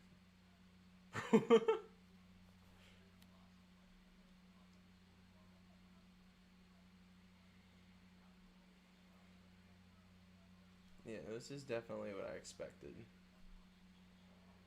I didn't even see what happened. He didn't hit him. He just Okay. off balance. So what we saw there, Pavlovich loaded up for a heavy right hand. He whiffed over him with it, but he had Rosenstrike off balance dodging it, so they ended up on the mat with Pavlovich on top in the side control. Not a whole lot happening right here. He doesn't have a great position for striking with the way Rosenstrike's keeping him held in. He's not. Look at all the blood posturing. from the ZM Davis fight, though. Oh yeah. Looks like the fight night already occurred. Didn't Yeah. it? It's a fight night. That's so crazy to think about. And yeah. then, See, we can see the replay right there, straight over his head. nice. See, this is such a crazy fight night, and the next pay-per-view is so ass. So Fuck. there's literally like literally the only the main event is interesting on that. When do we get to get racist? When's F1 season start? I know I saw that Like fall, I thought. LH has been behind the wheel at Ferrari on some old cars, but I don't know about like when they're starting with practices and stuff like that for.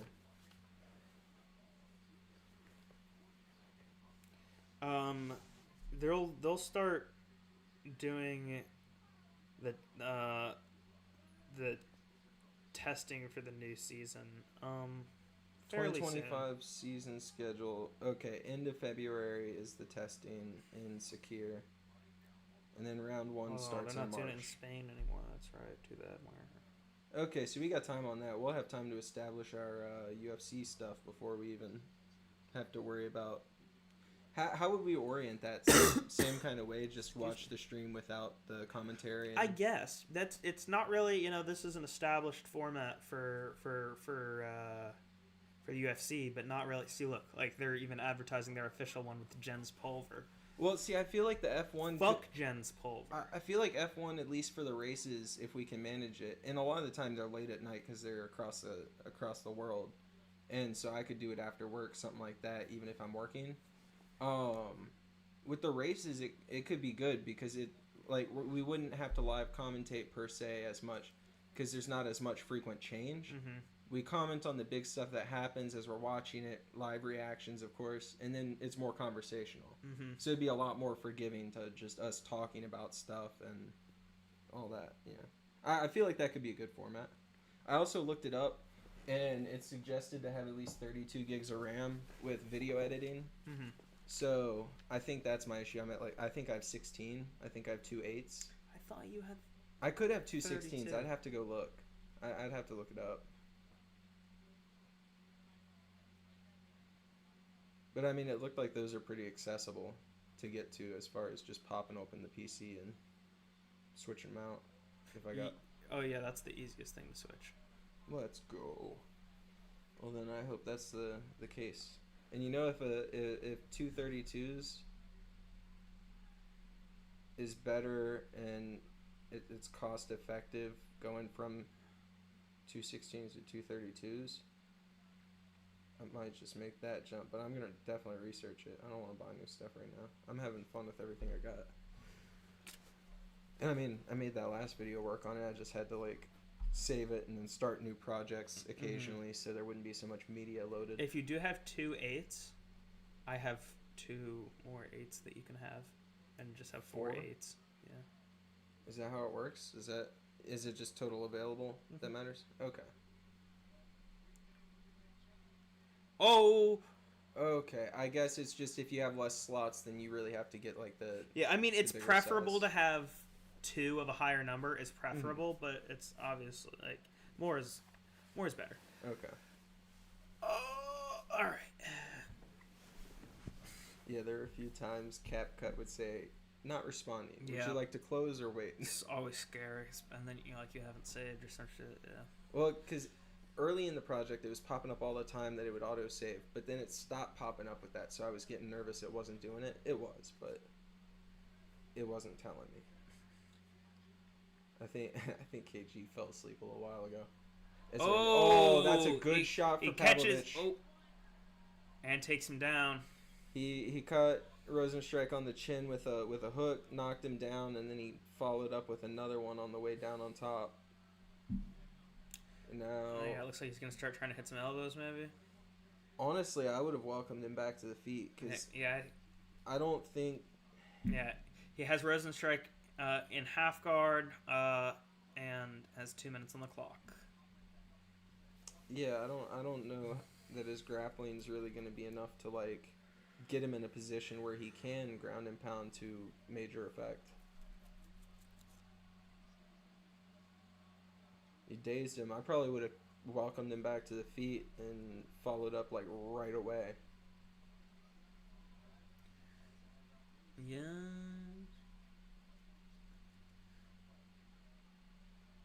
But I didn't. I sat here on the couch commentating. I don't think he's gonna have time to really get much done in the next minute 20 or minute 15.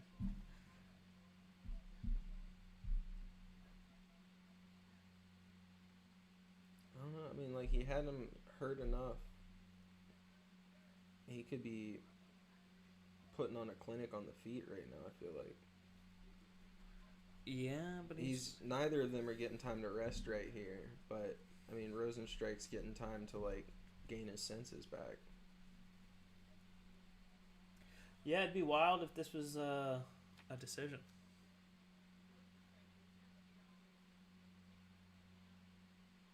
If this was a decision, it'd be crazy. Crazy. It's always the ones that seem like they should be a guaranteed knockout. Yeah, especially at heavyweight. There's either too much mutual respect or... Everyone gets tired. Yeah. Because, you notice, even in the grappling exchanges, Rosenstrike's not super aggressive to get out of this position. He's accepting it in exchange for holding Pavlovich from being able to do any more extensive damage. But that means he just has to lay there. Yeah, we're on to a third round. But yeah, I think that kind of format would work with F1. Sure. I feel like that'd be fun. Yeah. And see, you could you could stick the Ferrari thing right there. Mm-hmm. Certainly.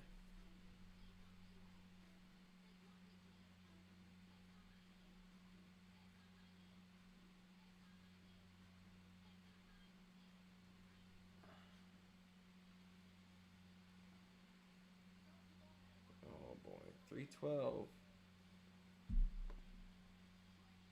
I am excited to see my boy Sean, but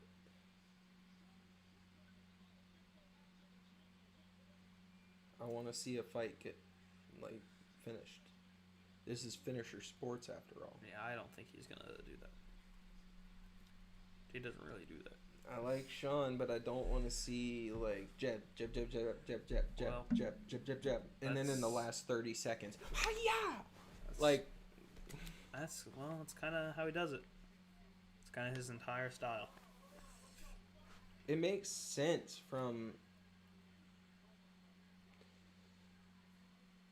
like a technical standpoint as far as just landing the volume and winning points wise, but it's not very viewer friendly.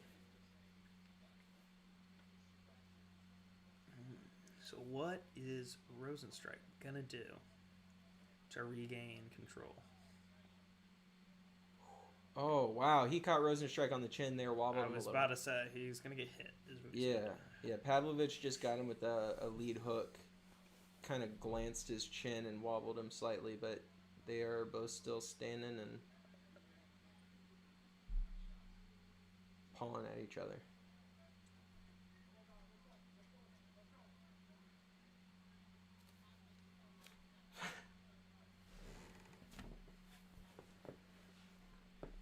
Ref calling for action. Wow, look at Oh, 50, 56 head strikes for about to say, Pavlovich. Jarzinho got a good little lead hook to the chin, but it was immediately met with a counter that took him off balance a bit.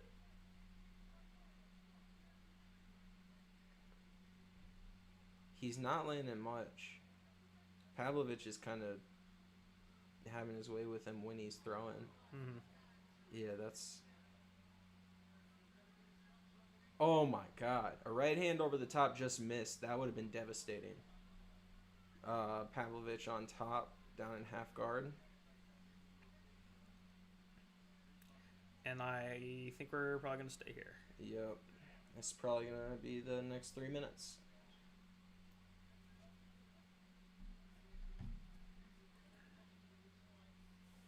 Jarzinho is cool. I don't want to see him get hurt, but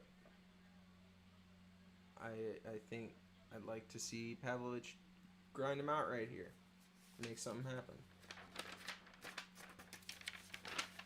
I don't think anybody likes to see two knockout artists go to a decision. I do.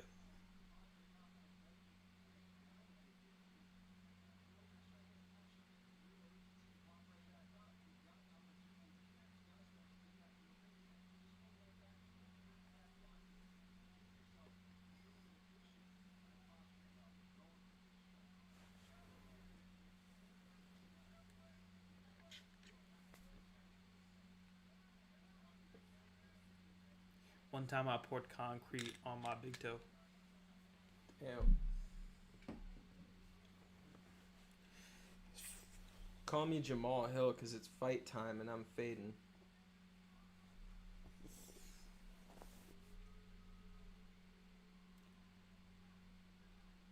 Yeah, this is Call me Jamal Hill because I'm equally as likely to win a fight right now.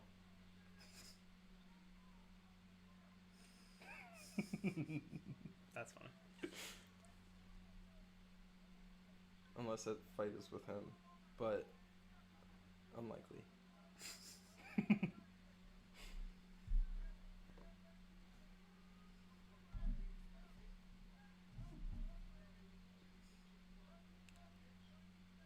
Yeah, I mean,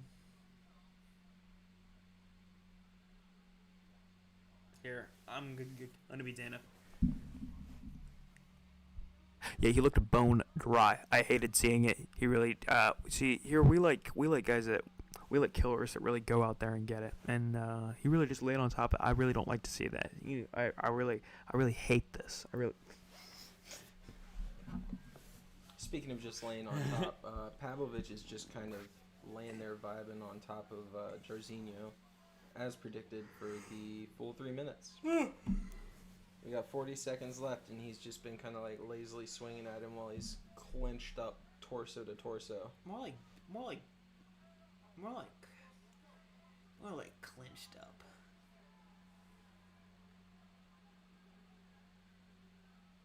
Same. Whoa, he just rocked Jairzinho again. That was solid. So quick, I didn't even see it coming. Yeah, what if Jairzinho knocks him out right now? It'd be pretty cool. What if Jairzinho knocks him out right The power of Jairzinho. What if Jairzinho knocks him out right now? All right, Pavlovich is back in the win column with another. Well, not another. With a decision. That's his first, is it not? What if Jairzinho knocked him out right now? Yep. Pavlovich, if he knocked him out right now, I think we'd be having a different conversation. What if he knocked him out right now? They're walking to the center of the ring to raise the hand, and he knocks him out right there. That'd be pretty cool. That'd be crazy. We'd be talking about that for a minute. But as it is, Sergey Pavlovich makes it back into the win column with his first UFC decision.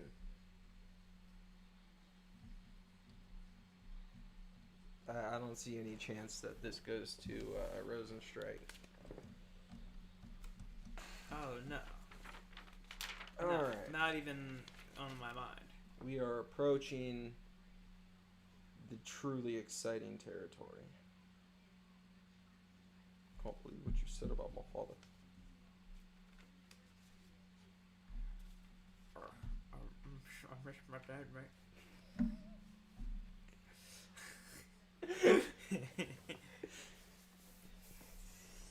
Yeah, that's pretty funny. Yeah, every time I've looked back at it and I see that bit about the Naguera and the bus, I just think back to trying to show it to you without any audio. Yeah.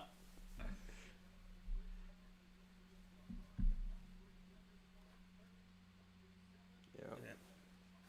30-20. They gave it to Jairzinho. 30-27. Unanimous decision. Swept him. Unanimous sleeper. Swept him.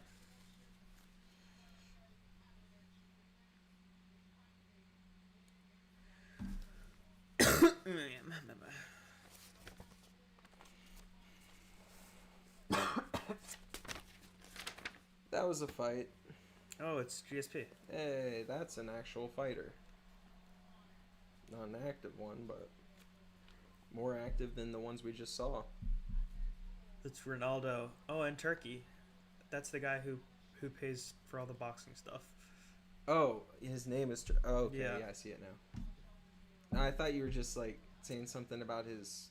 No, his name is Turkey. Okay. Nah, he's a cool guy. Shout out to him. Yo, who's fighting there? We hang out often. Is that RoboCop? Who's that one? That's... What? I can't tell who that silhouette is. That's Cannoneer. I was making a joke.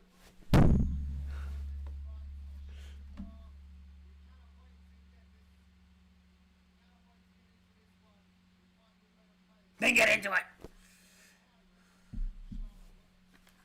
Oh boy. Alright.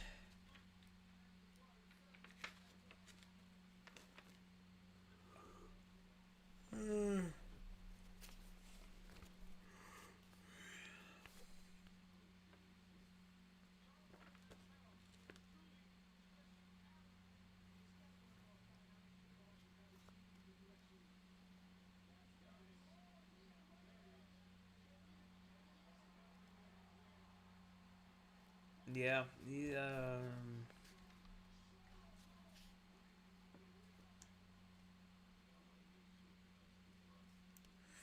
What do you think? What do you think?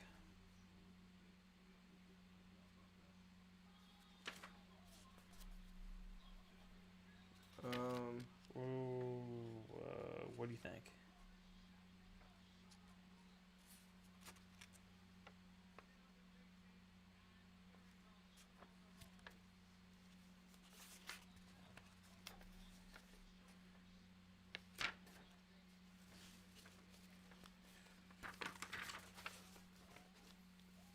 Michael Venom Page. He's no match for Darth Fashion.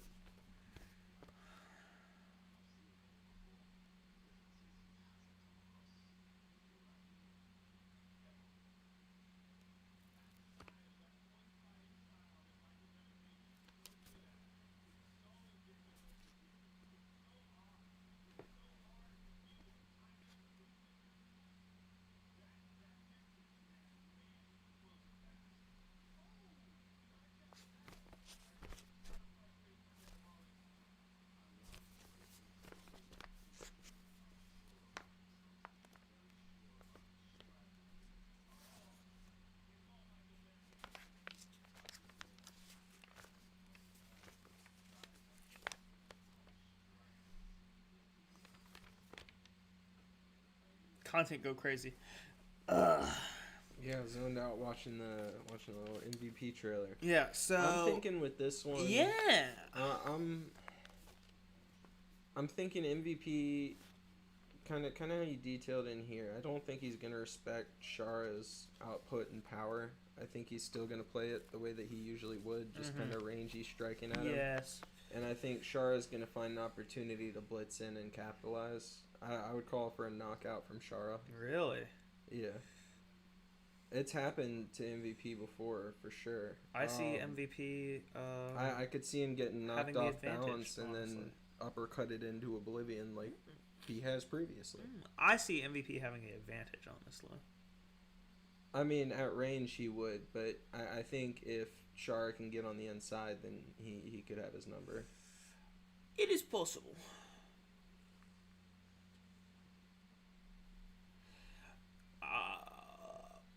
I like. Why do you MVP. think he doesn't have a flag? He's a sovereign citizen. Like, I don't know. He was born in London and he lives in London. So if he has something against the UK, that'd be weird because he still lives there.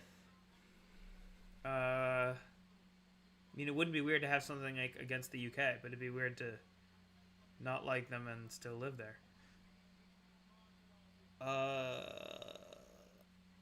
Do you know that when Bellator was still around, he had the most knockouts? He had the most knockouts in Bellator history. He was a fighter for them for 9 years. I know he rolled a pokeball at a boy after he shattered his skull. That is Canonically true. His most viral clip, yes.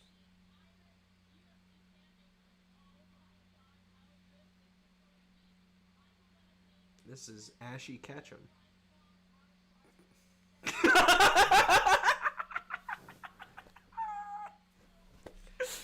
I'm proud of that one. That's pretty silly. That's pretty silly.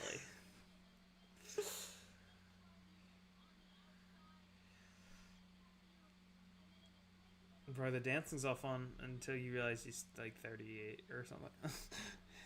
Yeah, for real. Isn't he 37, I think. 37, jeez. 6-inch reach advantage on Shara, though. I know where it's located. Hell yeah. No, I mean I personally know where it's located. Hell yeah.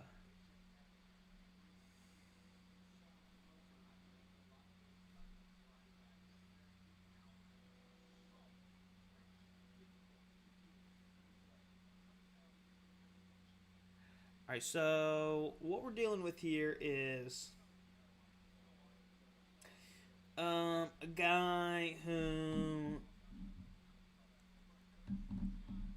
you know,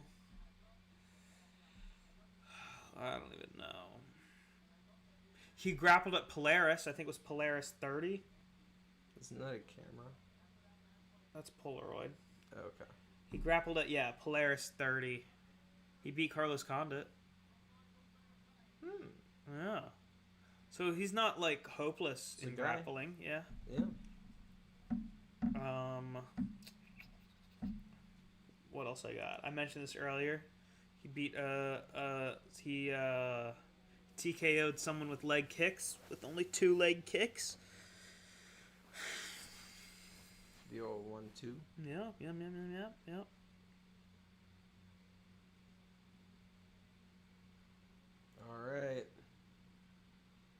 All right, chat. So we asked the question at the beginning of the stream. What do you think this guy smells like? Let's revisit the answers. A frog. Smells like a frog. I was just going to stay silent and let it simmer because nobody answered. My answer is frog. I can see that. A little swampy. A little boggy. I bet he hangs out in bogs. Whoa! Imagine taking your homeboy's shirt off. I don't know, homie. What was it, like Luke and Yoda training in the swamp or whatever? Imagine taking Yoda's shirt off. That I'm much more into. Yes. Come on, Yoda, let me see them things. See them things, let me. Yeah, exactly. They come up with the randomest fucking stats. The 8th most accurate striking performance in middleweight history.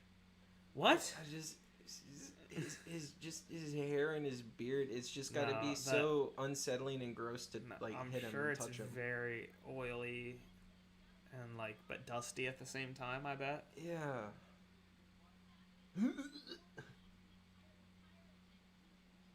I bet he got laced. Definitely.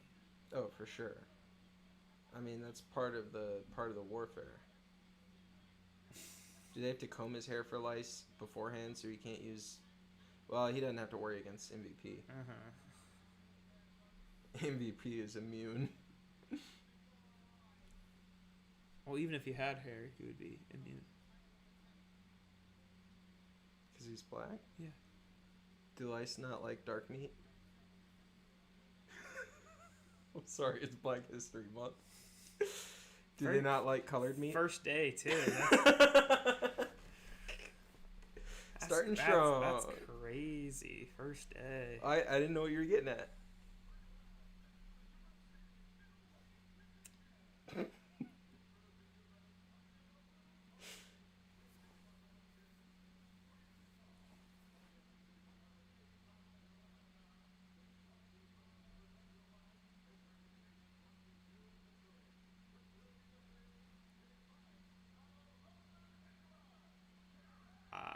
Of London, England. So interesting. He said fighting out of London, England, and not by way of anywhere. So then why does he have no flag? Yo, DM him on Instagram. Wait. See if he wins first. I don't want to DM him if he loses. Hey, sorry about your loss. You DM him the question first, then follow it up with, oops, sorry. Oops, sorry. Sorry for the loss. And then I link him the clip where I said he was Ashy Ketchum. Yes. Hello, Turkey. Oh, who's he? Yeah. He said, kill him. Michael Venom Page. In my country. All right, this is the big one. This is the big one. English all day, man. All right. Oh, MVP already sliding forward. He'd be wise to throw in some leg kicks on Shara. I agree. You want to stack those sooner rather than later. Especially with, like, if he's able to move quick and blitz, that's going to be his best opportunity to get in for strikes. All right, they both trade leg kicks.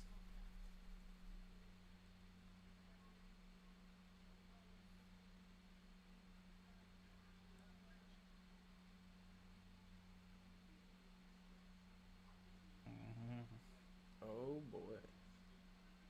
Sorry. Oh, sir.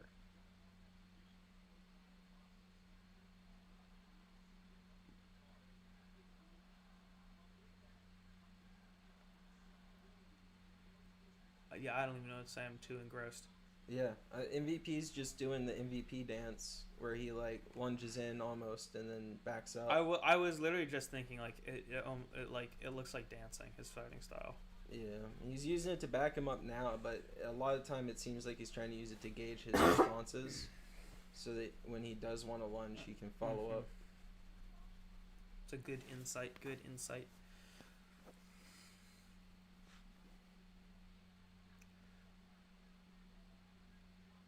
All right, so Shara feinted a leg kick there. Shara feinted a naked leg kick to try to get a counter response out of Page, but he didn't fall for it. MVP blocks a head kick. Oh, knocks him off gets him balance? with the overhand and pushes him over. Yeah.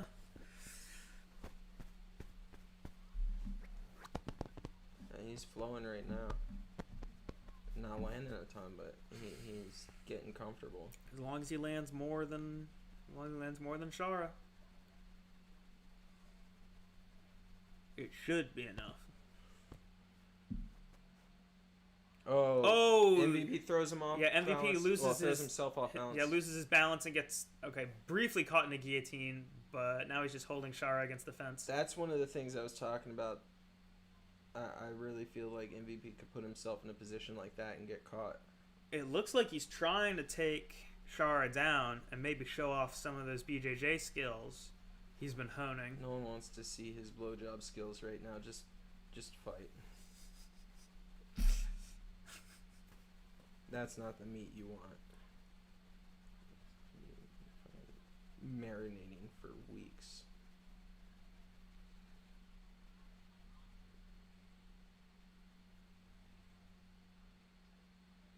All right, trading leg kicks again.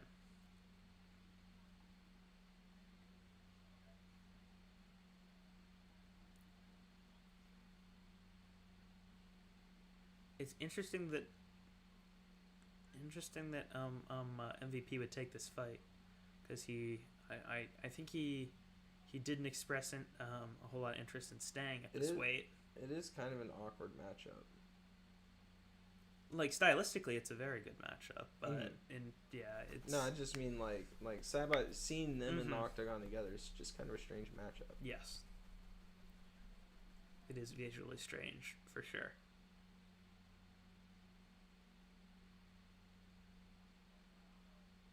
Oh, and MVP lunges in.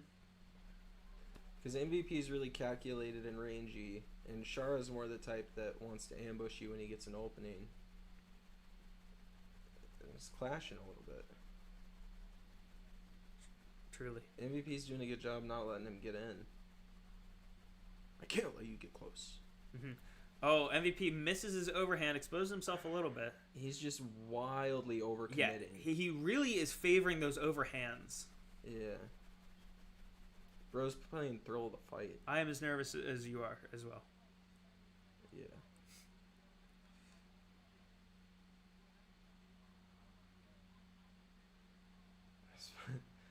It was me and fucking the multiplayer on Golden Gloves boxing is just like tapping you with jabs looking for the crazy overhand I could overcommit to. Mm-hmm. See, right there again. just lunging in, yeah. And that wasn't even very calculated. It wasn't nearly accurate. Man, you can see Shara wants another. Oh, that was a nice spinning heel kick. Oh man. You can see Shara wants a spinning back fist or another spinning elbow. It's the flashy stuff. Truly. He wants another KO of the decade. KO of the decade. He wants to cover next decade in advance. He goes, yeah, the last one was for last decade. This one's for this decade. Do not panic. A pirate has taken over.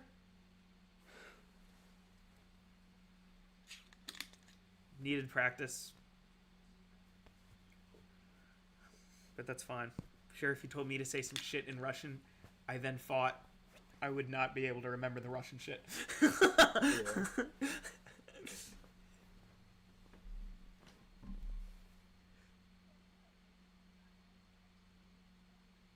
Is this like a joke in football? I assume, like, I've never...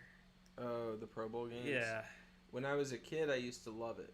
Now that I'm an adult, Is it kind of for kids? It mostly, because it's a lot more gamey than it is. Is like, it more sporty. for people who are is it more for kids who are like playing football themselves? Yeah, and like, I think they actually feature some like usually like a high school football team or something like that. I don't know, maybe. All right. But yeah, it seems more kid oriented. It's more oriented around like mini games almost. Gotcha. And flag football. Yeah, there's been a lot of talk about the NBA All-Star Game recently and how it's kind of stupid, you know. Though I believe the switch to flag football was more for the safety of the athletes since they were picking like the best guys. Sure.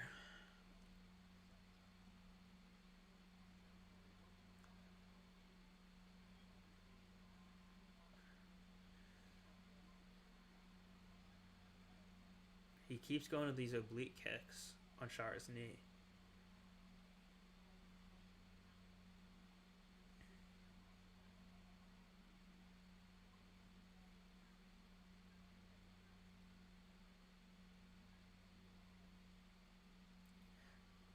All right, the previously 2-1 odds are now an even 1-1 pick'em.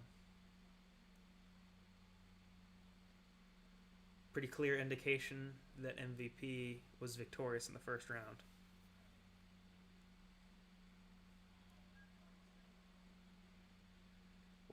I don't know what Shara's doing.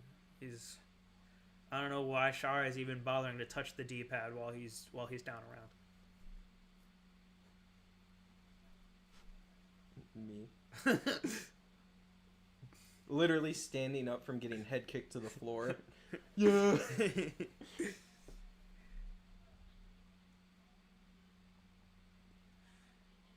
And MVP again overcommits to a huge overhand. That's like his favorite shit. I want to see more kicks from him. The kicks have been effective. The overhands have just gotten him in trouble.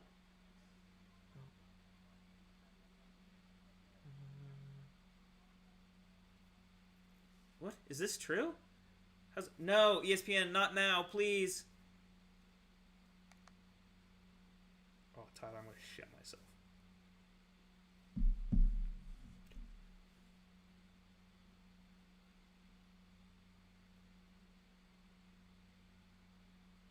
Why is ESPN lagging? I'm only streaming 2 live streams. You son of a bitch. Let's get back in there! Let's see how much we've missed. God, we just go back and Shara's knocked out. The person I'd reached out to earlier to let know about my timing is off and let me know that. I copied the message over to the other person who was actually there and I didn't change the name, so I just apologized. I was like, hey, I'm sorry, I copied that over from letting this other person know. That's funny. Hey, I was too lazy to type a fresh message to you, so...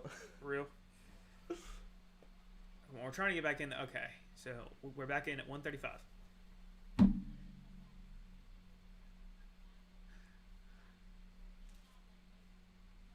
A ghost.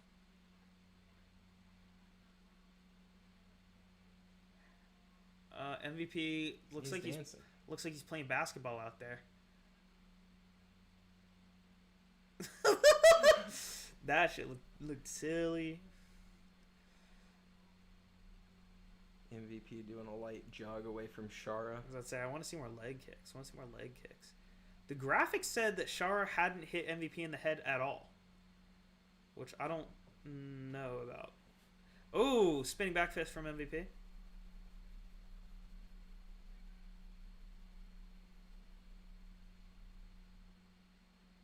Oh, That was almost head clash. Might have. Yeah, it looks like it was, honestly. Stinky. Yeah, this is not the position I'd want to be in. Bro, you come away, you got a bunch of pimples on your face because it's greasy hair. Oh, God. He's got to use the high-grade facial cleanser tonight. That sandy shit. Mm-hmm.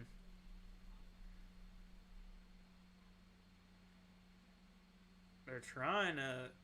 I don't even... Yeah, MVP has Shara against the cage. Not sure what the goal right here is. As the... Oh! An elbow on the break. Oh, yeah, and looks like we're going to end the round on that. Yep. Timekeeper about a second late on the horn, but that's okay. Yeah. MVP just kind of hugging him against the cage, ends up breaking it with a nice little elbow to the dome before the end of the round. Mm-hmm. And we're heading into 3. We did miss about a minute of that round, but It happens. feeling like another MVP round, but I don't know. It's hard to score fights when I have someone I want to win, because, you know, whether you mean to or not, you always feel like your guy's winning. Yes. Indeed. Did you know that when Dricus Duplessis submitted Israel Adesanya, that's the first time Israel Adesanya had ever been submitted? I did not. It's in the back.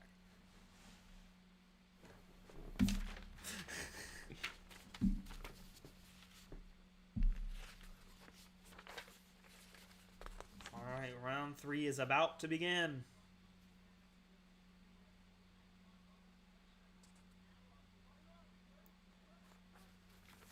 Yes.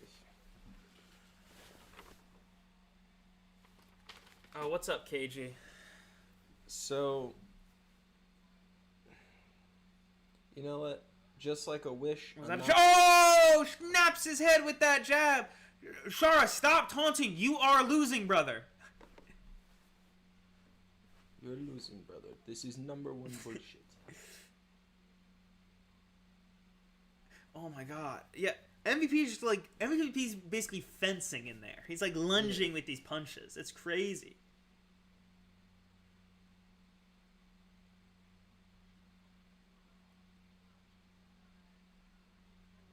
He's throwing Shara off of his rhythm and off his distance, so Shara can't, because like Shara's really trying to set stuff up, Mm-hmm. and MVP's just flowing.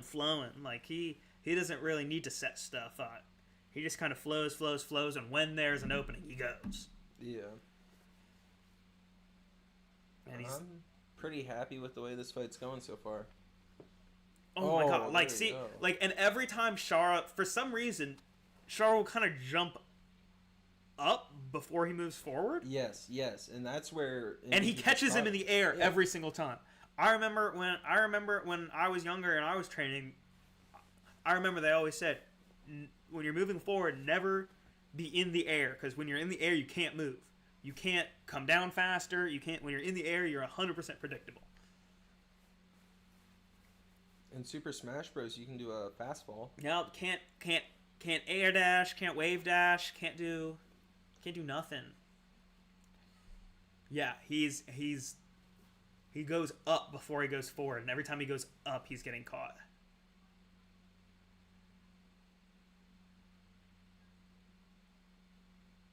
Oh. MVP just ducked a shot and then came up with an uppercut.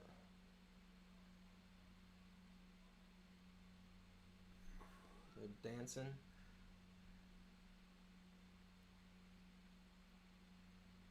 Still dancing.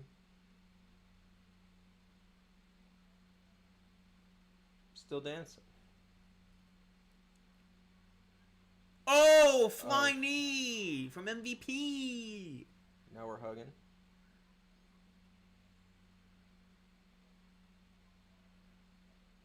We're still hugging. Yeah, we got MVP against the cage.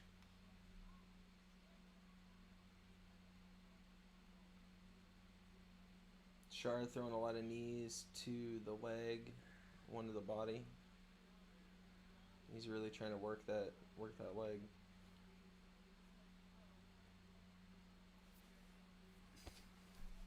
Bro, Shara can work my third leg.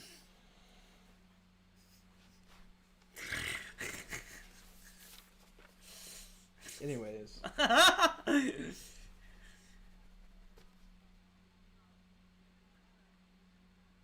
Throw something spinning. Shara's so pissed none of his spinning shit has landed, I know. Bro, MVP just went for the most awkward takedown attempt and then backed off immediately. Like, that was too committed to just be a feint.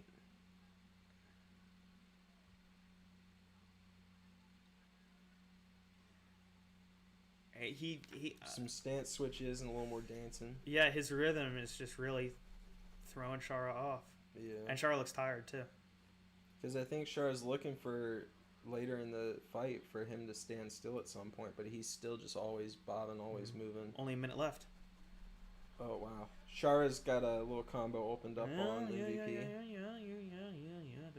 Definitely, yep, a little bit, yep. Oh, and a naked leg kick sees him punched in the face. Oh, MVP overcommits on another overhand. He needs to stop that, please. Yeah, that was just a wild swing.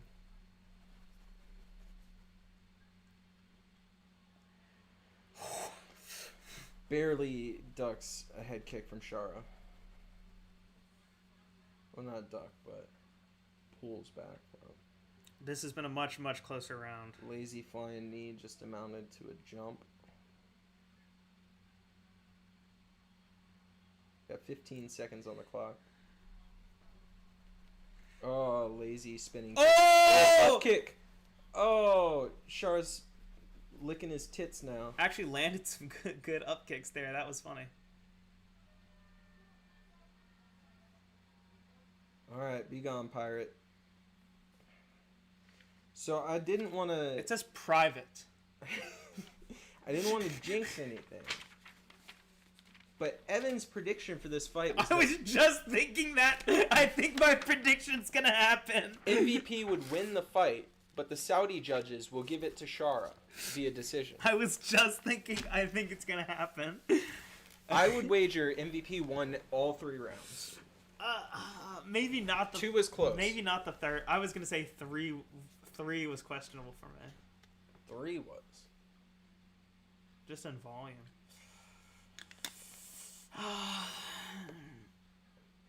Yeah. At the very least, he won 2 out of 3. That is most agreeable. Yeah, this could be awkward.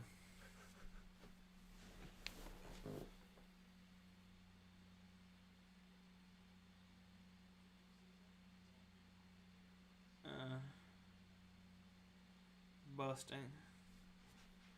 With busting bubbles?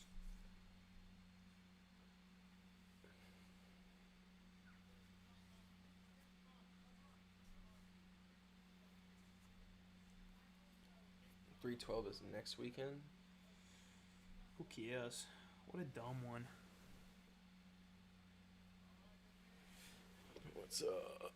Yeah, those are the fat ones. Oh, hold on. Fell asleep. Yeah. MVP. That's got to be for our guy. Let's That's go. what's up. That's good. what we're That's here good. for. See, happy to be wrong in that scenario. They didn't give it to the wrong guy. That's a good one. That's a good one. That was a good one. Wait, hold on. What's happening?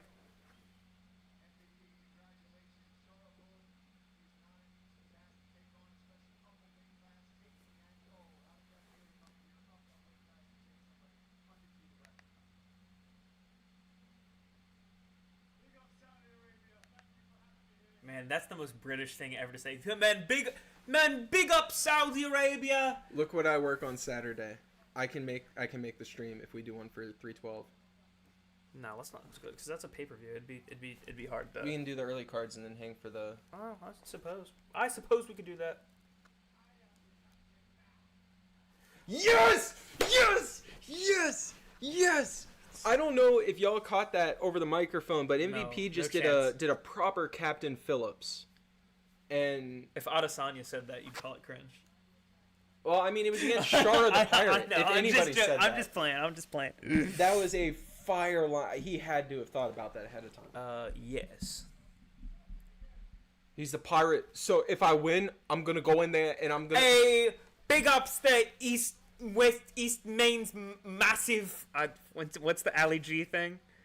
Oh God, I don't. I've only seen it that one time. That big up West Leeds massive. West Stains. Wet stains. Where your camouflage? Where your camouflage? Or I could just be Connor. Stand your base! Stand your base!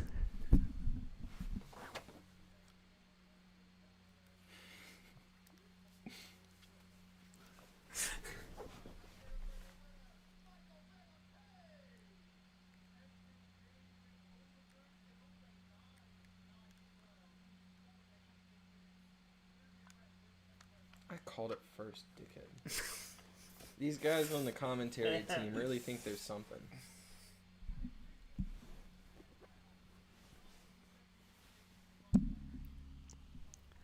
Alright, this is...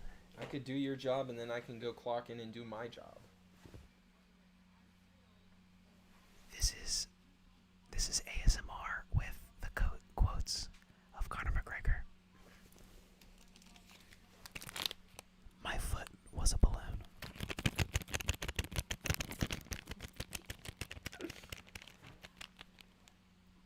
My foot was a balloon.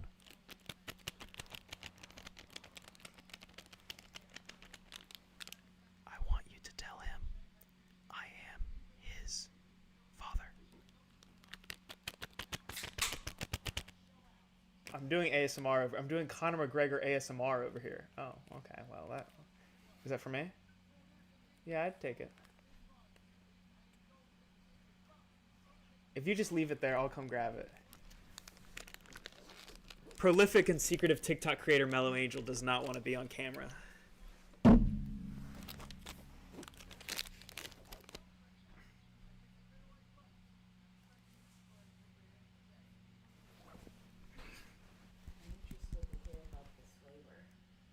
Where is he? Where is the terrorist snitch? Oh. Where is the terrorist snitch?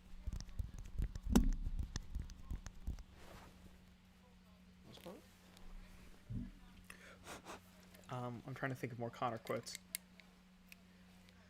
Snack in the grass. Oh yeah. Ilya up Oria. I grab him by the scruff of the neck and smack him around. The little ding dong of a thing. Alright. I didn't say that. Connor said that. Alright, go off, champ. All right. Well, KG hates ASMR apparently, but sorry, I just put on a clinic. Oh my god.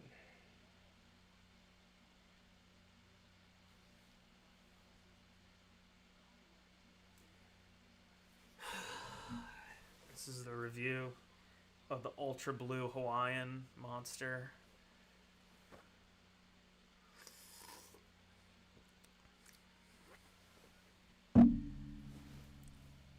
That was a very forgettable fight. Tastes kind of like pineapple, I guess. Are you? I'm gonna test up to go somewhere. Well, yeah, I didn't know if you were going somewhere. I'm right now. Okay.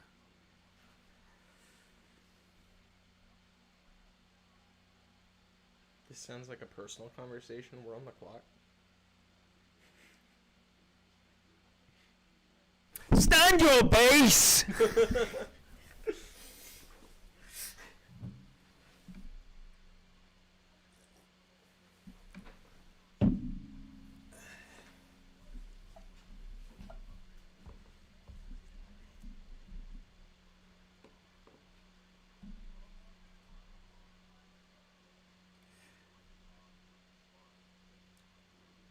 Adesanya, Eugene Behrman.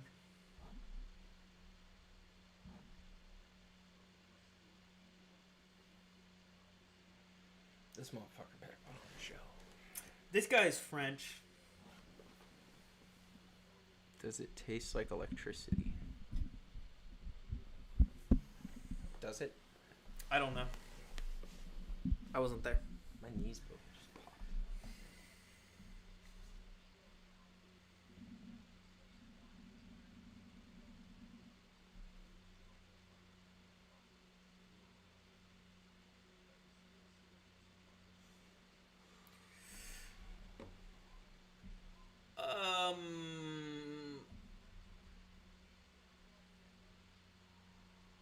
It showed him fighting Sean. Sean beat him, didn't he? Izzy? Yeah. Conclusion. Sean Strickland beat Yeah. both these guys. That's my conclusion.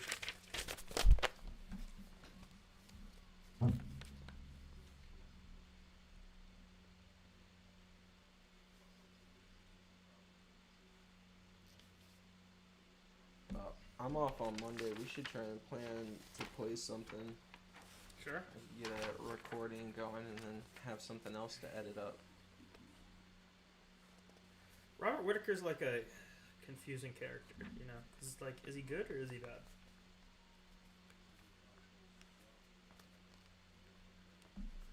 Because it's like, he'll be good, and then he'll be like, wait, actually, I think he's bad. Then he'll be bad, and then he'll be like, actually, I'm good. Yes.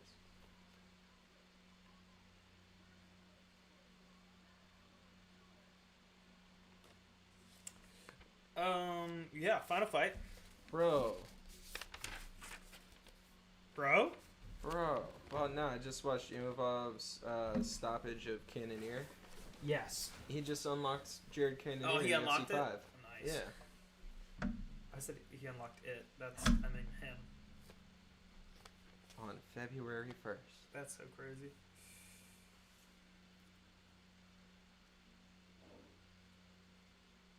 So you think Imavov is gonna wrestle? He's Look, they made the arena black for... he's from Dagestan, so do you think he'll wrestle? I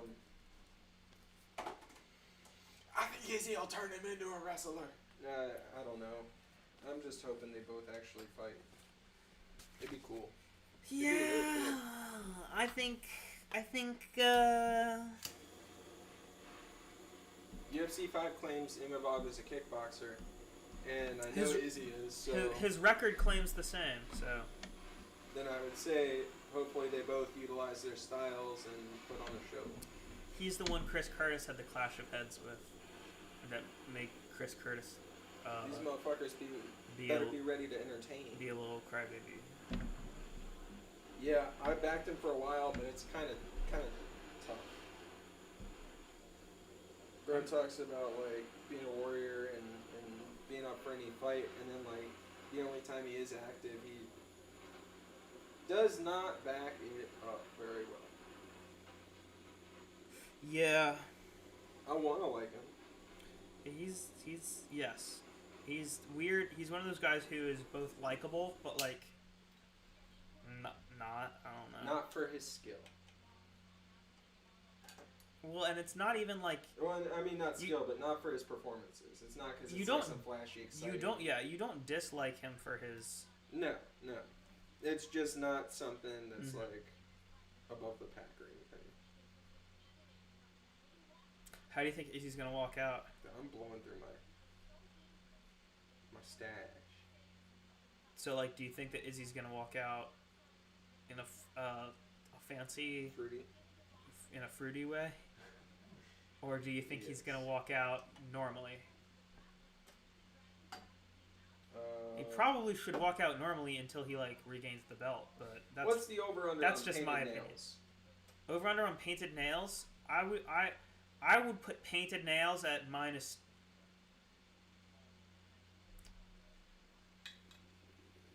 Let's do minus 180. Is where I am on painted nails on Israel Adesanya. Not quite 2-1, but close.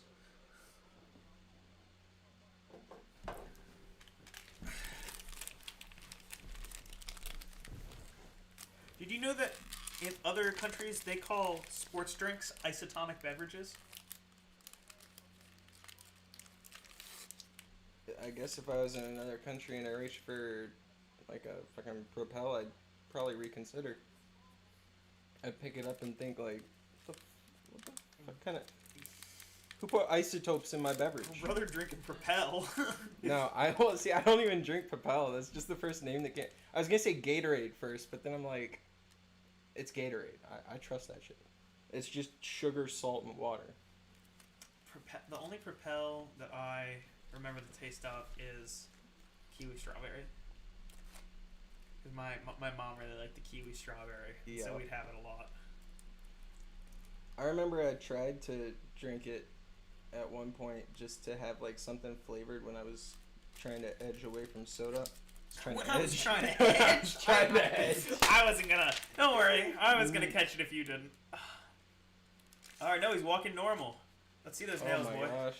All right, sir. And we're so surprised. A respectable Israel Adesanya walks out. That's new as of recent. It's been a few years since we've seen him. AG, ask your height, babe. You're not gonna tell the fans. I'm 6'2". He's lying. I would never date a man over 6 foot. I'm 6 foot. I would never date a man I'm almost over wondering, 6. is it tilted or something? Because I feel like my knees are so high up in frame. Is It it is just tilted. long legs? No, it is tilted a little bit. Okay, okay. But you'll deal with it. Yeah. Well, no, I'm fine with it. I just, like, asked about height and, like, my knees are up in the screen.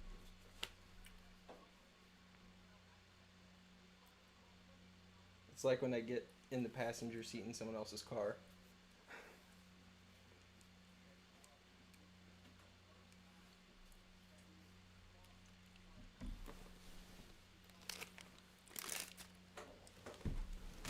Peanut butter on my hoodie. Let the dog lick it. The dog pool. You don't got any bones. Y'all don't got any bones in there?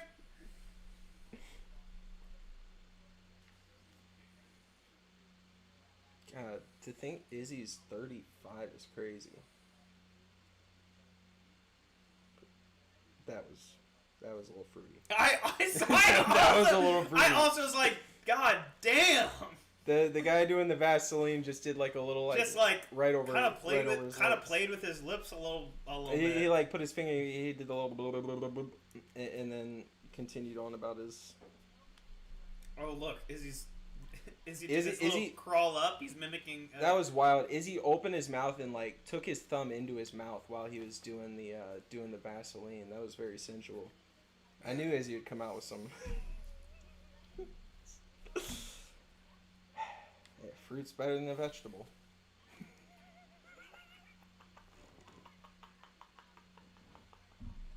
outrageous. Hey, babe, I'm having fun. Yes, ma'am. do you know the wrestler Jake the Snake Yeah, Jake the Snake Roberts, of course. and Jerry Lawler, the Sure. Yeah. king? Yeah. They're coming to Okay. Iron. Oh, that's cool.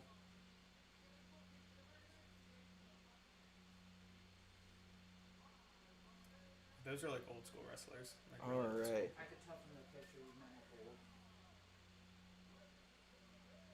Yeah. So, what's your thought here? What did I even write down? Izzy by decision. And then that's what I'm going with. All right. That works.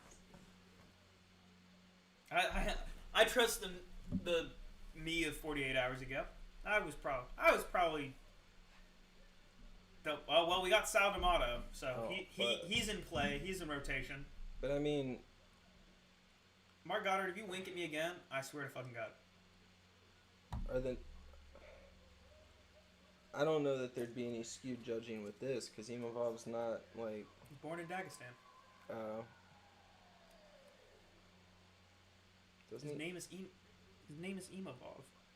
But doesn't he fight out? Yeah, he fights out of. He claims France. Okay. I don't know.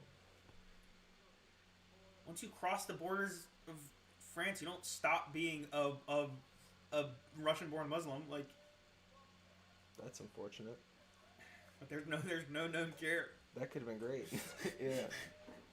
Damn. It's chronic. They're stuck with it.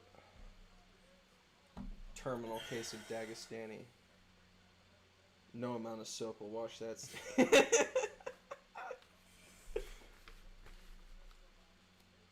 I'm sorry, I've seen a lot of good men fall to Dagestani wrestlers. My parents were killed by Dagestani wrestlers. Israel Adesanya is from Nigeria. Am I supposed to feel the way about that? Sorry? Thought he was from China. I was from Australia. Thought he was from New Zealand. I know he's not one of ours. We've got Marty. Have him rap. We'll see if he's one of ours. Yeah.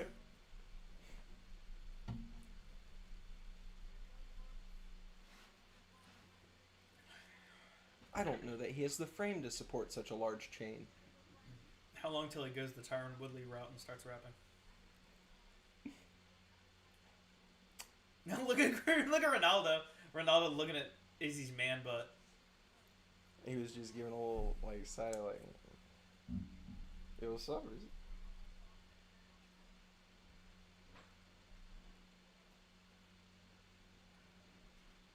Okay. Alright. Okay. Izzy's kind of feeling things out. Already seen him throw from both stances in the first 30 seconds. Imavov just slowly moving forward.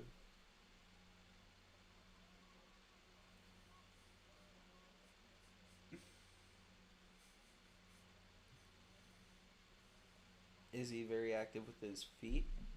Surprising.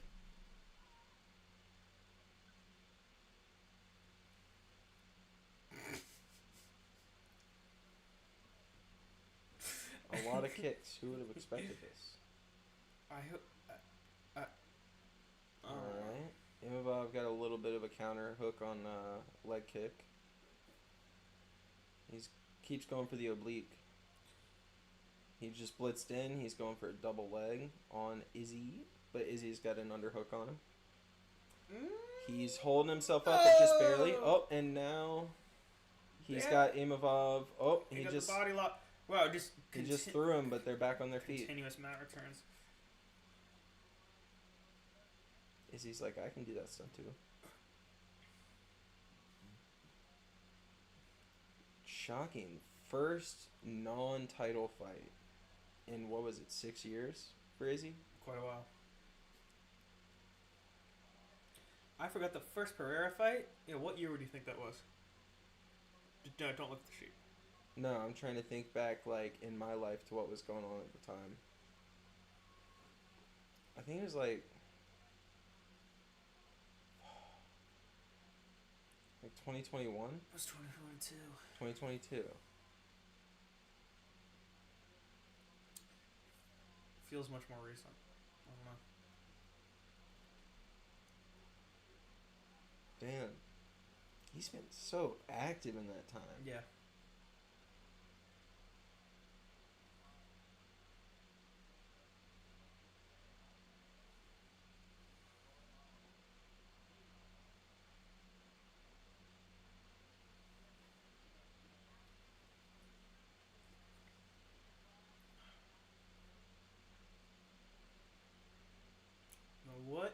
are they gonna do? As expected, there's not really much to say for this one. Frenchie was tapping his cup. I think he was alluding to maybe a low blow that didn't occur.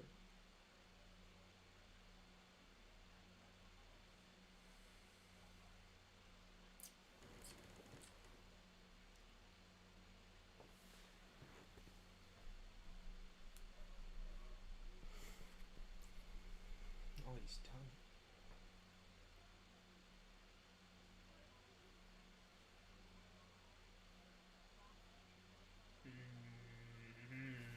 Nothing too extensive so far. I think Imavov needs to just get in there. Staying at this range is a bad spot for him. Yeah, I mean the blitzes are when he's had the most momentum. He needs to get into. Oh! Huge uppercut to Adesanya. Oh, Adesanya returns. Adesanya is against the fence pretty much. Oh, they're back out towards the middle. Yeah, but as he returns, shades of the second Pereira fight. I'm telling you. He looks angry. A blast double that Adesanya actually defends very well, almost like the Adesanya of old that we know. Just took a wide base. Yeah. Did you see his face right there? Yeah, he's like, holy shit. I guess he's looking at Eugene. I don't know. Like, Eugene, you see what? Do you see that? That uppercut was so clean. Yes. Came out of nowhere.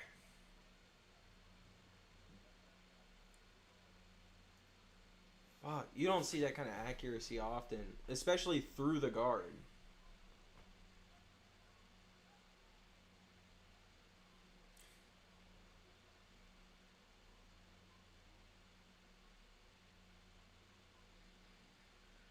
Imavov playing it very calculated, but I think he probably swung the round on that uppercut. I was playing UFC 5 the other day, and I beat an Adesanya player, Sam Alvey. Yeah, that's wild.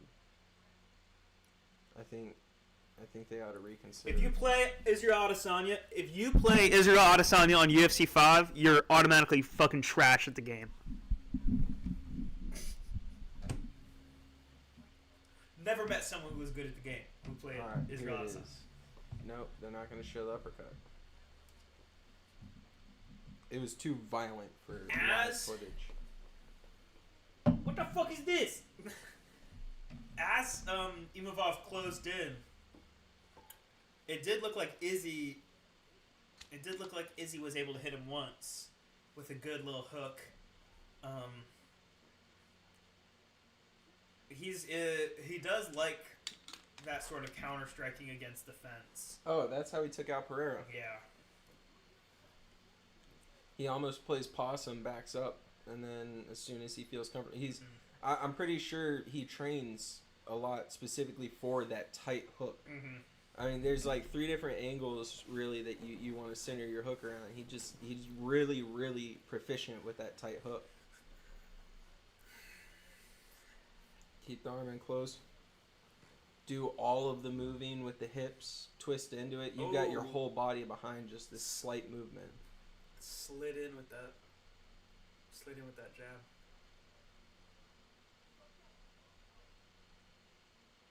He said, "Izzy, sir, is everything going all right? You feel good about this fight?" I don't even know what he claimed happened there. Oh! Imavov just took Izzy to the mat with the right and followed on. It's over. It's over. That was crazy. Imavov just made Izzy look like a bitch. He knocked him out, no problem. Why is Izzy looking at Mark Goddard like he did something wrong? Izzy, you don't block a fucking overhand with your chin. And with that, Izzy has now lost 4 of his last 5. I think he's using lead-based paints. Oh, you need to use gloves. That's trapping it in, though. You need to use the cadmium, bro. He's painting his nails with the lead-based paints. And then while he's watching his anime, he gets to a really serious arc and he gets nervous. He starts chewing on his nails. And then the lead gets into his system even deeper. And then it's like, don't know what to do for you, boss. We're watching it now. Okay, so it was a right overhand on the chin. Sends Izzy collapsing down to the mat. He whiffs with the left hook to follow up. And then on the mat, he gets on top of Izzy and follows up with 1, 2, 3, It was 4, really 5. It was really just one hook and A then good bunch of half ground and dozen. pound, yeah. Yeah, a good half dozen hooks on the floor. Oh. It was one shot that took him out, and he followed up with just enough to get Mark to step in. Look at Eugene Merriman right there. God damn. That was not what I expected as far as the outcome, Not at all. but I'm very happy with it. Yeah, what a cool outcome. I mean, that's a hell of a way to elevate Imavov's career. Yeah, absolutely. He wasn't on my radar that heavily. He was someone I thought that Izzy would probably walk through with his history, but I think we're finally seeing the decline for Izzy as far as any kind of high-ranking reign. Yeah, I mean, Izzy's never... this is confirmed. He's never touching a title again. Yeah. Unless he wants to knuckle up in BKFC, he's not touching a title again. Or he could go to the GFL. Might be too good. I don't know if they want Yeah, him they may there. not sign him. They may not sign him. I mean, he's already done everything he needs to. He's achieved everything he needs to and more. He doesn't have to do any more. So at this point, if he's on a decline, that's okay. The thing about it's happening. He's an outwardly emotional guy. Yeah. If someone who's outwardly stoic, like Volkanovski, is open about the mental struggles of not fighting, can only imagine what it would be like for someone like him. Yeah, no, it's got to be fucked up. It's not a situation I'd want to be in. I hope they interview. So he's Adesanya. goofy, no hate, but yeah, we're definitely on the decline with Izzy. I feel like that may be why some of his interactions and all have been a little more volatile and less calculated as time has gone on. I mean, he seemed a lot less coming into this. Cranial traumatic encephalopathy. Coming into like the Strickland fight and when they were initially trying to build the Dricus fight before that, he was just so volatile and like off the chain. So who does he fight next, do you think? Imavov? I would watch Imavov fight the winner of Dricus versus Sean. So you think his next fight should be for the belt? I mean, he just fought one of the most recent champs and won dominantly here. Yeah, hold on. His ranking before this was what? First round was his for sure. Second round, he literally got the knockout. His ranking before this was 5. He just beat number 2. Who's number 1? Sean. Well, yeah. So then, literally, champ and number 1 are the only ones above the guy he just beat. I could see giving him Whitaker first. Well, you know what? Yeah, that, or depending on how quickly they're ready to bounce back, even giving him the loser of the title fight next weekend. Since it's one weekend after the other, there's time to recover pretty close together. But I really feel like he needs to be in either the number 1 contender battle or a title battle. Yes, I do agree. I think title fight for next fight is probably too fast. I think number 1 contender fight next. So I guess it depends on if the loser of Dricus versus Sean is going to be ready for a turnaround or if they're going to want some time off. Mm-hmm. And if they want some time off, then do you know who's at number 3? Who's at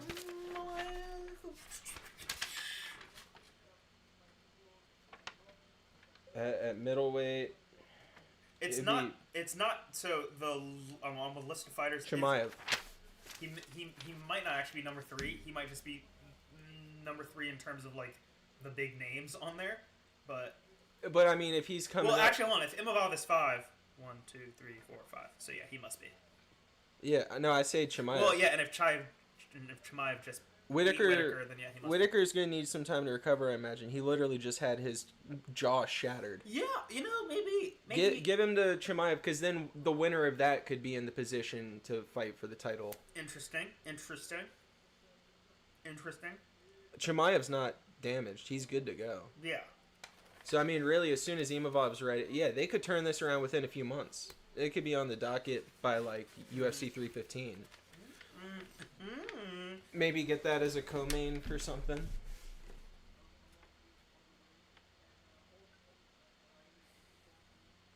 Come on, Dana Hunter, get on this. Go ahead and cue it up. Imavov versus Chimaev.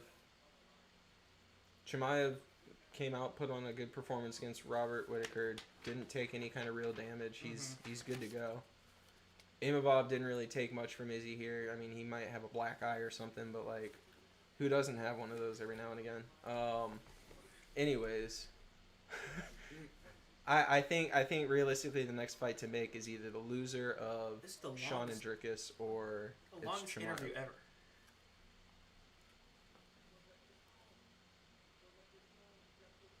Longest interview ever.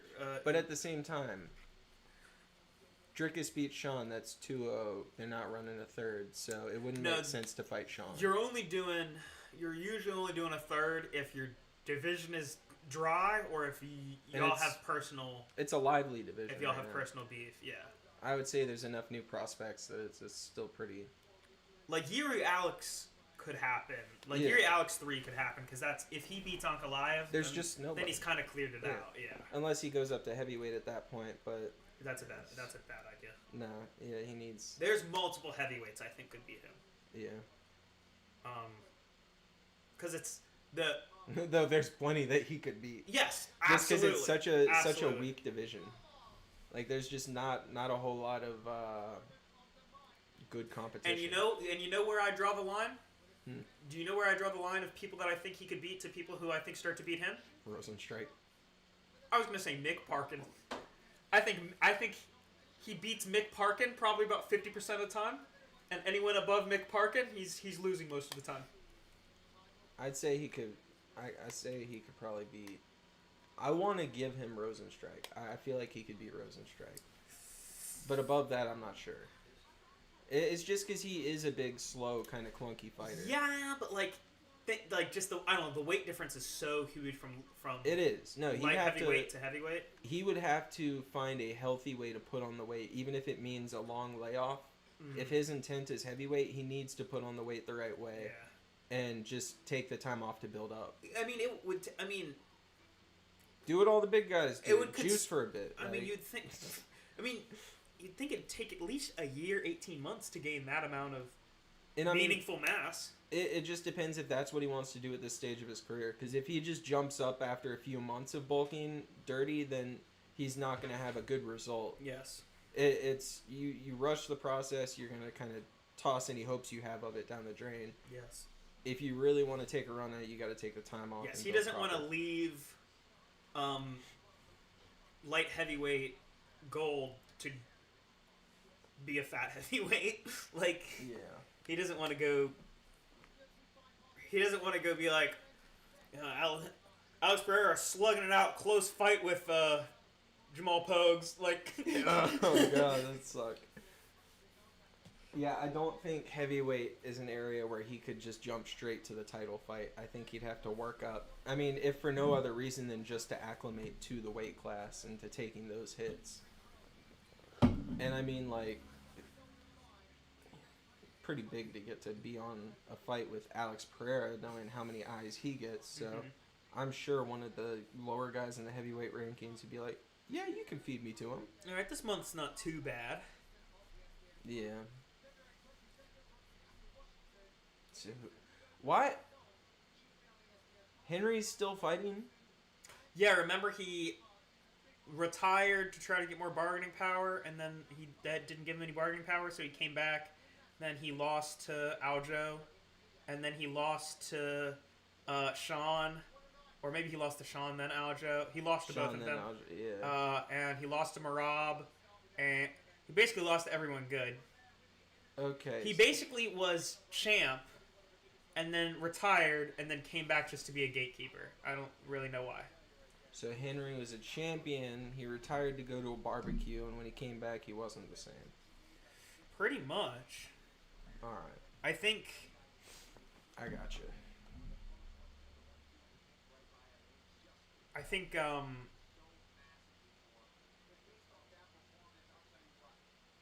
Henry's people call barbecue a birria, but he's Mexican. And just a fiesta. That's just a party. Oh. I mean, I'd hope that the barbecue's a party. If you've got it like he does. Got that UFC. All right, well, thank you for joining Yeah. us. It's been super cool. Invite it's John been Jones. It's a super cool. It's been super real part. super slippery. We've been slipping and sliding. slip. Yep. Yeah. Slipping and tripping. That was fun. Yeah, a little bit. Yeah. We hope to do it again for some more events in the future. Farewell.